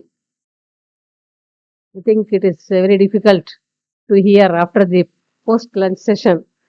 I think, isn't it? Are you feeling sleepy after having a delicious lunch? Okay. Today it is the International Girl Child Rights. So National Girl Child Rights. It's very happy to convey my wishes to all the girls, including the women also here. So we are thinking in the morning, from the morning, we are discussing about gender bias. So, in the morning, we are discussing with the Vice Chancellor gender bias. Somebody is telling the gender bias is there in everywhere, in every field, but so that is a problem. We cannot say, Madam told that male domination also, but we cannot say in the 100% male domination, but majority. If you see the proportion or the percentage of the domination means, so it is little highest only. So because wherever morning point which I want to tell you the madam, but I don't want to discuss. She is my guru and teacher, so I don't want to discuss more with her. But one thing I'll tell you. So even in panchayat also they have given reservation. But one thing which is happening, if they won't tell that I won't contest also, the men will won't leave her. They will force her to contest. After the contest, they will tell. So you have to remember if they are in the kitchen, they will tell you go, you sign this one. Somebody is came, and she won't come out from the kitchen also. And the people are sitting in the hall and somewhere, and they will ask something. Okay, okay, I'll bring the signature of the president, and they'll bring it. That should not be happen. Madam told the same thing only. That should not be happen. Once if you got the position means, so the woman has to balance all the things. That is the thing. So in case if you are not, unable to do, if he is unable to do, we should not accept that position. So the morning also, madam discussing with me after becoming a principal, I got so many responsibilities because I had to balance all the things. So you had to remember for that, that capacity is bearing only by women, I can tell you. Because after this administration position, other teaching level, or in some other company, or some other director, somebody is there. So we cannot get rid of our responsibility as a mother, as a wife, as a homemaker, something like that. We have to do it. But the woman is balancing all the things. So today, with regard to gender bias, I want to discuss with regard to this. The Prohibition of the Sexual Harassment Act 2013. So now we can say that here the whether these legislations is a myth or reality, that we have to see. So many legislations are there. So the Sexual Harassment Prevention and Redressal Act 2013, which was came into existence in 2013 only, and before that there is no legislation, and we are having so many guidelines which was mentioned in the Vishaka versus State of Rajasthan case, where the social worker who went for the work and she has gang raped in the state of Rajasthan. But you had to remember in Sanskrit, we will tell that here the Yatra Naryanti Pujante Ramante Tatra Devaha Devataha means where the woman will be. So what you can say that worshipped, God will be stay there. So even now also we are telling that the woman has a Gruha Lakshmi and she is the Lakshmi for the home. Like that, all those status are there for us. But when coming to the some of the problems means here the decision will be taken by the men only. So that is the big problem for here. And what you can say that here the and India or Hinduism, what you can say that here the those are the symbolic places. I can say that here the so everybody will take the holy dip in the Ganga river.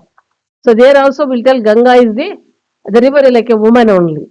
So moreover, what you can say that here the and sometimes we will tell that Shiva Shakti. So the Shiva has given Ardhanarishwara, half of the I mean his body is only that Shakti is there. Even Brahma keeping Saraswati and tongue and Sri Mahavishnu on her heart. Like that, they are giving great position to the wife also. And in ancient period also, the woman has respected more.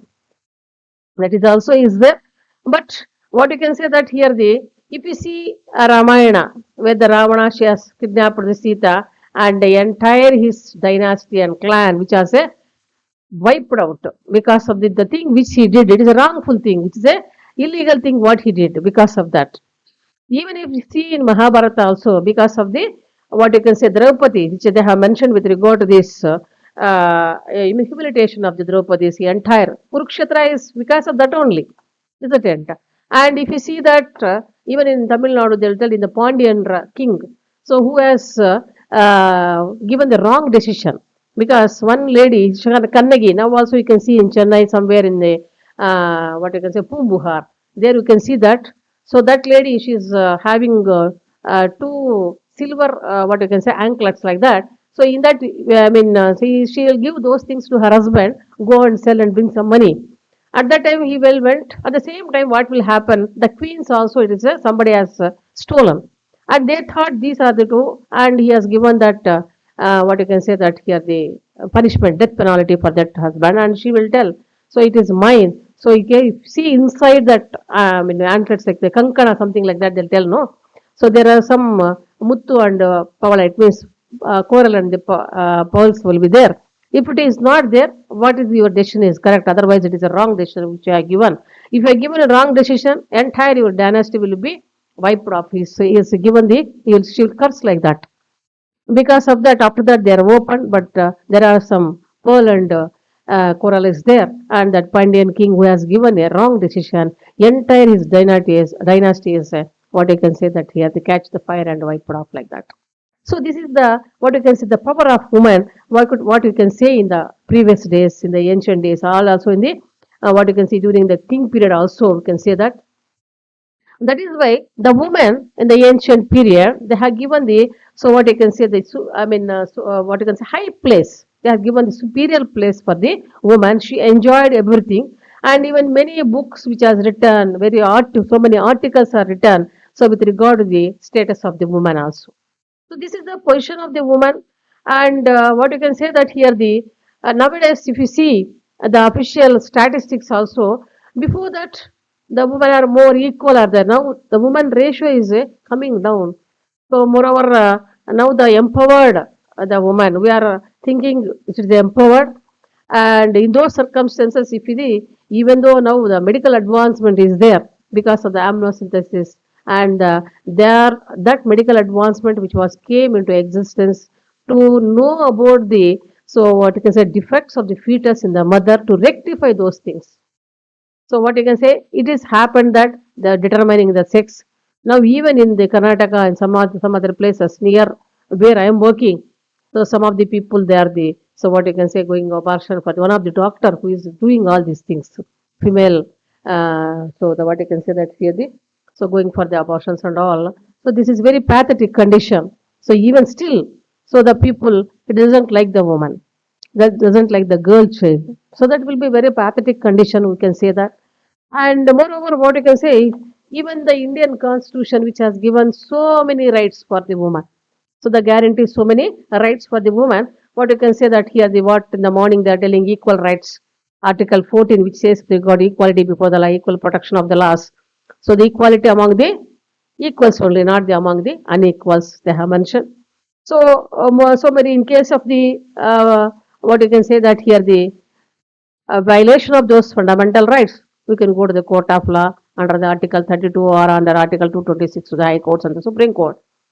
But still, so what you can say that from the domestic worker to till the higher position, so even still in workplace there is a sexual harassment is there for the woman. So because so the some of the people will tell in a wrong way, the woman is deck up her thing like that. That's why the man is provoked like that. That should not be. So the provocation of the not with regard that they should have a mindset. So because of that, here nowadays what is happening, and it is which has to be observed by every parent. I am tell you, the child, if he is seeing the mobile alone, he is not allowing anybody, and he is not talking, then we should have an observation on him. So they are going to mobiles and doing something like that. After that, here they are coming like a what you can say the mindset that they are going for this type of illegal things. That we have to remember. One more thing I'll tell you. And in some states, not in South India, still we are having some culture, I think so. If you see in North India, even the mothers wearing the dress which is not proper and roaming in the home, and which are seen by the children. So they are, I mean, deviating or diverting their mind into some other things. That should not be happened. If it is happened, so even if they grown up, even in the workplace, wherever it is, say, so he will think in that way only. That is the thing which I had to remember. Our culture is very important, and we have to teach the ethics for the child. So they should not be perverted to some other things. Here, the person, some of the people who are perverted. So that should not be. Because from the childhood, we have to brought up the child like that. That's why nowadays the technology is more. Even in a small child, also the mothers what they are doing. If he is crying, they'll give the mobile. That is not good for his health also, and the radiation will not be good for the person also. At the same time, their mind setup is changing, and they are going for some other wrong things. That should not be happen. And what you can say that here, that's what I am telling. So many things are there, but still, so the people are having the sexual harassment with regard to the unwelcoming sexually determined behavior directly or indirectly, whatever it may be. So includes the physical contact or with regard to the advances, demand, and one more thing, what you can say, they are giving something and expecting something. So like that, here the sexual harassment is there in everywhere. It is a so intimidating the environment of the working woman. She is unable to work. So they say, cannot. If you go in the morning, so to the office, what will happen? How he will behave? She can't leave the job also because of her economical, what you can say that he has necessary sometimes. And she can't do the job also because of the humiliation where in the office also. So where is the, so that's a problem she has to face in the morning because of that. So everywhere, even though, so that legislation, what you can say, constitutional provisions which are provided, but still it is there. And if you see the international conventions and international policies, you have to see Universal Declaration of Human Rights. So they have mentioned with regard to this women protection, equality for all the people. If you go for the covenant on the economic, social, and cultural rights, or covenant on the civil and political rights. So in addition to that, so at international level, they have made separate convention, that is convention on the elimination of all forms of discrimination against the woman, that is the CEDA. And even in the Beijing rules, 2005, they brought so many rules for the protection of the woman. So in spite of all these uh, international policies and legislations, still we are facing. Coming to the government of India, so what they have taken the various steps with regard to the women. So they are in the constitution. If you see that here, there's so many provisions. That is the Article 14, Article 15, Class 3, which has empowered the government to make the special provisions for the woman and the child. And with regard to these other articles 39A, 39D, and also this 51, 42, all these things, all the articles, Constitution, so which has giving a special protection to the woman and the women workers also, and in the working place also. So these are the things which you had to remember with regard to the constitutional provisions.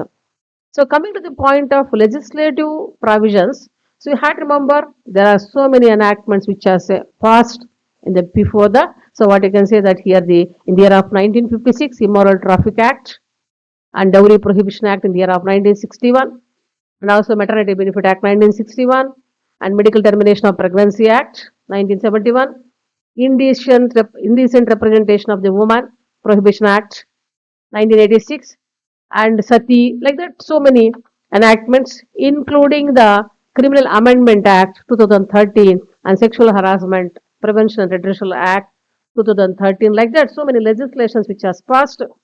Recently, with regard to this, now we cannot call it the IPC. Before that, it is there in the Indian Penal Code also some of the provisions. But now in BNS, that is class 69, which has makes a what you can say that here the categorizing the sexual relations obtained through the deceitful promises as a rape. They have mentioned it's very nice. So in deceitful promises, they are doing the promise and doing something like that. So that will also if they are taken the sexual favor, so that will come, that will be amounts to rape they have mentioned in the BNS newly. And also this class which has explicitly what you can say criminalizes the coercive misuse. There is a workplace, it is there, coercive. So not with the interest, the coercive because of the job, whatever it may be. So there are some of the people, they are misusing their authority. So because of this, what you can say, so they are exploitation, the vulnerable individuals, their exploitation is there. So with regard to the workplaces and what you can say, and beyond that also, so this will be amounts to rape, which is mentioned in the BNS also. So there's a new provision, so which is the Bharatiya Nyaya Samhita. They have mentioned 69 clause is very wonderful to give the protection to the woman in the workplace. And also, what you can say, this Prevention of Redressal Act, that is Prevention and Redress of Sexual Harassment Act, which has given so many provisions, which so already the people who has in the morning we have listened with regard to all these things, and we should have the committees and committee. The woman is there in case in that industry woman is not there.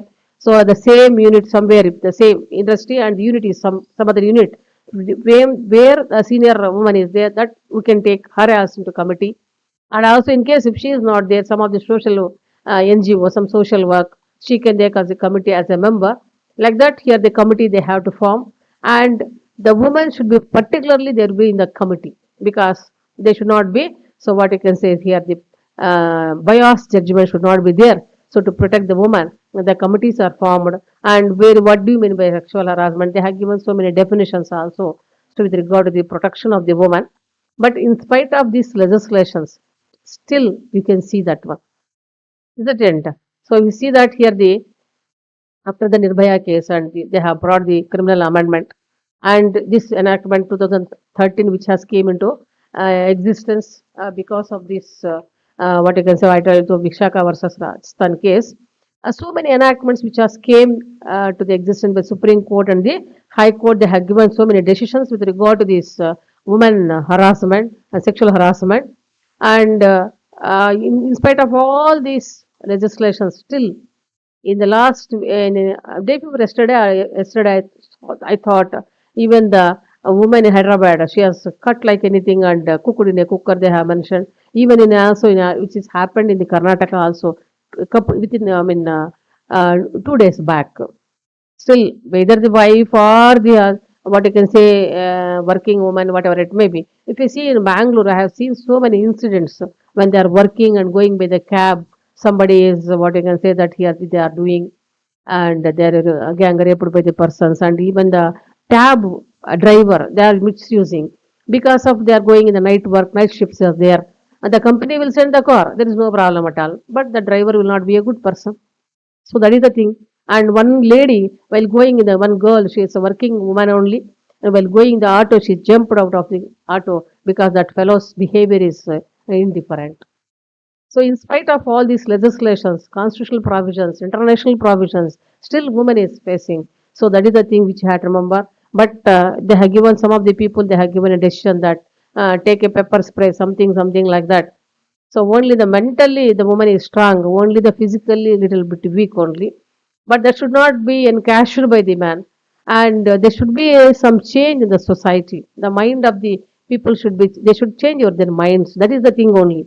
And that's why I request all the people, so see the ethics. And in case if your mother or a teacher, tell the ethics for the children or for the students or for your children. They should not so have that the brought up should be very so that should be in a cultured manner how they have to behave. So that is the thing which I remember very important, and change should be there. And it is the policies which has to be implemented properly by the police department or by judiciary, whatever it may be. Until and unless there is no proper implementation of the legislations, there is no use at all. We are having a wonderful legislations. Each and every provision is very wonderful and which is very useful for the woman also. But so the implementation, coming to the point of implementation, that is not is properly happening. If it is implementation is proper and the effective means, so the next will not be happen.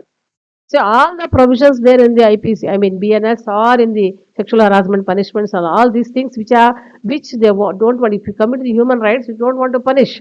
But these legislations which has given that to create a fear in the mind of the people, they should not do this type of the offenses. But still they are continuing means what is the meaning means it's not a properly implementing. So that is the thing. So is a proper implementation is very necessary, important. And I mean the second thing, so we have to see the ethics and our culture. Then only the woman can get the protection. What the Gandhiji told. So in the midnight, if the woman will go, so that will be full freedom will get. But nowadays we can't give after 6 or 7 o'clock. This is the things which are happening practically. So I'm seeing so many people, so many companies, the people are going. So the woman is having a fear while going the night. That is the problem. So the should not. We have to take the preventive measures also at the same time. So the implementation is very important, and we have to make up our mind. And one more thing, women should have the courage to balance the things, and also at that moment we should have some ideas how to avoid this thing. That is the thing. Blindly we should not go, and blindly we should not believe the people also. That is the thing which I have to remember. In case if anything is happened in that work atmosphere, and in case the persons who are having a favorism, immediately we can give the complaint against him, whether he is a boss or is a somebody else, some colleague, something like that, whatever it may be. So the women should not fear about all those things. So they have to come forward and tell to the person. It will be preventive measure by ourselves also. So I think so. You will receive the what I told the what you can say that here the precautionary measures, and we can implement first, and then let the other person. We cannot always say that implementation is not a proper, and we should also take some precautions to avoid this type of the things. So thank you very much.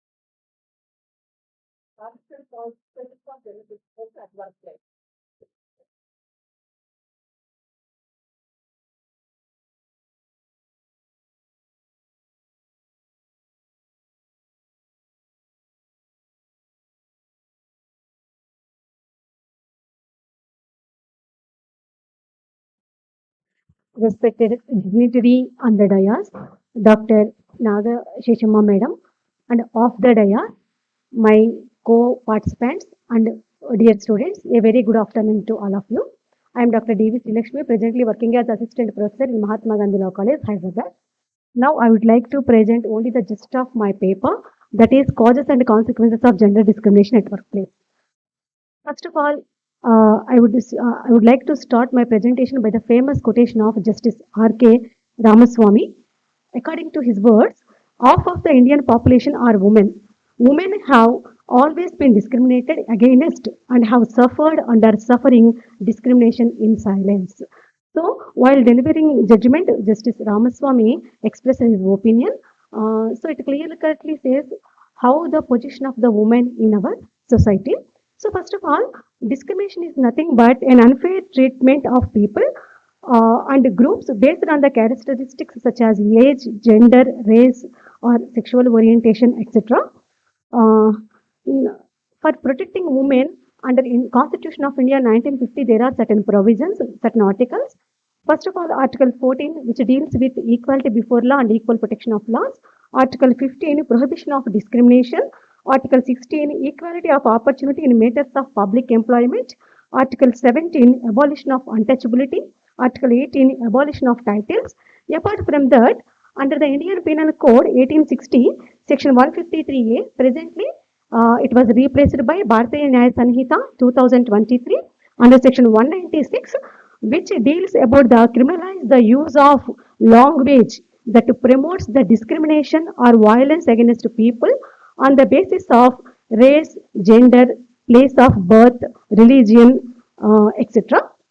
Apart from that, the Wage Code Act 2019, which defines prohibition of discrimination for wages for employees at workplace and also prohibiting reduction of wages on the basis of gender. Next one, with regarding to the types of gender discrimination at workplace, the first one is gender discrimination. Under this, there is one famous case, that is Suhas Katti case. Suhas Katti was the accused. Accused is nothing but the wrongdoer. So, accused and he harassed the victim girl only because when she refused to refused his proposal to marry her.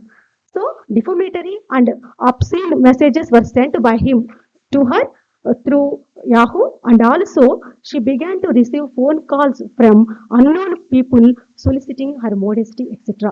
So, a complaint was filed by that girl on February 2004. Within 7 months, the accuser was convicted. So, it is a welcoming step. Next one, the second one, age discrimination. It was laid down in one famous case, Union of India versus Atul Shukla. So the court has observed there can be no different treatment between the employees who were directly recruited and also through promotion basis. If the two employees are on the same cadre, they cannot be treated unfairly or differently for the purpose of salaries and including the age of superannuation, etc. Religious discrimination, disability discrimination, etc. These are also various kinds of discrimination. Next, I would like to focus upon the various organizations that are protecting the discrimination against women at workplace in India. The first one, NHRC, that is National Human Rights Commission. So it is responsible for promoting and protecting the human rights in India, including workplace related rights. Second one, Ministry of Labor and Employment. This ministry is a government department in India responsible for overseeing and regulating various labor related matters in the country. The third organization, that is State Labor Department. So State Labor Department in India is the government, these are the government agencies that oversees labor related matters at the state level. They could conduct regular inspections of workplace to ensure workplace discrimination. The fourth one, equal opportunity cell in education institutions. These cells are typically found in universities, colleges and other educational institutions and are dedicated to ensuring that all students, regardless of their background, have an equal chance to excel in their academic pursuits. The last one, non-governmental organization like HRW. So, Human Rights Watch. It is a global organization dedicated to promoting human rights and combating discrimination worldwide. Now, I would like to focus upon various acts provided under in India that protecting discrimination of women at workplace. The first one, Equal Remuneration Act 1976. This act was amended in the year 1978. So, it is explaining certain punishments for the wrongdoer. They are called by name guilty parties and are also providing jurisdiction for trial of offences just like criminal cases. Next one, Maternity Benefit Act 1961. Basically, this act provided 12-week employment paid maternity benefit, but it was amended in the year 2017. Now, according to the 2017 amendment, the woman employee is entitled to 26 weeks paid maternity leave for the first two children, not for the first children. For the first two deliveries, she is entitled to for 26 weeks maternity benefit. Next one, It's regarding to the sexual harassment. We all know that Vishaka and other versus State of Rajasthan. It is a very famous good case. While delivering judgment in this case, the Supreme Court laid down certain guidelines to eradicate sexual harassment at workplace. Next one, according to the Companies Act 2013, also it is mandatory, and there should be at least one woman director in the board. Now, I would like to conclude my presentation by one famous quotation said by Swami Vivekananda: just as a bird could not fly with one wing only, a nation could not march forward if the women are left behind. For fighting for justice by females or gender equality is not a fighting against men. It is fighting against those unjustified traditions which have chained the women by laying down different norms for men and different norms for women. These are very few random thoughts of me which I shared with all of you. I would like to thank the organizers for giving me this opportunity. Thank you, one and all.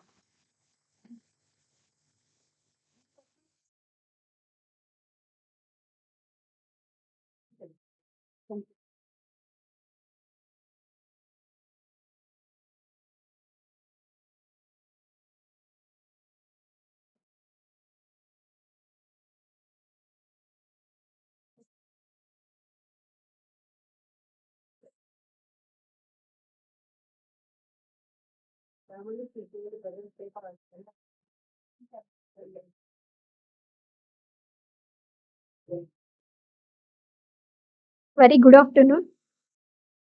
Very good afternoon to the dignitaries on the dais and off the dais. First of all, Madam, very happy to share in this session. Actually, I heard that you are the student of this university. I'm also the student of this university, and I'm very much obliged to be in your session. You have explained so much elaborately about the gender equality, and actually, our madams are busy in the work, so they have not explained about your performance in the speech. You have explained very well, ma'am. First of all, I want to congratulate, and I want to took some initiative to help to do that. Okay, ma'am. I'm myself, K. Shravani, full-time research scholar under the Department of Law, Sri Padmavati Mahila Vishwavidyalaya, and today I have submitted my thesis of research. Thank you, ma'am. Thank you so much, ma'am. PPT is there. I have prepared some PPT slides to explain my. Okay. Gender equality. Gender equality is the idea that people should have the same opportunities, rights, and responsibilities regardless their gender. This is the gender equality, I think. Equality. We know that so many people here are from legal field. Yes. Okay. We all know that our constitution have envisaged so many articles for the protection of equality. Article 14 from Article 14 fundamental rights to from beginning preamble to so many articles are there. They are protecting our equality rights. Gender equality is there till we have in our society after a long period of gap. We have get you have we have got independence in 1947. Till now we are facing gender disparities. But today I have shortlisted my topic of paper as gender equality and public health, a socio-legal study in India. To relate this, I am going to explain what is gender equality and what is public health concern in India and how this gender discriminations or gender disparities affect the public health and how the legal study should be made, how the legal framework help to eradicate that gender disparity in the India. This is my objective. When coming to the topic, gender equality, we know that it is the idea which we have to give equal rights and opportunities to all the people without discrimination. It is gender equality. But public health, when it comes to the public health means social well-being of all the individuals. Public health integrates, it promotes, it prevents, and it makes the people, community at large. It gives the protection of health to community at large. So there are three P's in public health: protection, prevention, and promotion. Health protection, health promotion, and health prevention. So public health is a very very broad concept when comparing to the health. Health of the individual is not there. Health of the community level is there. So when coming to the public health concern, there is some health disparities, gender equality disparities reflecting they are impacting the public health. So when coming to that, maternal health and mortality, this is the first disparity we are facing in India, and nutritional inequalities, sexual and reproductive health challenges, health disparities, and sexual violence and gender minority discriminations. These are the five major gender inequalities which are facing in India in public health aspects. Okay, mental health, maternal health and mortality. So many pregnant women and newly delivered women are dying due to lack of efficient workers in health hospitals. So there is a lacuna in the public health agencies, public health promotion. Public health centers are not there. Public health efforts are not effectively implementing. We have so many laws are there, as madam said, so many laws are there. We are fully abundant with the laws, but there is no proper implementation. Public health hospitals are there, but there are shortage of professionals, shortage of health workers. They are not practicing the health conceptions which have to be given to pregnant women also. High mortality rate, especially in rural areas, result from systematic barriers. So, lack of healthcare access, early marriages, unlimited reproductive autonomy, cultural norms prioritize the men's and women's health. Education of overall women is less in rural areas. Education, health education is not there. So, to know that how we can protect ourselves is the minimum health education. That health education literacy is not there in rural areas. So there is a need to protect the maternal health. Our India is na slide marchal. Okay. Okay. In India, there is a disparity that 2024 description has been taken that envisages that health and surveillance rate is very very low, and our rank is, what is our rank? 129th rank. 129th rank at 150 countries. So we are very very far to protect the maternal health. Next, nutritional inequalities. We know that we are all women. We should not take proper diet. We should not take in our food. We women are the epitome of power and health, wealth. We know that women are the epitome.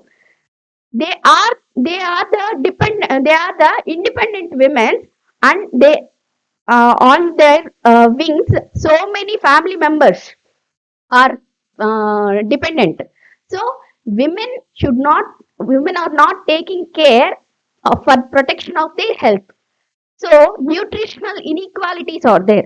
Women and girls are facing malnutrition due to discriminatory food distribution practices in home itself.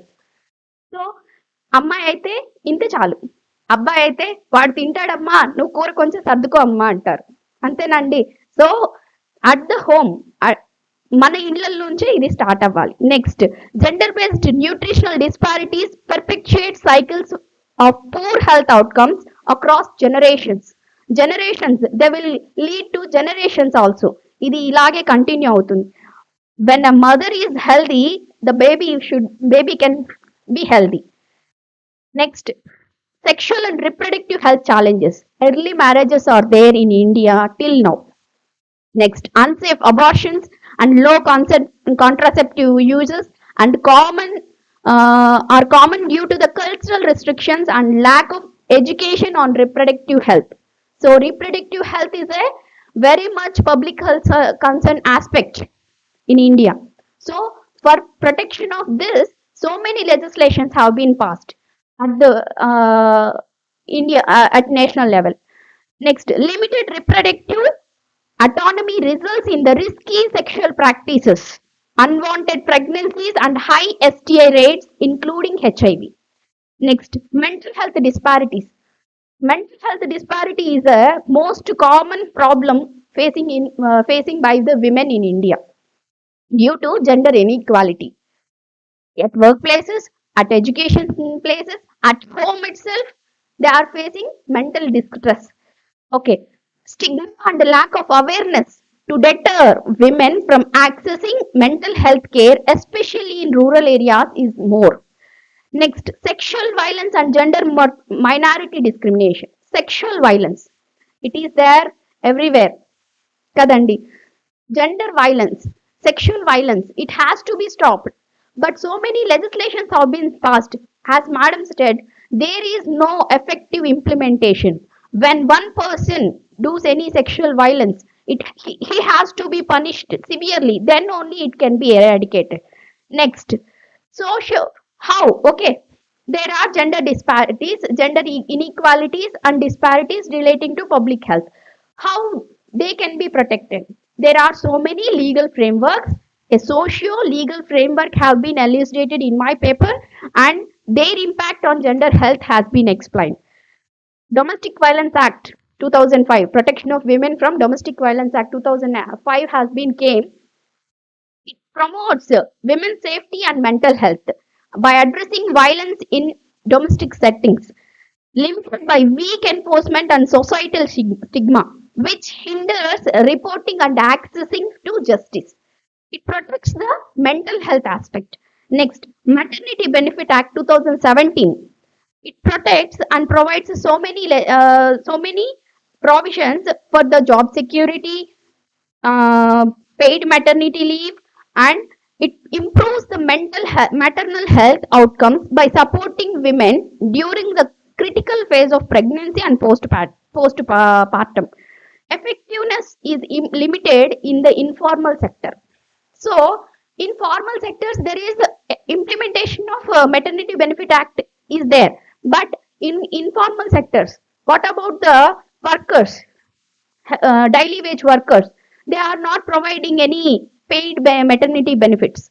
So, effectiveness is limited in informal sector where many women lack formal employment benefits. Next, transgender persons and protection of rights. We have taken public health aspect, no? So not only limiting to the women, we are taking minorities also. So for this act 2019 has came, it encourages inclusion of transgenders individuals in healthcare systems. Gaps remain in the implementation of gender affirming healthcare and reduction in stigma. So they have been discriminated. Transgenders have been discriminated from so many years, but now 377 article, we know that 377 section has been deleted. Next, Convention on Elimination of All Forms of Discrimination Against Women, madam has said, CEDA, International Covenant, which protects all elimination of all forms of discrimination against women. It has been given in 2000, in 1949, sorry. Sustainable Development Goals, we have taken Sustainable Development Goals 3 and 5. 3 relates to public health, and 5 relates to gender equality. So there are some sustainable development goals, but how to reach that goal is lacking. There are laws, but effective implementation is there. Effective implementation is not there. As a researcher, I want to suggest some few suggestions to improve that effectiveness in implementation. We have to make an app. Why? Why we can't make an app? Everyone is having mobiles in our hand. We can make an app like trace చేయడానికి ఒక app తెచ్చారు కదండి. Wherever the women is facing any difficulty, app is there.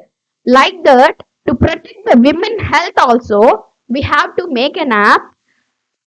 Through that, in the area, in the local communities, in panchayatis itself, we have to get the data of health related to women, all the women it should cover.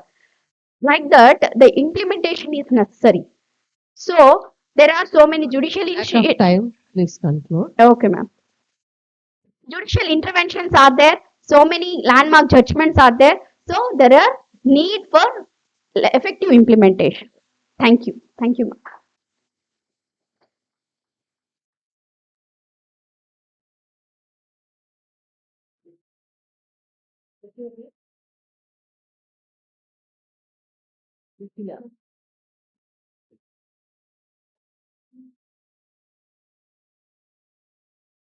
Nikila and Shalika.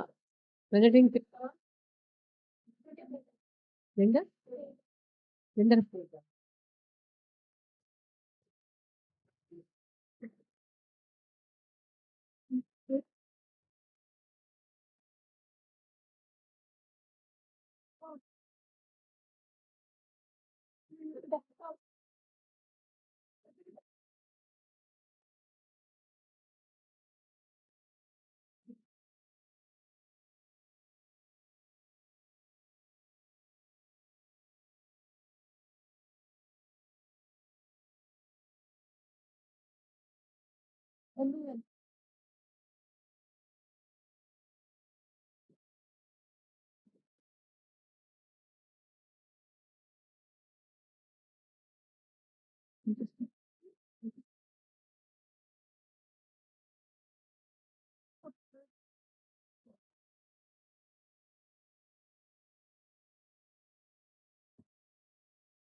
Respected professors, teachers, scholars, and my dear friends, a very good afternoon to everyone.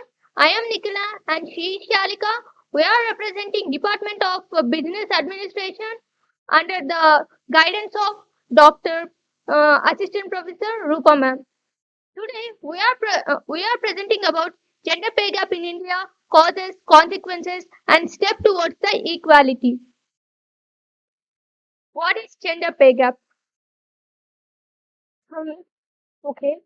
In 2019, the BCCI, which is the Indian team, released the contract of every um, male and female payments in the World Cup. Our all favorite male player Virat Kohli earned 7 crores per annum. Similarly, the female player Mithili Raj, she earned just 50 lakhs per annum. There is difference, no? This is called gender pay gap in the same work and the same quality of efforts. So, this means Mithal Raj earned 92.86 less than Virat Kohli, despite being the same top grade of players. Not only in this industry, many industries are facing the same problem in their profession.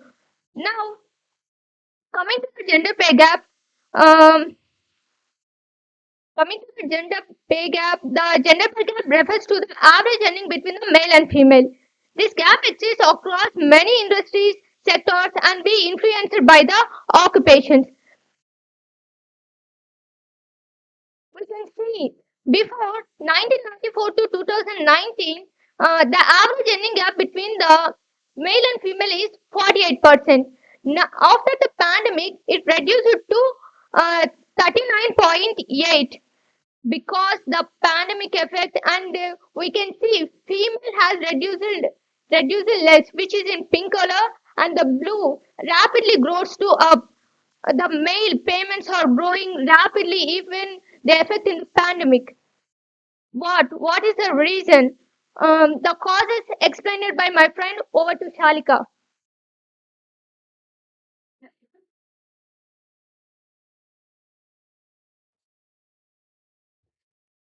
Good afternoon. I'm Shalika from MBA second year. Okay, I would like to discuss about the causes of the gender pay gap. And one of the primary causes of gender pay gap is occupational segregation and informal employment. Because nowadays women are learning as compared to men, and dominant women are working in low paying sectors like retail, domestic work, and caregiving. And uh, not only this is the reason of occupational segregation and informal employment, but also there is a absence of pay regulation reason in that due to 91% of Indian workers are working in informal sector. So that due to that lack of job security and promotions, 90 only 209 rupees per day for women and 332 rupees for men. And coming to the Remuneration Act in the year of 1976, it is not comply with many of the organizations. And as we all can see the gender parity between the women in every sector, like middle skill occupation. In the first image, 83% of workers are women, but still we are getting $33,000 less. And in 55% of workers are in the there also in 20 only 29% are there women, remaining all are men. Coming to the good middle skill occupations, only 36% of workers are women, which includes only $35. But the men majority is more in this also. And coming to the educational and skill disparities, only 27%, according to the census of 2011, only 27% of Indian women have a college degree. Even though, according to World Bank record, only 14% women are enrolled in STEM courses like science, technology, engineering, and mathematics.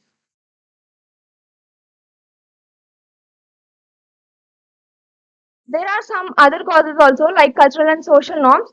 Coming to the woman, she spent 5 hours a day for an unpaid work compared to man, or it is only for 52 minutes for him. Workplace bias and discrimination. Only 8.9% board members are included according to NSE, National Stock Exchange in India. And 60% of executive roles, this percentage included in Deloitte company. And lack of gender sensitive policies. These are the different types of countries showing disparity, and so there are some advantages and disadvantages in gender pay gap. Over to my friend. Coming to the consequences, coming to the consequences, as my friend said, the causes affects the consequences due to fewer leadership. Number one, the fewer leadership in every 17 CEOs of male CEOs, there is only one male CEO in our country. Why the difference between male and female? The culture norms and the discrimination will lead to the fewer leadership roles. Impact of caregiving and responsibilities. Women play a major role in giving caregiving, unpaid unpaid caregiving, which is on household chores and child caring. This may affect to improve their skill personally and professionally, and all this affects to the financial stability. Affects on financial stability. There is only 46% of earning of a woman It may cost to savings, investment on assets, and um, retirement plans. This may affect to the lifetime earning gap and increase the poverty of a woman. 65% of women facing after 65 age poverty because of low earning. Over to Shalika. To, to reduce the gender pay gap, we have some suggestions. So, strengthen legal and policy frameworks by providing the some regular legal laws and providing some initiatives. We can help to reduce the gender pay gap. In that, there are some articles released, but even though they are poorly enforced and not complied yet, so we should improve that. And transform workplace practices like providing flexible working hours and leadership representation is the main thing. In that, there is a company called Gap Inc. It is giving salary overall globally the same salary and changing social, cultural and norms. Women are getting less salary 19% in the even in the entry level jobs also. Coming to the corporate accountability and diversity goals, we need reporting and transparency in the salary pay wages to women and men.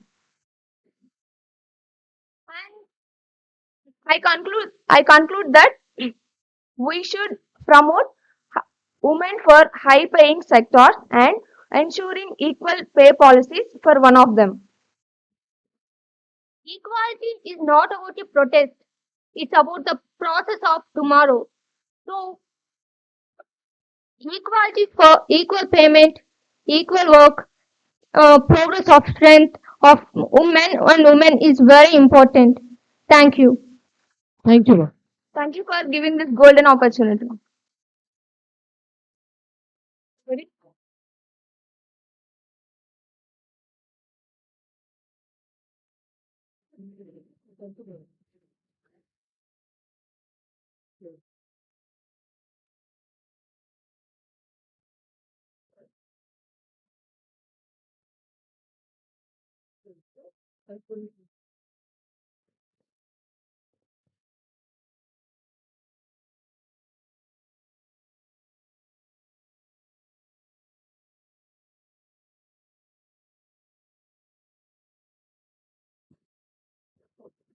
Congratulations all the participants.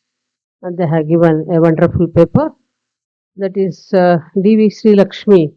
Madam has given causes and consequences at workplace. So what is the problem they are facing and the consequences related to that. And she has given with regard to discrimination, how the woman is discrimination in their workplace and how to overcome from those problems we had to mention, madam. That is the thing. Okay. So next, coming to the Shravani madam, she has given gender equality and public health. This is also a very good paper, a social legal study, and she has mentioned with regard to constitutional provisions. But one thing I'll tell you, she told whether any law students are there. So not only the law students, each and every one should know, citizen of India should know about the constitutional provisions. If we don't know about our rights, how can we exercise those rights? That the awareness is very important for all the citizens, including the women also. That you had to mention, madam. And with regard to the public health, which I can say that here the engage primary health centers should be proper. And in case illiterate people, we had to give the awareness. Nowadays, because of the mobiles and the people are little bit awareness is there, they will see the medicine, how it will be useful, any what you can say that here the if you use that one, so any problems are there and any consequences are there, all those things are there. Still, some of the people they need the awareness with regard to this public health. So, a good paper, madam. Thank you. And there are students who are presented on behalf of their professor, that is Shalika, with regard to gender pay gap. And this is the thing which I can say that nobody will come and give the opportunity for us. We have to grab the opportunity. So they have given that only 17 CEOs are there. Among that, only one woman CEO is there. So you people are doing MBA, is it in Master in Business Administration? And I hope you will become a good CEOs in some companies. Okay, so that's why so I'm telling to you people who should grab the opportunity, and for to grab the opportunity, you had to prove that your ability and your so what you can say caliber, isn't it? So then only you'll get the opportunity. So woman is not going forward with regards to your post because the administration position and please know.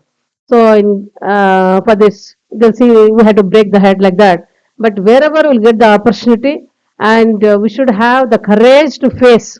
And woman has to have should have the courage to face the problems. So the should not. I mean, what you can say that here, if it's in case if you chase, if you are running and the problem will run behind you. As long as you chase, it will become behind you only. But you should stand and turn back. What is the problem? Let me face it. Then everybody, the problem will be go off. So the every in each and everybody's life there are some problems are there. Nobody is free from the problems because I'll tell you a small story with regard to that. One of the king he asked that. So is there any people are there in my kingdom without any problems? And he told to his people, go and search an entire my empire. If anybody is having you don't have any problem. The people don't have problem. Bring his shirt or his clothes, whatever it may be. And these people will go and inquire everywhere. They tell that here this is the problem, that is the problem, that is the problem. Everybody is telling the problem. Only one old person he told that I don't have any problem. And they asked his shirt, give me the shirt, will show the king. He don't have shirt. So that is a problem which you had to remember. Problems are there, but being a woman, we should have the courage to face that one. Then we can overcome those problems and we can stand as a CEO or a professor or a vice chancellor or otherwise other posts, good positions also. Even in the domestic workers also has to have. Nowadays, domestic workers how they'll talk. See, some small example I'll tell you. Servant maid, she's working in our house. So other person is a owner. He came and he told, I'm in a rented house only in Mysore, and he told that sweep here also. She told, I am not your domestic servant. I am only for the madam. If she will tell, I'll tell. Otherwise, I won't do it. Very correctly she told. Who is he to tell? Isn't it? So if they are like that, nobody will be touch them. That is the thing which I had to remember. So everyone, woman has to. I mean, we have to brought up our children also with the courage, and we should also face the problem. Then there is no problems at all. We can solve our own problem. We cannot say always the somebody has to do, somebody has to. We should not wait for the others. We have to do by ourselves, and as per the society we have to change. And I'll tell you the students are to us also, always we have to update, otherwise we'll become the outdated. Thank you very much.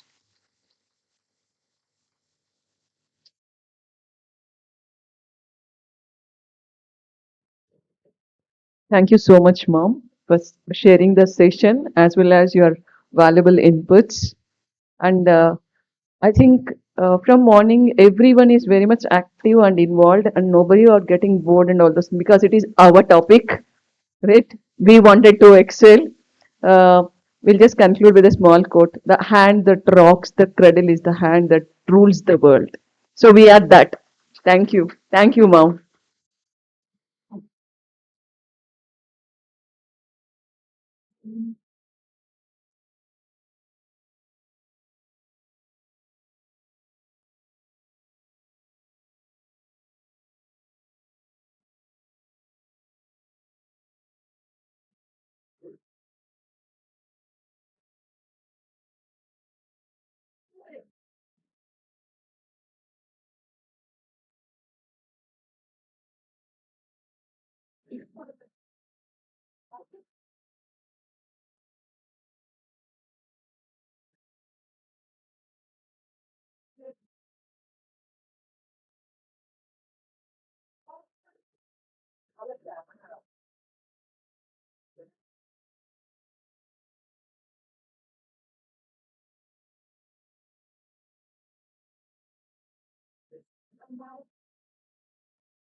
అది వయస్సు చెప్పినట్టు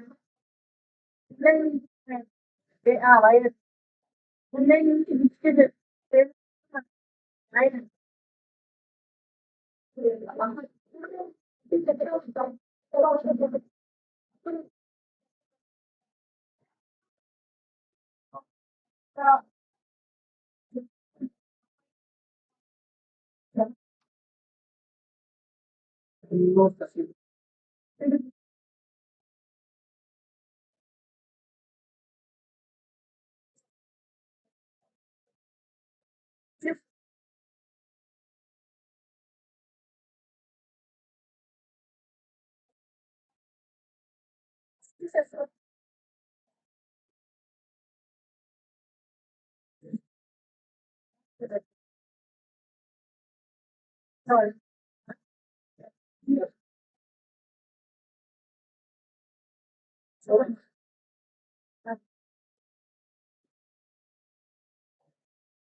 Very good afternoon to you all.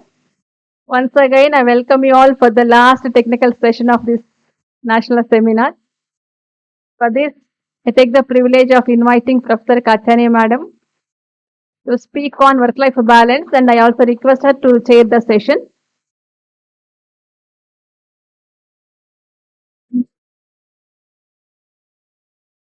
Professor J. Kachani is a distinguished faculty member in the Department of Business Management at Sri Padmavati Mahila Vishwavidyalaya.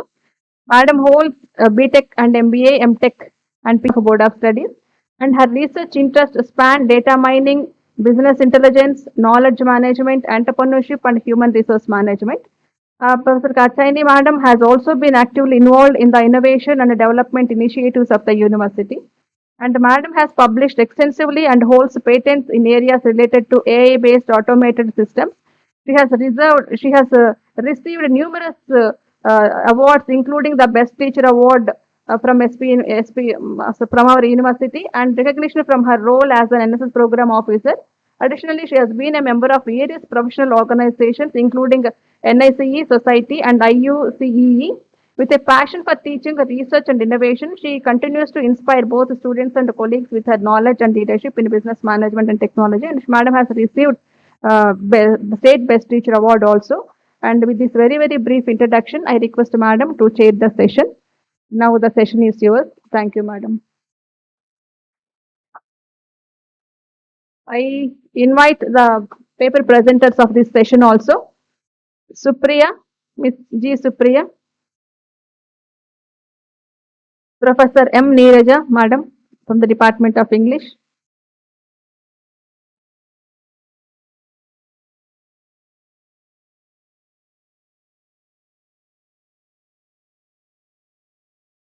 Next, I also invite Ms. Samhita. Thank you.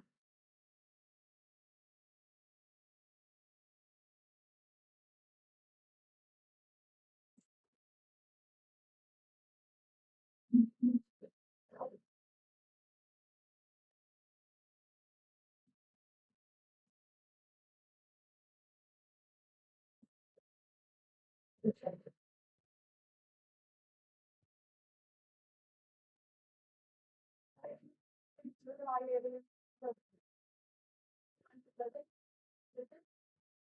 good afternoon to everyone here who are present here to discuss about the gender equality. So I think we are having a fruitful session from the morning itself. This is the last session that we are having. And I thank the organizers for giving me this opportunity to chair this session. So let me complete the presentations, then I will tell my views on this particular topic.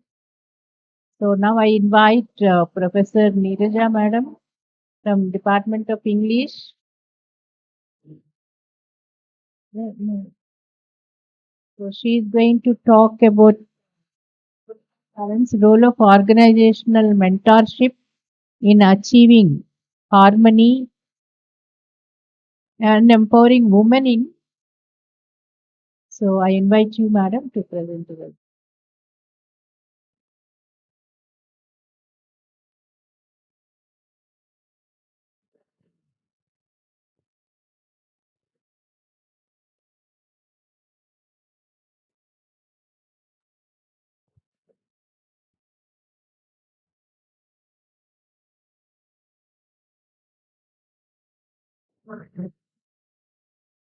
Good evening, everybody present here.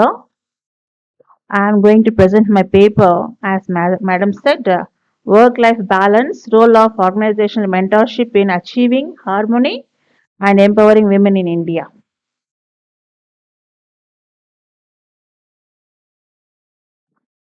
Work-life balance has sprung up as a key or crucial area of concern in the present career scenario, particularly in a robust and rapidly developing country like India, where women who often bear dual responsibilities in the workplace and at home, achieving a balance between professional and personal lives is not only a matter of personal well being but also an essential factor in promoting workplace equality.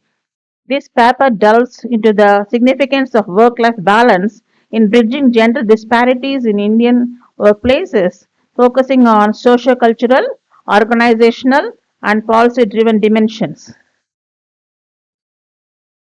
Organizational mentorship can play a transformative role in achieving this harmony while empowering women to thrive both professionally and personally. India's socio-cultural fabric presents a distinct set of challenges for achieving work-life balance.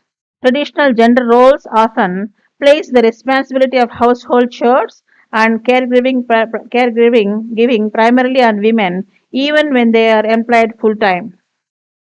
Moreover, this dual burden can lead to stress, burnout, and decreased productivity. Moreover, the rise of nuclear families and urbanization has further complicated the equation. Within limited access to extended family support, working women in India often struggle to find equilibrium between their personal and professional lives. The pressures are even more pronounced in demanding sectors such as IT, finance, and healthcare, where long hours and high performance expectations are the norm. Apart from this, women is when they're trying to balance work and life, okay, they have to face number of challenges. To name a few, women in India are frequently expected to prioritize family responsibilities over career ambitions. This cultural expectation can hinder the professional growth and create internal conflicts. That means within the family is there will be a lot of demands. I'm just explaining. Yes, these days women cannot sit at home without career. Career is very important, but at the same time they will have some obligations towards the family. At such times, it's very tough for them to balance both professional and personal lives. And many organizations in India still follow rigid work schedules, making it difficult for women to manage both personal and professional responsibilities effectively. Affordable and quality childcare options are scarce in India, leaving working mothers with fewer choice to balance their commitments. I am reminded of one incident that happened, I experienced myself, okay. Some 15 to 20 years ago, I faced the same. My son was very small that time, and the person who was taking care of my son, suddenly she had to leave this place and she was away for 2 days. I had no choice. I was a little bit scared what to do. So we used to have crush here on our campus. You all know what crush is, where they keep the small kids. Okay, so I called the person in charge of that and I requested her, will you please keep my son for 2 days? There is nobody around to take care of my son. That lady, I don't know, she was so very curt, saying, no, for 1 or 2 days we are not going to keep. Then where can I keep my son? I was a little bit shocked. That should not be there. The organization should be ever ready to help the mothers who are working on the same campus. Of course, I managed it somehow. Okay, but the same person, see, people who are occupying high positions should never have prejudices and likes and dislikes. Okay, the same person, when some other faculty of her department requested to keep her child for a day, she obliged. I was very much hurt. Such things should never take place, right? So, whenever I think of this, I feel so bad because organization always try, you should try to help the yes, employees who are working there. Okay, and yes, coming to this in gender bias, we face a lot of gender bias also. Of course, not here because ours is a women's university. So, workplace biases such as the assumption that women are less committed to their jobs post motherhood further exacerbates or it makes the issue worse to bad. That's the opinion many people have that women cannot work better after they become mothers. That's a false notion. We cannot say that. Women are more committed. If they take up some challenge, they put whole heart and mind and soul, everything into it, and they do a better job. But mostly they think like that women cannot perform well once they become mothers. That's a false notion. I feel like that, and I'm sure you also agree with me with regard to that. And then coming to this constant juggling act, that means balancing the personal life and balancing the professional life, is this can take a toll on women's mental health, leading to anxiety and depression. That happens in many cases. Okay, they feel depressed, not able to cope with both the responsibilities when they don't have support, moral support or whatever it is, that leads to this depression and stress. A lot of stress on women. Okay, I am sure most of us mothers must have undergone that. I did not tell. Okay, when I'm telling, they are reminded of their own situations, right, Madhavi? You are nodding. Yes, and yes, and then here mentorship programs within organizations can address these challenges by providing guidance, support, and yes, advocacy for women striving to achieve work balance. And mentorship can make a world of difference. When there is good mentorship, it makes a world of difference in their progress. Okay, and coming to mentorship can help women identify strategies to prioritize tasks, what to do first, what to do next. They can prioritize and delegate responsibilities and set realistic goals, is fostering a sense of control and confidence. And successful mentors who have achieved work life balance themselves can serve as role models, inspiring mentees to pursue their aspirations without guilt or fear. Here, I would like to elaborate. Successful mentors who have achieved work life balance. See, for example, in this institution, okay, so seniors in the department, senior faculty, they can become mentors for the juniors in the same department. Okay, they become mentees with all their experiences and all that. They can simply guide us how to go about to achieve our.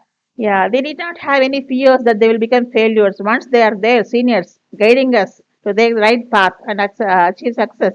It's a very good idea. So our seniors should become our role models. They should be prepared to become role models for the juniors in the department. Okay. This morning, as I must tell you, one of the faculty members of our department, she was telling, "Yeah, you do that. I am there. I will give you guidance." Okay. I said, I was just looking. I am telling you, if I tell, I will stick to it. I am there. I'll guide you. You take up that challenge and proceed. That's what every junior in the department expects from a senior faculty. Yes.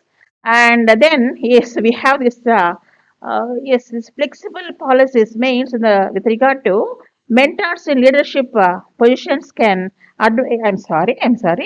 Uh, Yes, sir. See family-friendly workplace policies such as flexible hours. Flexible hours in the sense, for example, if some work is allotted to you, it's up to it's between the organization and the employee.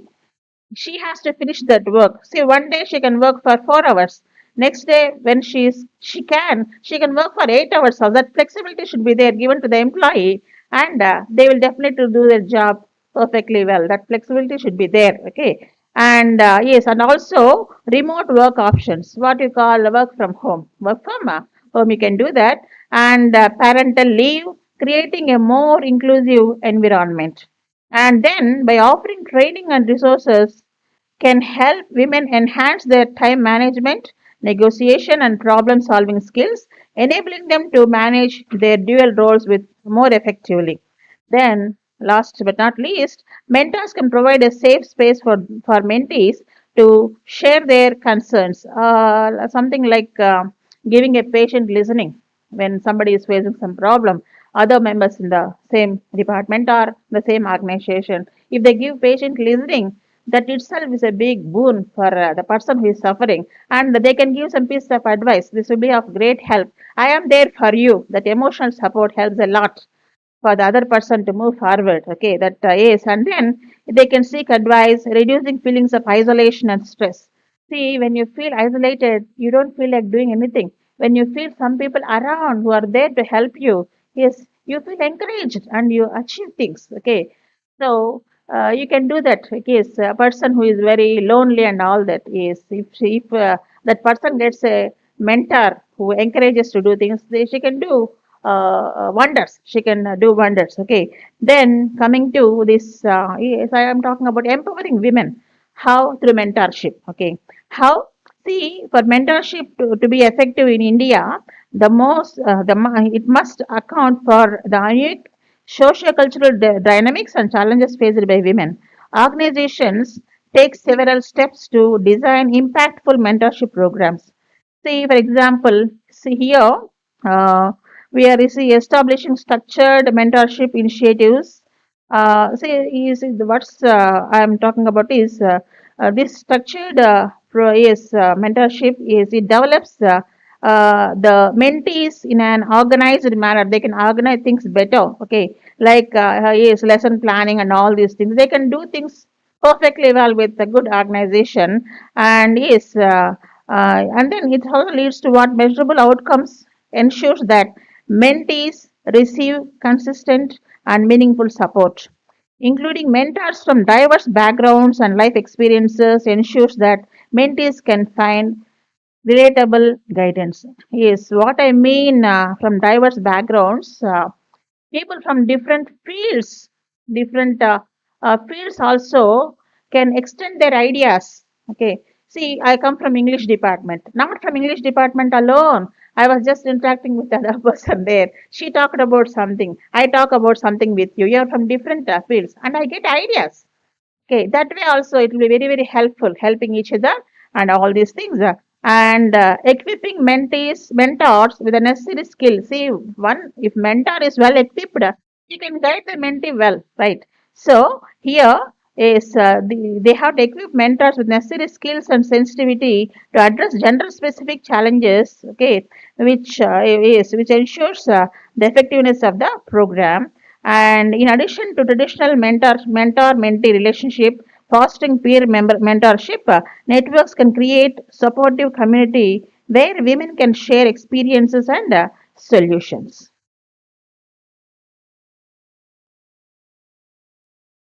And here, yes, uh, there are some companies where they took some initiatives by mentoring, and they were able to achieve success with regard to the mentor organizations. Okay, mentoring the individuals who can thrive well and who could be successful. I am not going to mention this, but there are so many things like that. And you see, in India, to evolve as a global economic powerhouse, the importance of empowering women in the workplace cannot be overstated. Achieving work life balance is not just a personal aspiration, but a societal necessity. Okay, so it is leading to something else. Personal aspirations leading to societal yes, necessity. By fostering a culture of mentorship, organizations can play a pivotal role in enabling women to succeed without compromising their personal well being. So, organizations must recognize that work life balance is not a yes, one size fits all concept. Tailored mentorship programs combining with progressive workplace policies can create a supportive ecosystem where women feel valued, empowered, and equipped to achieve their full potential. So, in a nutshell, mentorship is a vital tool for addressing the work life balance challenges faced by women in India. By bridging the gap between personal aspirations and professional goals, mentorship can pave the way for a more equitable and harmonious workplace, ultimately contributing to the broader goal of gender equality and social progress. So, with this, I wind up. Thank you for the patient listening. Okay. Thank you, Madam Chairperson. Thank you, Professor Neeraja Garu. Have highlighted, so especially mentor mentorship important in bring are getting balance, especially women. Okay, so even men also require work-life balance, but they could able to manage with their friends. But whereas in women community, there are certain problems also. So certain women cannot bear with other women activities or flexibility that she is taking like that. So that problem actually we have to overcome ourselves. We have to plan ourselves. So every woman at every stage, so from education and after education, marriage or education, then employment, then marriage, and then children. So all these roles, every woman will be taking place. That when they are executing those multiple roles, because as Madam is telling that yes, women are affiliated to the family. So even our management gurus will be telling that Indians are affiliated to family. All Indians, they prefer to take care of the family first. That is the first priority. And next, they will think about the career and then workplace execution of work. Okay, that's why Beckland is going to tell. So when you are having an achievement motivation, so you should have an enthusiasm to achieve something. Then only you will become an entrepreneur. Otherwise, you are handed with some executive in the offices, and also you will be having a executing multiple roles also. So we have to change our attitude from affiliated oriented to achievement oriented, because our families are having a traditional convention. They will protect the children. Whatever children want are required at every stage of life, they used to arrange. In Western countries, that is not the case. They have to struggle for life. They know the importance of how to lead the life, how to be a leader for themselves, how to earn from the young age itself. But that responsibility we also has to give to the children at some stage, not from younger stage, but we can say that from adolescent age, if you give that flexibility, okay, you have to earn something for this particular task. So not a big goal.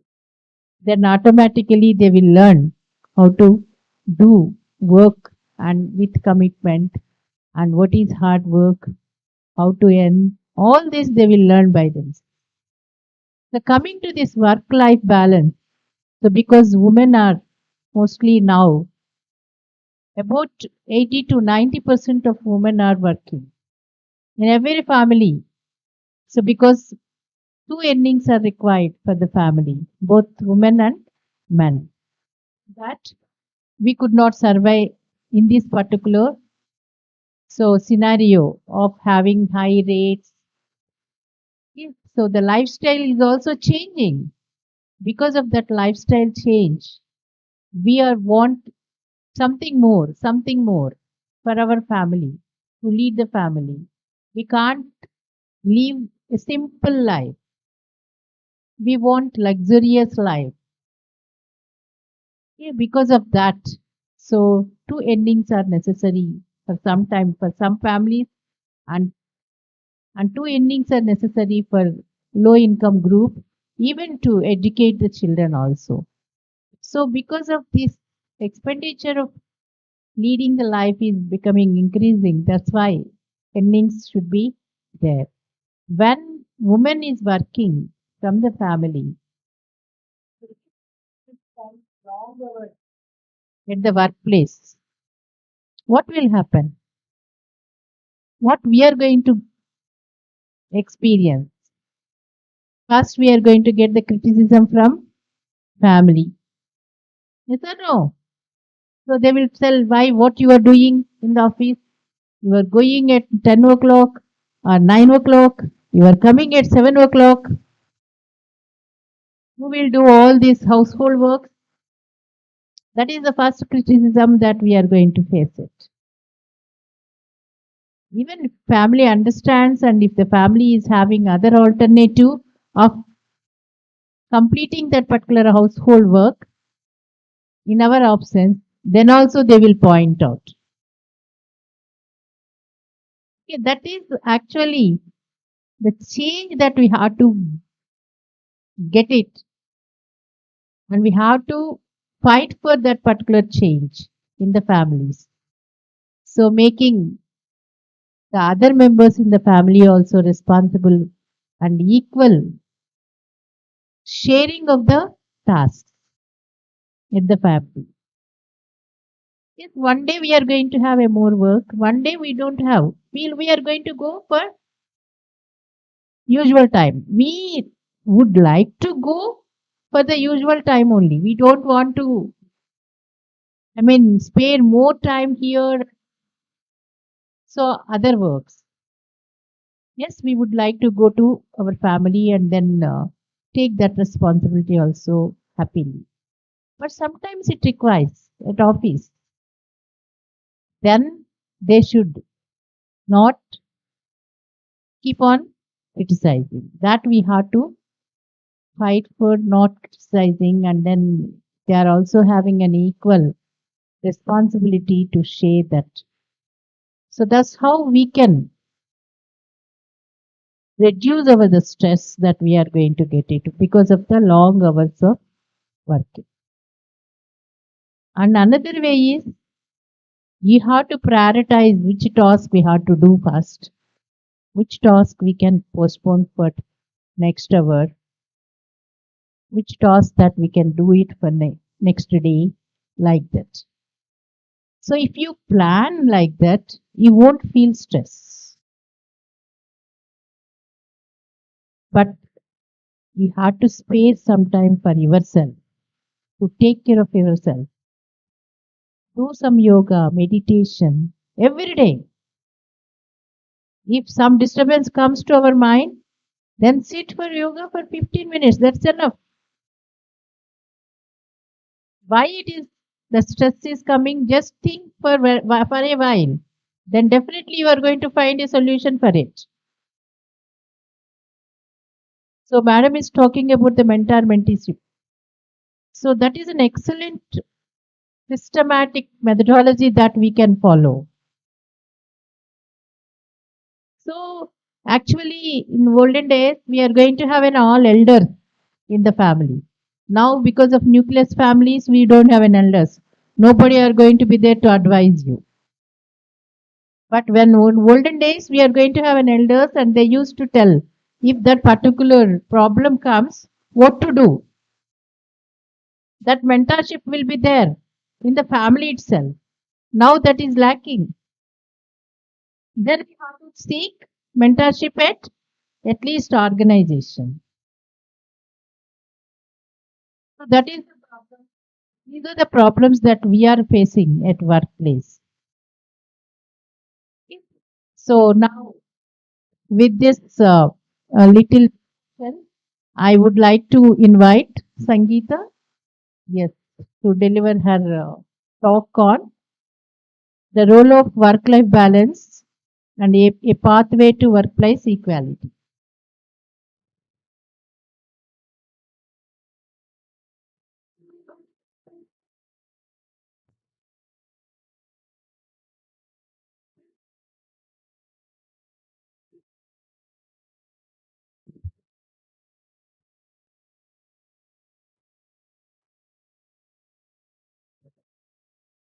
Good morning, one and all. My name is Samhita, and I am a student from Department of Home Science, Tirupati. I'm doing this presentation under the guidance of Dr. Kimira Ambati, Department of Home Science, Tirupati. In this presentation, I'd like to highlight the importance of gender equality in workplace dynamics, challenges posed by traditional workplace structures and societal norms, work-life balance as a key enabler for bridging gender gaps. The concept of work-life balance. Achieving gender equality in workplace has been a global goal for decades, deeply ingrained by societal expectations and cultural norms, systemic workplace structures. Despite many advancements in policies to bridge these gender gaps, disparities remain pervasive, manifesting in wage inequalities and many other unequal access to career advancements and underrepresentation of women in leadership roles. Work-life balance is pivotal, enabling employees to function optimally across both spheres of life. For women particularly, work-life balance is way more complicated than for men because they have dual responsibility, that is in personal life as well as in professional life. That and this phenomena is called as the secondary shift. Societal norms and their influence. Consider a situation where a couple, where both the in a family there is a couple and both of them are working, and suppose there is a childbirth in the house or a parent falls sick, immediately a woman has her work life has to get affected because she is accountable for the caregiving responsibility. Traditional gender roles and their impact on career progression. Due to existing stereotypical mindset, women are expected to prioritize her housely duties over her professional life, and somehow that causes a hindrance in her career advancement. And certainly, there is a need to shift the societal perceptions in order to enable equality. Organizational culture. The role of a flexible work policy such as remote work and part-time options is very remarkable. When remote work is facilitated with digital tools and web applications, it can act as a key enabler for achieving work-life balance in a woman's life. And inclusive benefits such as parental leave, etc., where uh, the burden can be reduced for women and the caregiving responsibility can be shared by both the parents, and this promotes the concept of gender neutrality. Successful case studies of companies like Google and Unilever I will be discussing in the upcoming slide. Technological advancement. Though technological advancements can pose challenges like blurring boundaries between work life and professional life, they can act as a key enabler by like using of digital tools in addition to remote work and flexible timings, and also uh, using web applications and digital platforms uh, help to create an environment which is equitable to her professional environment. And challenges faced by women: dual responsibilities, that is both in professional life as well as in her domestic roles. She's often burdened between managing her roles in her house as well as in her workplace. And career breaks like maternity leaves and caregiving interruptions. When following a childbirth, a woman often has to take before delivery and after delivery, when the child is still dependent on her, then she has to go on several breaks, which causes interruption in her career progression. Unconscious bias, as I mentioned earlier, existing stereotypical mindset will actually affect a woman's career by, by because there is a way of thought ki her house needs should be prioritized first. And when we look at the graph between percentage of women in leadership roles versus men, obviously there's a significant uh, less percentage of women representing in the leadership roles. Impact on workplace equity, retention of talent. When employees are unable to establish a good work-life balance in their life, it will result in burnout and dissatisfaction, which will ultimately result in resignation of the woman from her job. And leadership disparities. Firstly, there is a chance that a woman doesn't get enough opportunities for career advancement. Even if she is given, there is one fear in her that she will not be able to fulfill the responsibility given her personal life conditions. And economic implications. Studies have shown that multinational companies which have a gender diverse work teams are more productive and profitable than a company which has no gender diverse work team. And somewhere when there is no gender diverse work team, they're losing a competitive edge in the global market. And recommendations and best practices, I'd like to discuss some strategies to establish good work-life balance.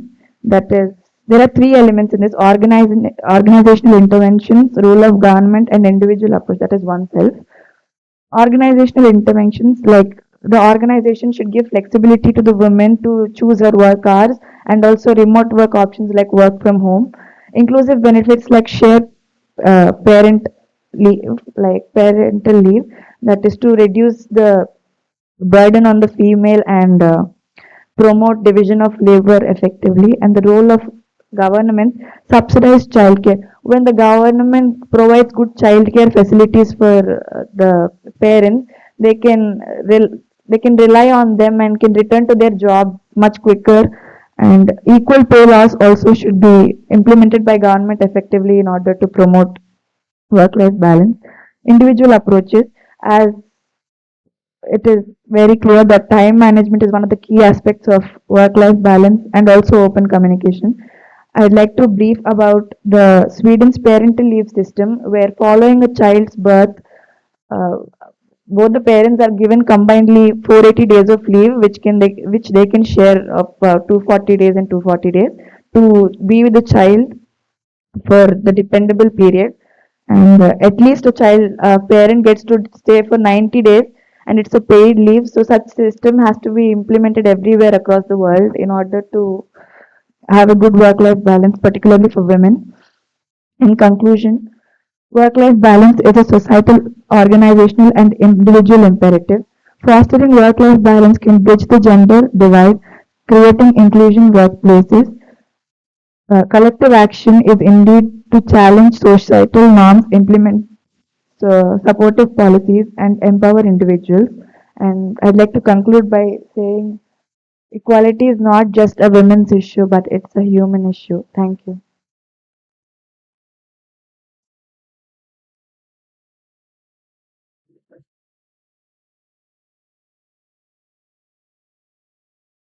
Thank you, Sangeeta. for highlighting. So using of technology is going to make work-life balance easy for the woman. Yeah, that is true. Even in pandemic period, we are able to perform our teaching tasks and we can make students to learn. But we don't know how the students have focused and then how far they learn. But that is only the situation that we are having. So if you want to get through that particular exam, you have to listen and you have to focus on what teacher is telling, whether they are online or whether they are on physical mode. But still, the student attitude, we are seeing that even physical mode also, their minds are object. They could not focus. So that is not the thing that we are expecting from the learners. It might be any of age group. Why you came here? To learn. Your primary duty is to learn. Your primary duty is to study. When you are forgetting your primary duty and then concentrating on secondary and other third duties that you are having, so then automatically the focus on what purpose that you came here is going to lose. So that's why if you want to develop professionally, you have to balance that attitude. So and also she highlighted having working in the teams. So when we work in the teams, automatically responsibilities can be shared. So that makes you to be released from stress. So if you are having a work today, so you are going to ask your team to take over that work if you are having some other task, important task, which you cannot avoid.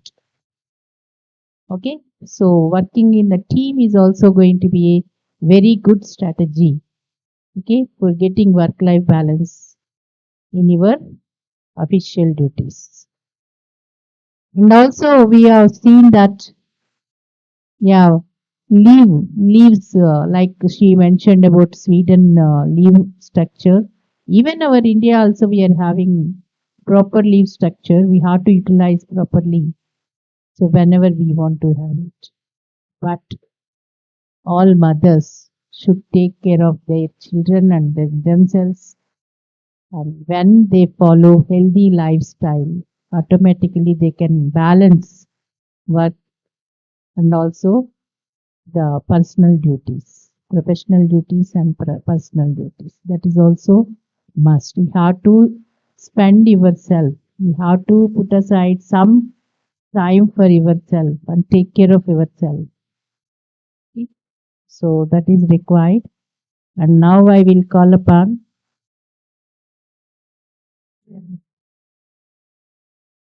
Supriya. So she is going to talk about the breaking the cycle, overcoming barriers to career advancement for women released from prison in India.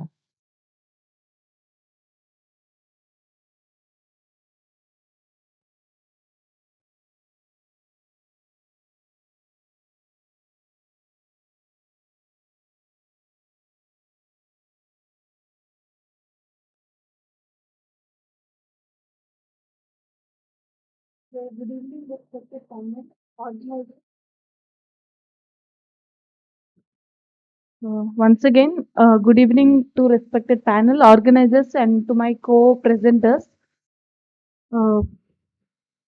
Having seen many presentations regarding women rights and their economic status and workplace and all, I thought like why not take a section of women and then present about their problems.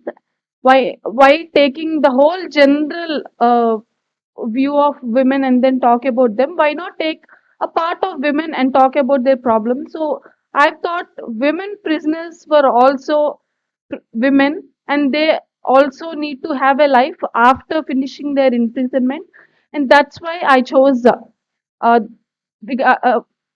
I chose the topic related to women prisoners. So the topic of mine is overcoming barriers to career advancement for women prisoners in India. So here I am, Supriya Annie, Research Scholar, Department of Law, SPMVV. And this presentation basically deals with all the barriers, systemic barriers or even social barriers, emotional barriers, every kind of barriers that women prisoners especially face after finishing their imprisonment.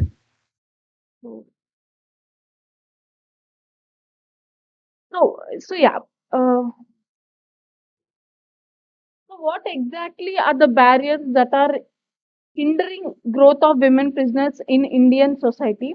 Starting with limited educational opportunities, as you can see on the slide, the first one is limited educational opportunities. Many women prisoners lack basic education.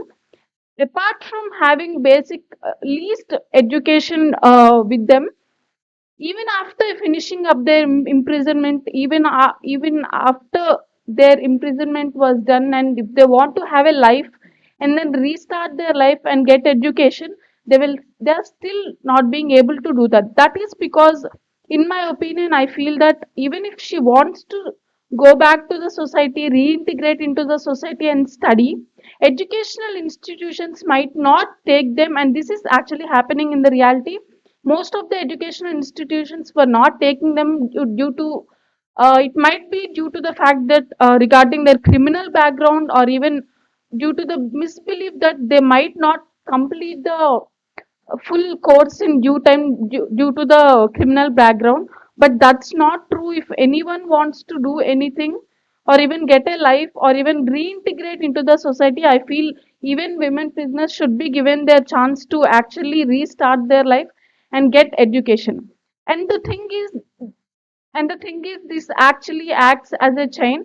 Just because they do not have education, they will not be having skills. And due to the fact that they do not have education, they do not have skills, ultimately even their employment opportunities will be halted. So along with the limited education, limited resources and limited employment, adding to their problems, social stigma and discrimination is one more thing. So society will always be ready to judge anyone or even show stigmatic expression or even bias to anyone, and that adds up more when it comes to the women prisoners. So all these barriers like limited education, limited skill development programs, and even limit and societal stigma and discrimination. One more thing I wanted to add up, and the role of the government or even legal institutions come here. So apart from society, what society gives to the women prisoners, apart from the problems that society actually gives to the women prisoners, even the government also does not help. This is because, having gone through a few rights, I must admit that women prisoners do have their rights when they are in the prison. So they do not have rights when they are out of the prison after the imprisonment was done. So what about the aftercare program? There were no such legal policies or even a legal assistance which was being provided to them. So yes, these were basic barriers to women prisoners' career advancement. Limited educational opportunities, limited skill development programs, stigma and discrimination from the society, limited employment opportunities, legal assistance, and limited policies. So, challenges faced by women prisoners in India, as I've said in the previous slide. One more thing I wanted to add is minority representation. So, what is happening is women prisoners constitute only smaller, very tiny part when compared to the whole women and women's rights. So, since because of their size and smaller in size, they do not easily get represented into the society, and their problems were never heard, and their problems were do not get easy solutions. And this is because of their very tiny minority representation. Keeping in context of the time limit that has been here, so I'll quickly brush up to the further slides. So coming to the societal perceptions of women prisoners, as I've already said, judgment and bias. society often views women prisoners with harsh judgment affecting their reintegration. So what happens is women societal judgment and societal bias starts with the women prisoners, and that societal bias will actually stop women prisoners to be getting reintegrated into the society. They cannot, they feel themselves as isolated ones. They do not talk to other people. So this actually affects women getting into the workforce. Since they cannot talk to other people because of the judgment and the bias, they will not even get any support networks also. And this judgment and bias from the society is directly affecting the women status of work. So next one is educational challenges of women prisoners. So limited educational programs. I must say, when I was studying about women prisoners, what I've seen is many laws says women, if they wanted to continue their study, they can do so. Even in the prisons, they can go write their exams. They can go out and write their exams and then come back. But the thing is, in reality, when I went to the special women prison in Rajmahendravaram, none of the women prisoners was actually doing the same. Because this, I was so shocked because the laws were completely different and the implementation was completely different. So even if the jailer or even if the prison staff was ready to actually support them, women prisoners were in such a way that they were they were laid back, they were not interested. And I think the prison life is such is like that. And yes, educational programs though provided, I don't know where the lacuna is lying, whether it is from the women prisoner side or when it is from the, whether it is from the administrative side, but the implementation of education even still inside the prison was actually not happening. And vocational training was one more problem. So we've seen, I think we've all saw women prisoners doing vocational training like bakery unit or even stitching or even handicraft making. So my question to you all is, how is that bakery or even handicraft making or even stitching, it will be actually helpful to her after she completes her imprisonment and after she comes out? So she needs to sustain herself, she needs to sustain her family. Will the money working in the bakery unit will be actually help her being self sufficient or even helping the family? I think vocational programs should change from traditional to what is actually needed in the job market. I think job market needs much more skills, at least computer skills. I know I'm aiming too high, but I think what actually we need to teach is what is required in the market. Job market needs certain specification, needs some skills, and I think we need to impart them rather than just bakery or even stitching. I think those vocational programs can help her to a certain extent, but that won't help her to self sustain and sustain her family. And restricted access to resources is also one more thing. When she is in the prison, access to educational resources is often restricted or non-existent when she is in the prison. Employment challenges, yes. Coming to employment challenges, I'm very sorry if I'm continuing like this. I'll just complete in 5 minutes or 2 3 minutes. So coming to employment challenges for women prisoners, I may say that no employer actively or interestedly hires one woman if he knows that she is a prisoner herself. I don't think no employer will interestingly willing to hire a women prisoners. So the thing is, she lacks education, she lacks skills. Plus, what is adding to it is employers do not want to hire them.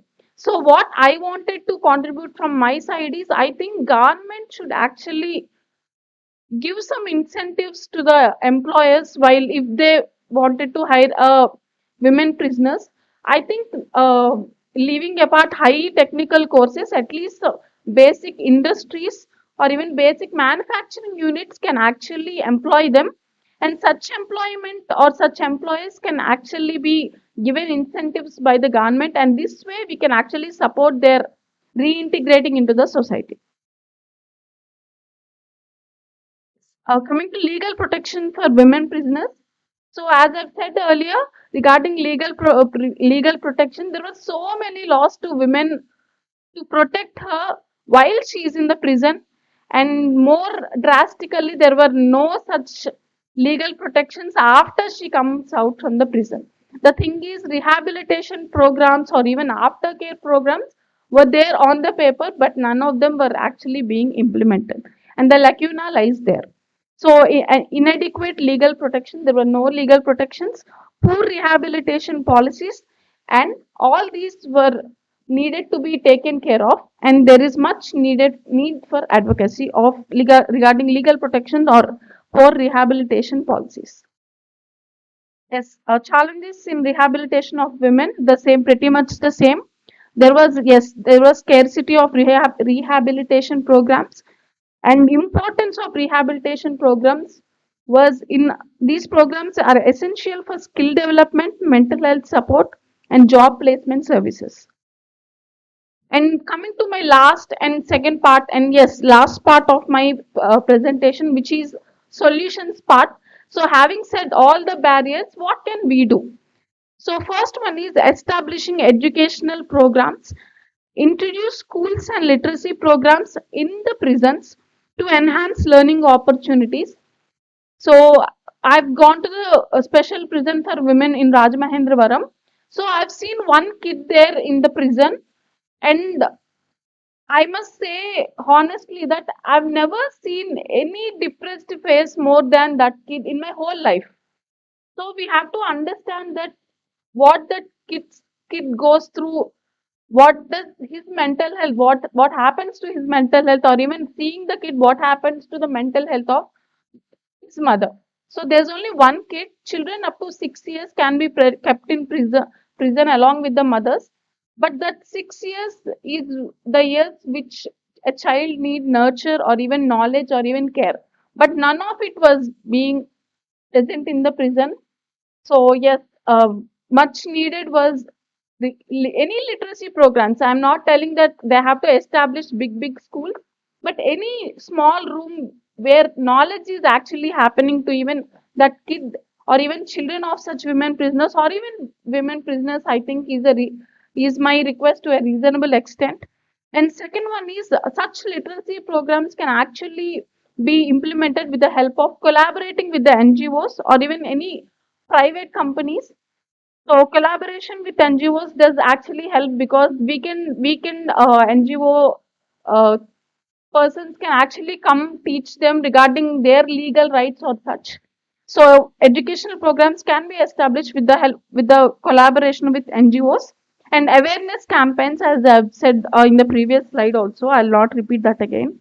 So regarding skill development workshop, what should be done? So skill development workshop should be implemented, and as I said, vocational training and vocational topics. What should be in vocational training is what is actually needed in the job market. So actual demand. I'm so sorry. So actual demand in the job market should be the what should be the topics what is taught in the vocational training, I suppose. So incentives for employees, the thing I already repeated the same. So networking opportunities. So networking opportunities is also one more very important thing. So suppose I've imprisoned for 5 years. So all the 5 years I don't know what is happening in the outer society. So even if I finished my imprisonment and I wanted to go back to the society and work, I knew nothing. What is the demand of the market, or what are the works that are currently happening? I knew nothing. So women prisoners, I suppose, should be provided with networking opportunities so that she can actually know what is the present economic trend and what is the need of the hour. So networking opportunities, providing of networking opportunities to the women prisoners is also very important. So I've listed out three advocacy for ex-convict rights. So first, three much uses. First one is legal reforms. As I said, legal reforms, legal policies, or even legal reforms should be happening. So policy implementation. One second.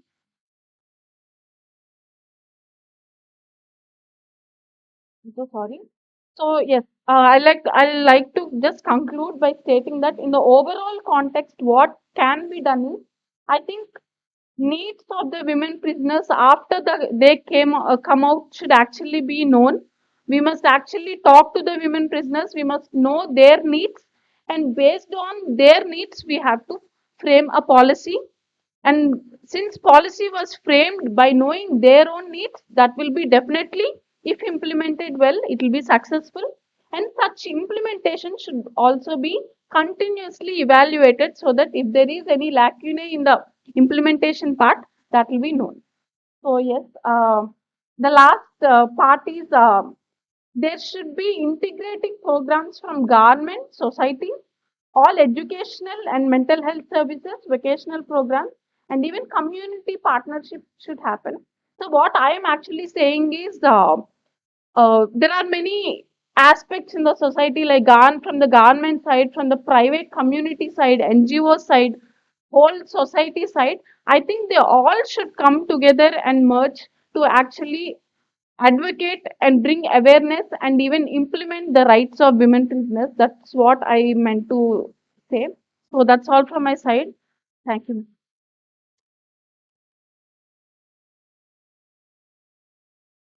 So thank you, Supriya. I mean, the presentation of thorough discussion. So that was happened, and what are her experiences of visiting prison, women prison. So she expressed, yes, that is true.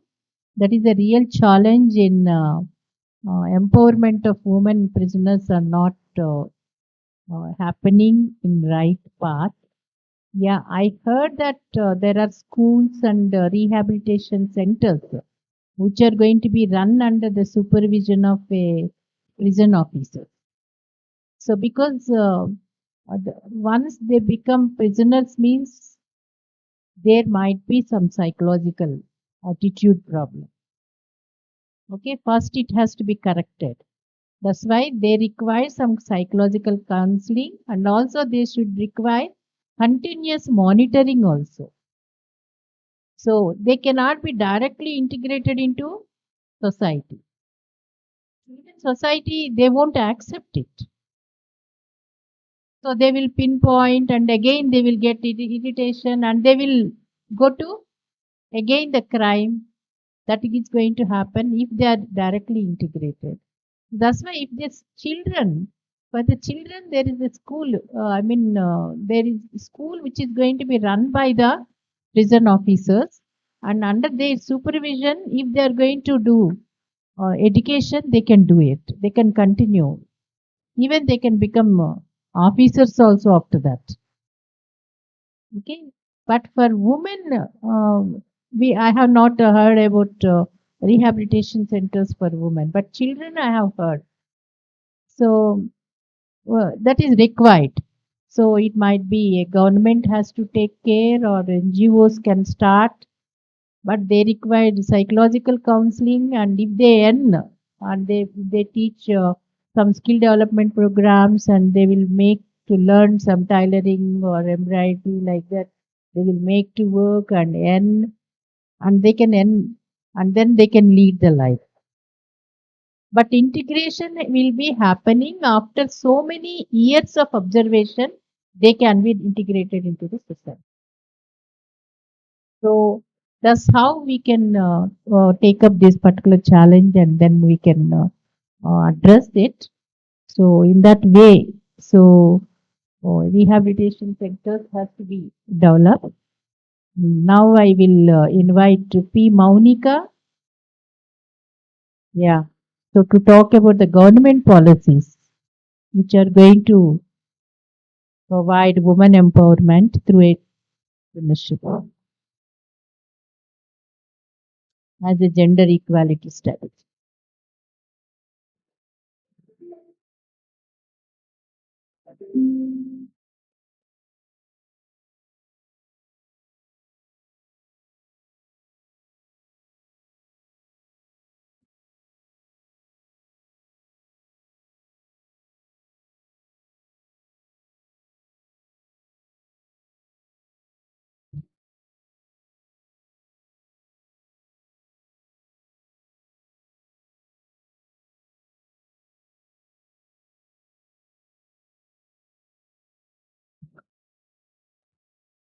Good afternoon, everyone. Myself, Maunika, research scholar in Department of Anthropology from SVU, Tirupati. Today, I am going to present the title of my study is Review of Government Policies and Programs for Women Entrepreneurs in India and the Challenges and Opportunities faced by them. Women entrepreneurs. Who are women entrepreneurs? Women entrepreneurs may be defined as a woman or group of women. Yeah, ma'am. Okay. Oh, that's so much. We'll complete it first. Don't worry about that. Women entrepreneurs may be defined as a woman or group of women who set up and operate their own enterprise. In other words, women entrepreneurs are self-employed individuals. Earlier, women were confined to four walls, and their main activities were mainly related to the houseworks without any socio-economic independence. In this era of economic liberalization, women entrepreneurship is gaining importance in India. The current policies and institutional assistance for developing entrepreneurship skills, providing education and training has been a great motivator for women to take up entrepreneurship. The, these are the three objectives of my study. The first objective of my study is to explore the policies and programs established by the government of India for women entrepreneurs. And the second objective is to highlight the challenges faced by the women entrepreneurs. And the third objective is to identify the advantages of the entrepreneurship among the women. Coming to the methodology, present this my paper is extensively based on secondary data.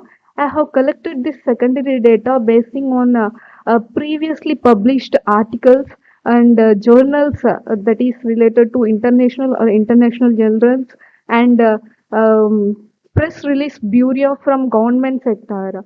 Basing on those, I have collected this secondary data. Coming to the schemes, these are the schemes. There are various schemes implemented by the government of India. Now I am presenting here some of the schemes. The first one is Annapurna scheme, Mudra Yojana scheme. These are the 11 schemes. Orient Mahila Vikas Yojana scheme. Uh, Going briefly from, I am starting from Annapurna scheme. This scheme provides a loan of 50,000 to women entrepreneurs in the food catering industry. Means this scheme provides a loan of 50,000 to women who are willing to start an enterprise or a business related to the food industry. Means they can start their business by opting this loan. With this loan, they can purchase the things that are useful to their business, like kitchen equipment, utensils, and trucks, etc. With the help of this funding, women can sell packed food items and snacks. With the help of this, they can boost their sales and expand their business. Coming to the Mudra Yojana scheme, this scheme provides a loan up to 10 lakhs to the non-corporate and non-farm small or micro enterprises to the women. The micro enterprises such as manufacturing units, service sector, shopkeepers, fruits and vegetable vendors, truck operators, food service units, repair shops, machine operators, etc. And also, under this scheme, the government provides an mudra cards for the women who are eligible for this. Through this card, they can draw the amount, like how we use debit cards or credit cards, like that. In that way, the government provide mudra cards under this scheme. Under this mudra scheme, it is divided into three categories. One is Shishu, Kishore, and Tarun.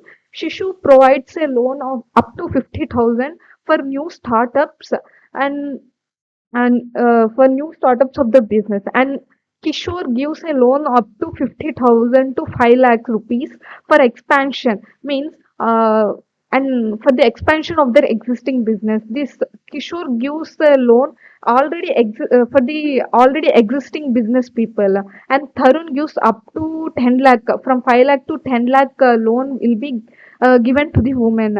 And coming to Orient Mahila Vikas Yojana scheme, this scheme provides a loan up to 25 lakhs with 2% concession on the interest rate. This loan can be repaid within maximum 7 years with 36 installments can within 13 with the 36 installments. Okay. um, uh, Orient, the name itself says this Orient Mahila Vikas Yojana scheme is organized under the Bank Oriental Bank of Commerce. Now it is merged to Punjab National Bank. Coming to Dina Shakti scheme, under this scheme, the woman can opt up to 20 lakhs of loan. The women who are eligible for this scheme are agriculture, manufacturing, microcredit, retail stores, or small scale enterprise women can eligible this scheme or eligible for this scheme. This scheme also gives concession of 0.2% on the interest rate. Coming to Pradhana Mantri Rozgar Yojana, shortly PMRY usually called, it is established on October 2nd in 1993. This scheme is specially for educated women youth to start their business. The women age is up to 35 years, 35 years age or eligible for this scheme, and the relaxation of age of 10 years for SC/ST and 27% relaxation for other backward classes. It covers both urban and rural areas. Means women who are present in urban and rural areas, both women are eligible for this scheme. The main thing is they should be educated, they should have opted some degree, and it provides a loan up to 2 to 5 lakhs. Coming to Udyogini scheme, this scheme provides a loan up to 1 to 3 lakhs for economically weaker sections. It gives, and the main thing is, the women no need to pay interest for this scheme, especially disabled women, widows, and Dalit women. They no need to pay any interest. How much amount they get from the government, they can be paid that much itself. They no need to pay any interest for that amount. And also 10 other category women get the 10 to 12% of interest rate at subsidy. SC and ST get at 50% subsidy, and general category receive 30% subsidy on their loan during their repayment period. Coming to Send Kalyani scheme, this Send Kalyani scheme is mainly implemented for the professionals like doctors, engineers, artists and artisans, and chartered account people. As well as the main thing is this scheme provides a huge amount up to 100 lakh, that is 1 crore of rupees is funded by the government through this scheme. Also, this scheme provides my small amount for rural workers and cottage industries and retail trade women. Also, they give some small amount, but this main scheme focus on the professionals, doctors and engineers. They provide up to 1 crore rupees. And coming to Mahila Udyam Nidhi scheme, this scheme is mainly meant for micro, small and medium enterprises, and it is useful and it encourages the small scale industries. This Under this scheme, 10 lakh rupees of amount is provided to the women, and it should be repaid within the 10 years. Coming to Sri Shakti Yojana, in under this scheme, to 0.5% concession of loan amount will be given who are opting more than 2 lakhs. Means if the women are taking more than 2 lakhs of loan, means they can get 0.05 concession on that loan. Coming to Mahila Kar Yojana, here in the this scheme itself provides a training and equipment to the rural women who are work under the coir business like coconut husk. Under this scheme, it provides a training for the women in coir processing and spinning with equipment such as motorized rats, weaving and spinning equipment, and it also gives a subsidy at a 75% of cost. Uh, Sorry. Yeah. Excuse me. Yeah. Okay.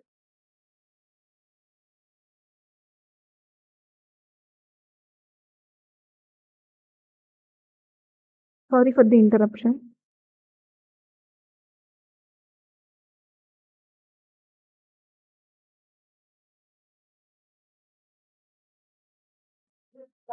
Okay, yeah, yeah, ma'am. Yeah, and here I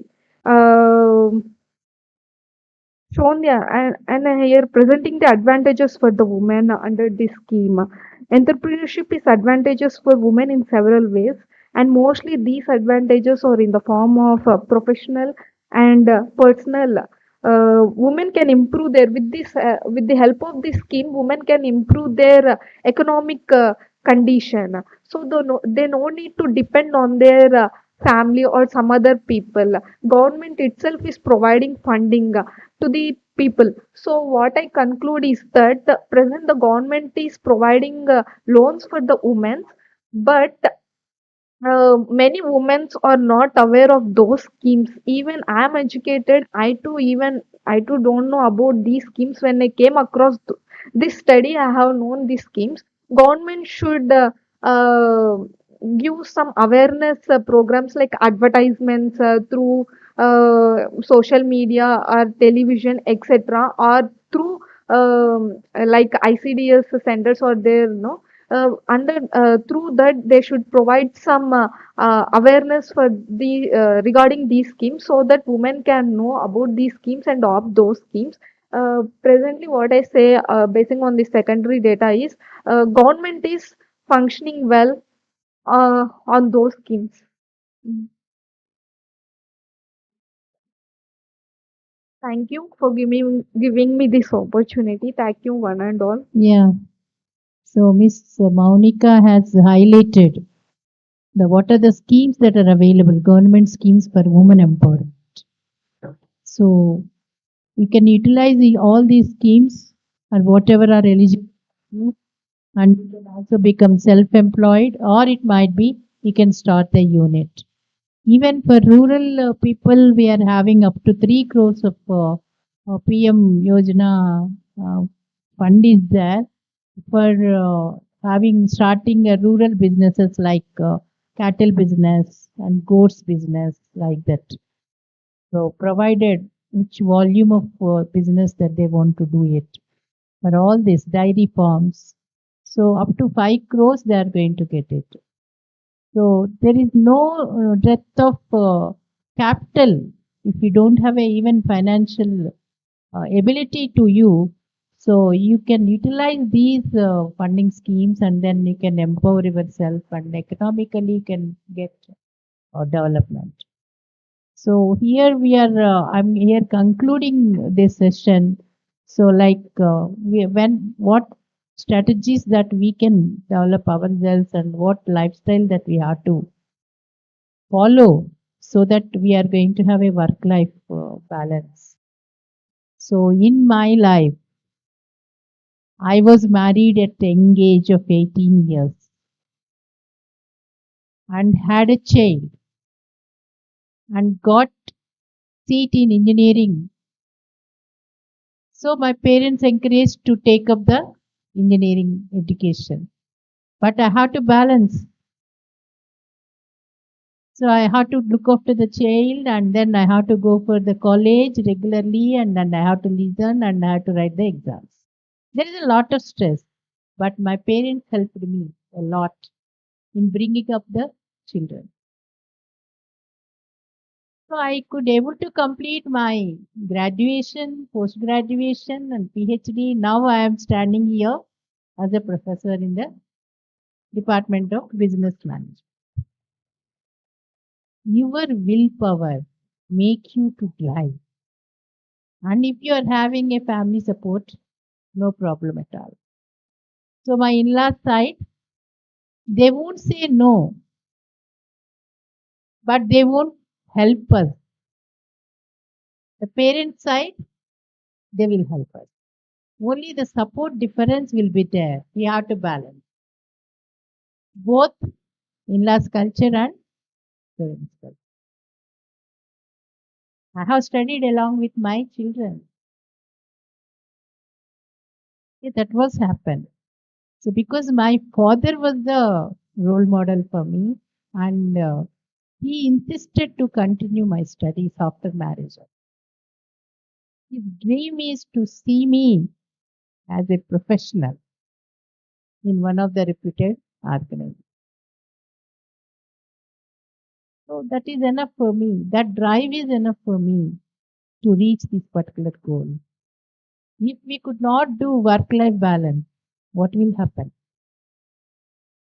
So we have to prioritize what to be done first. We have to seek some mentorship from elders whom you feel they're very good mentors, and then overcome your challenges and spend some time for yourself. Do yoga or meditation or listen music, play music, and play with the children, play with the sports. So spend some time. It might be weekly once or fortnight once, and also visit different places now and then. So you can have some recreation time for yourself and spend time for the family. Whatever time that we have to spend, we have to be there with the family. So whenever we are important at workplace, we have to complete that task project wise. Let us complete. So automatically we can get work-life balance and we can do wonders in our life. And also you can be a role model for others also. So thank you for the organizers, especially Neeraja and team. So who had given me this opportunity to chair and then discuss all these work-life balancing strategies with you. Thank you. Thank you. One.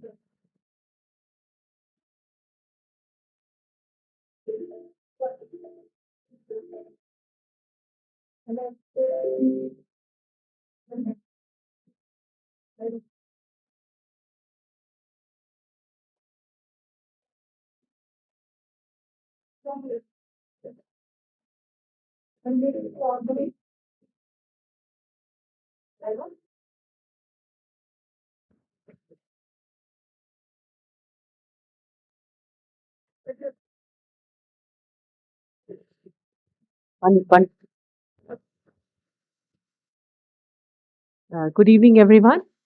Uh, a big thanks and big round of applause to the organizers for organizing such a wonderful program.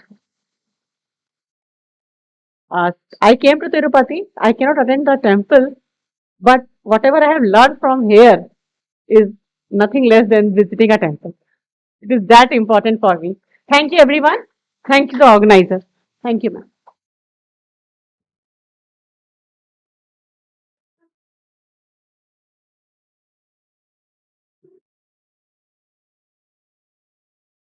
Respected dignitaries on the dais, of the dais. Really, this is a wonderful day and immemorable day in my life because uh, I saw Sita Kumari madam after long time. Just I would like to say few words about you, ma'am, with your permission. So, PhD awarded to me on 30th April 2019 at Nagarjuna University. On that day, Sita Kumari madam attended as external for my PhD Viva. So, after long time, I saw madam here because of only Neeraja ma'am, Priyadarshini ma'am, and Sri Rajini ma'am. Really, it is a very good, memorable day in my life. But at the same time, I would like to congratulate all the organizing team. So they encouraged all the participants to participate on the dais itself. Really, it's a good thing. But at the same time, all women dignitaries are on the at one platform. Really, it is nothing but women empowerment. So, I once again thank all the organizing team for giving me this good opportunity. Thank you.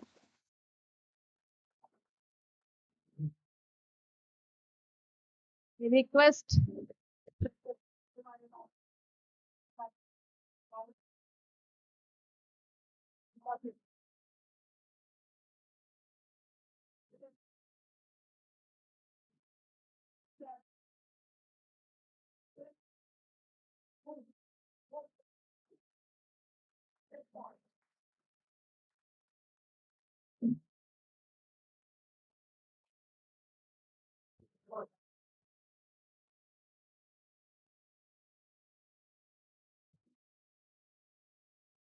Yep.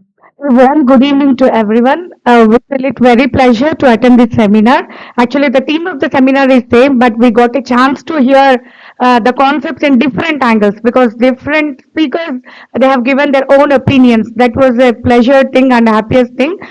We learned many things, and one thing I would like to convey is last year also the same. Maybe in December, I think we attended 2 day seminar here.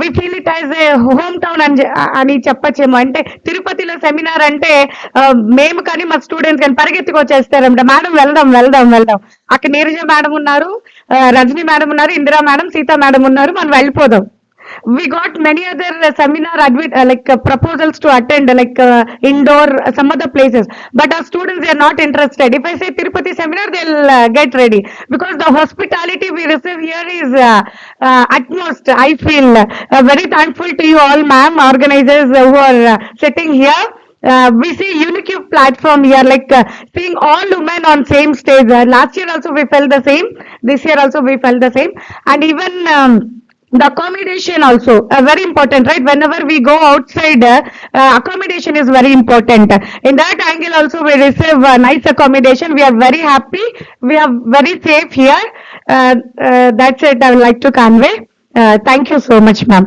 and sorry one thing I would like to say about the seminar. Yeah, ma'am, already I told because it's such a nice opportunity, right, for everyone to present their papers. That's what. And Tirupati is very near to us so that we could avail the opportunity easily. So we expect next year or some soon again the seminar here. And the students, see, the boy students taking part in the seminar is different, right?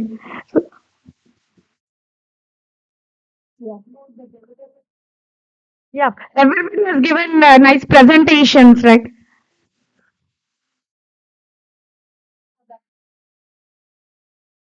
Anything else I would like to say? Yeah. Thank you very much, ma'am, for giving this opportunity.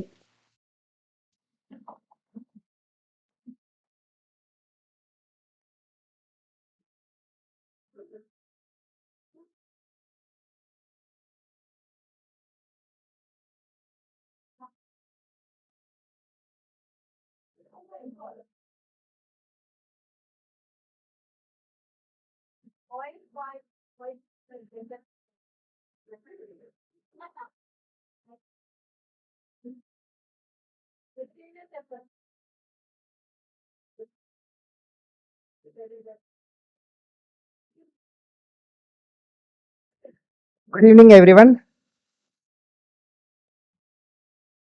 ఇది నా first seminar ఇంతకుముందు ఎప్పుడు నేను సెమినార్లో participate చేయలేదు first సెమినారే చాలా సక్సెస్ఫుల్గా జరిగింది thank you for the Tirupati మహిళా university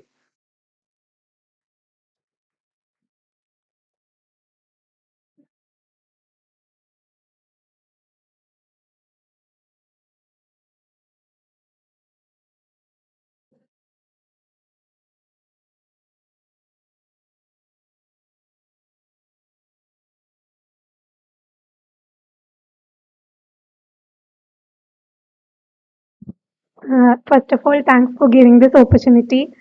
Me and Rimasan coming from Pondicherry University, and this is the first time we are here in Andhra Pradesh, and it was a very good experience for us. And the climate here, and this university, and the people hosting us here it was like a very good experience. And about this seminar, I got a lot of enriching experience and knowledge regarding this female labor force participation and the problems women are facing. But I found like the perspectives are differ, but we all can work together to make a better future world with a gender equal society. So thank you all for conducting this program. Especially, I was calling Neeraja ma'am every time. Like yesterday, we came late, and she cooperated with us very much. And thank you so much, ma'am. So thank you all.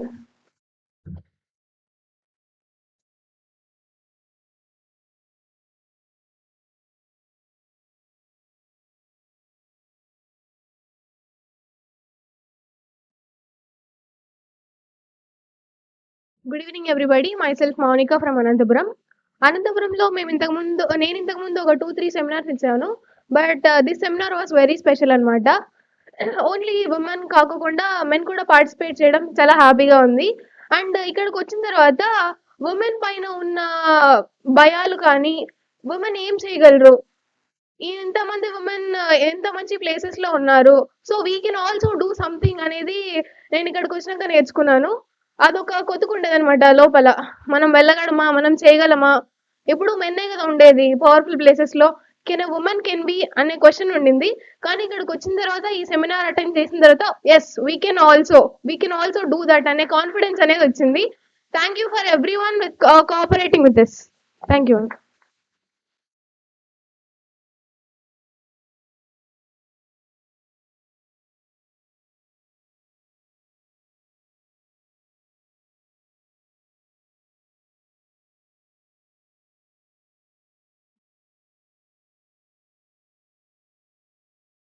Okay, uh, we have come to tag end of this seminar, national seminar sponsored by ICSSR. And in this valedictory session, Professor Katyayani Madam, Dean Student Affairs, Professor Sita Kumari Madam, Liaison Officer, Shri Padmavati Mahila Vishwavidyalaya, and Professor Neeraja Madam, Department of English, and uh, Seminar Director Neeraja, Dr. Neeraja, and Dr. Sri Rajini.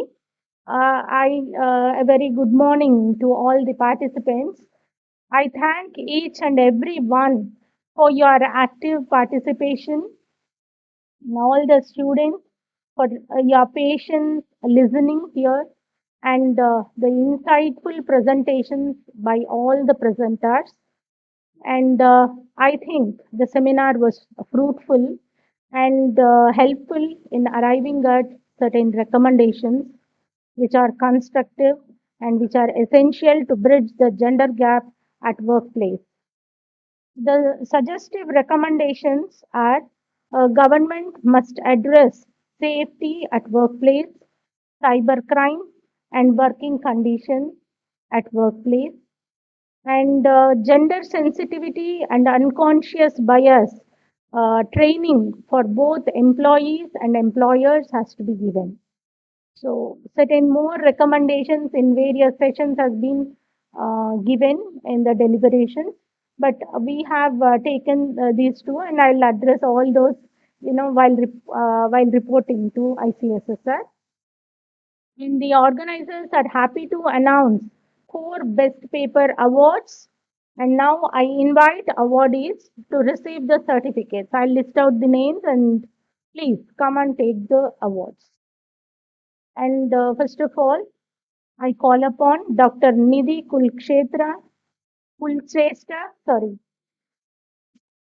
Now I Kulshrestha, request please. I request Professor Katyayani Madam to present this Best Paper Award to the Nidhi.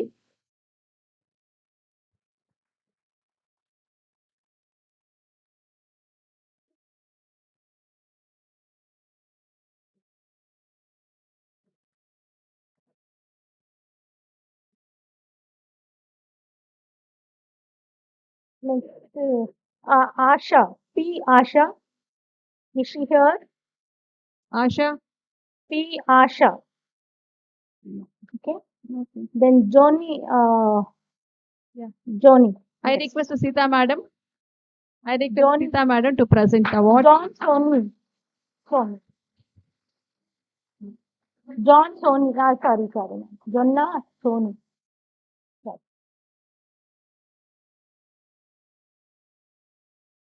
Manasa.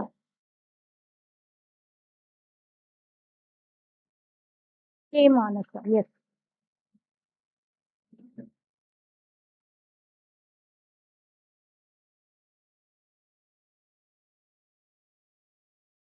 Yes.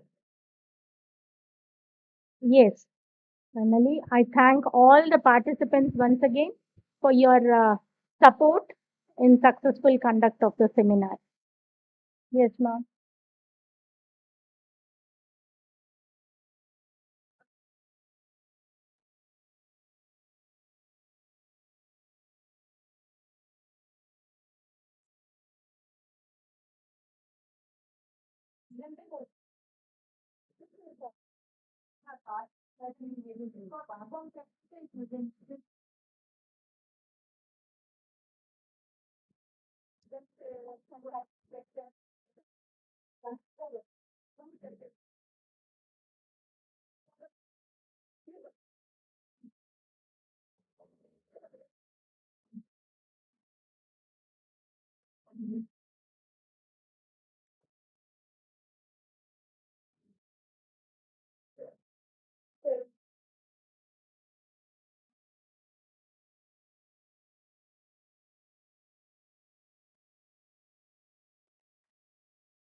Please observe silence for national anthem.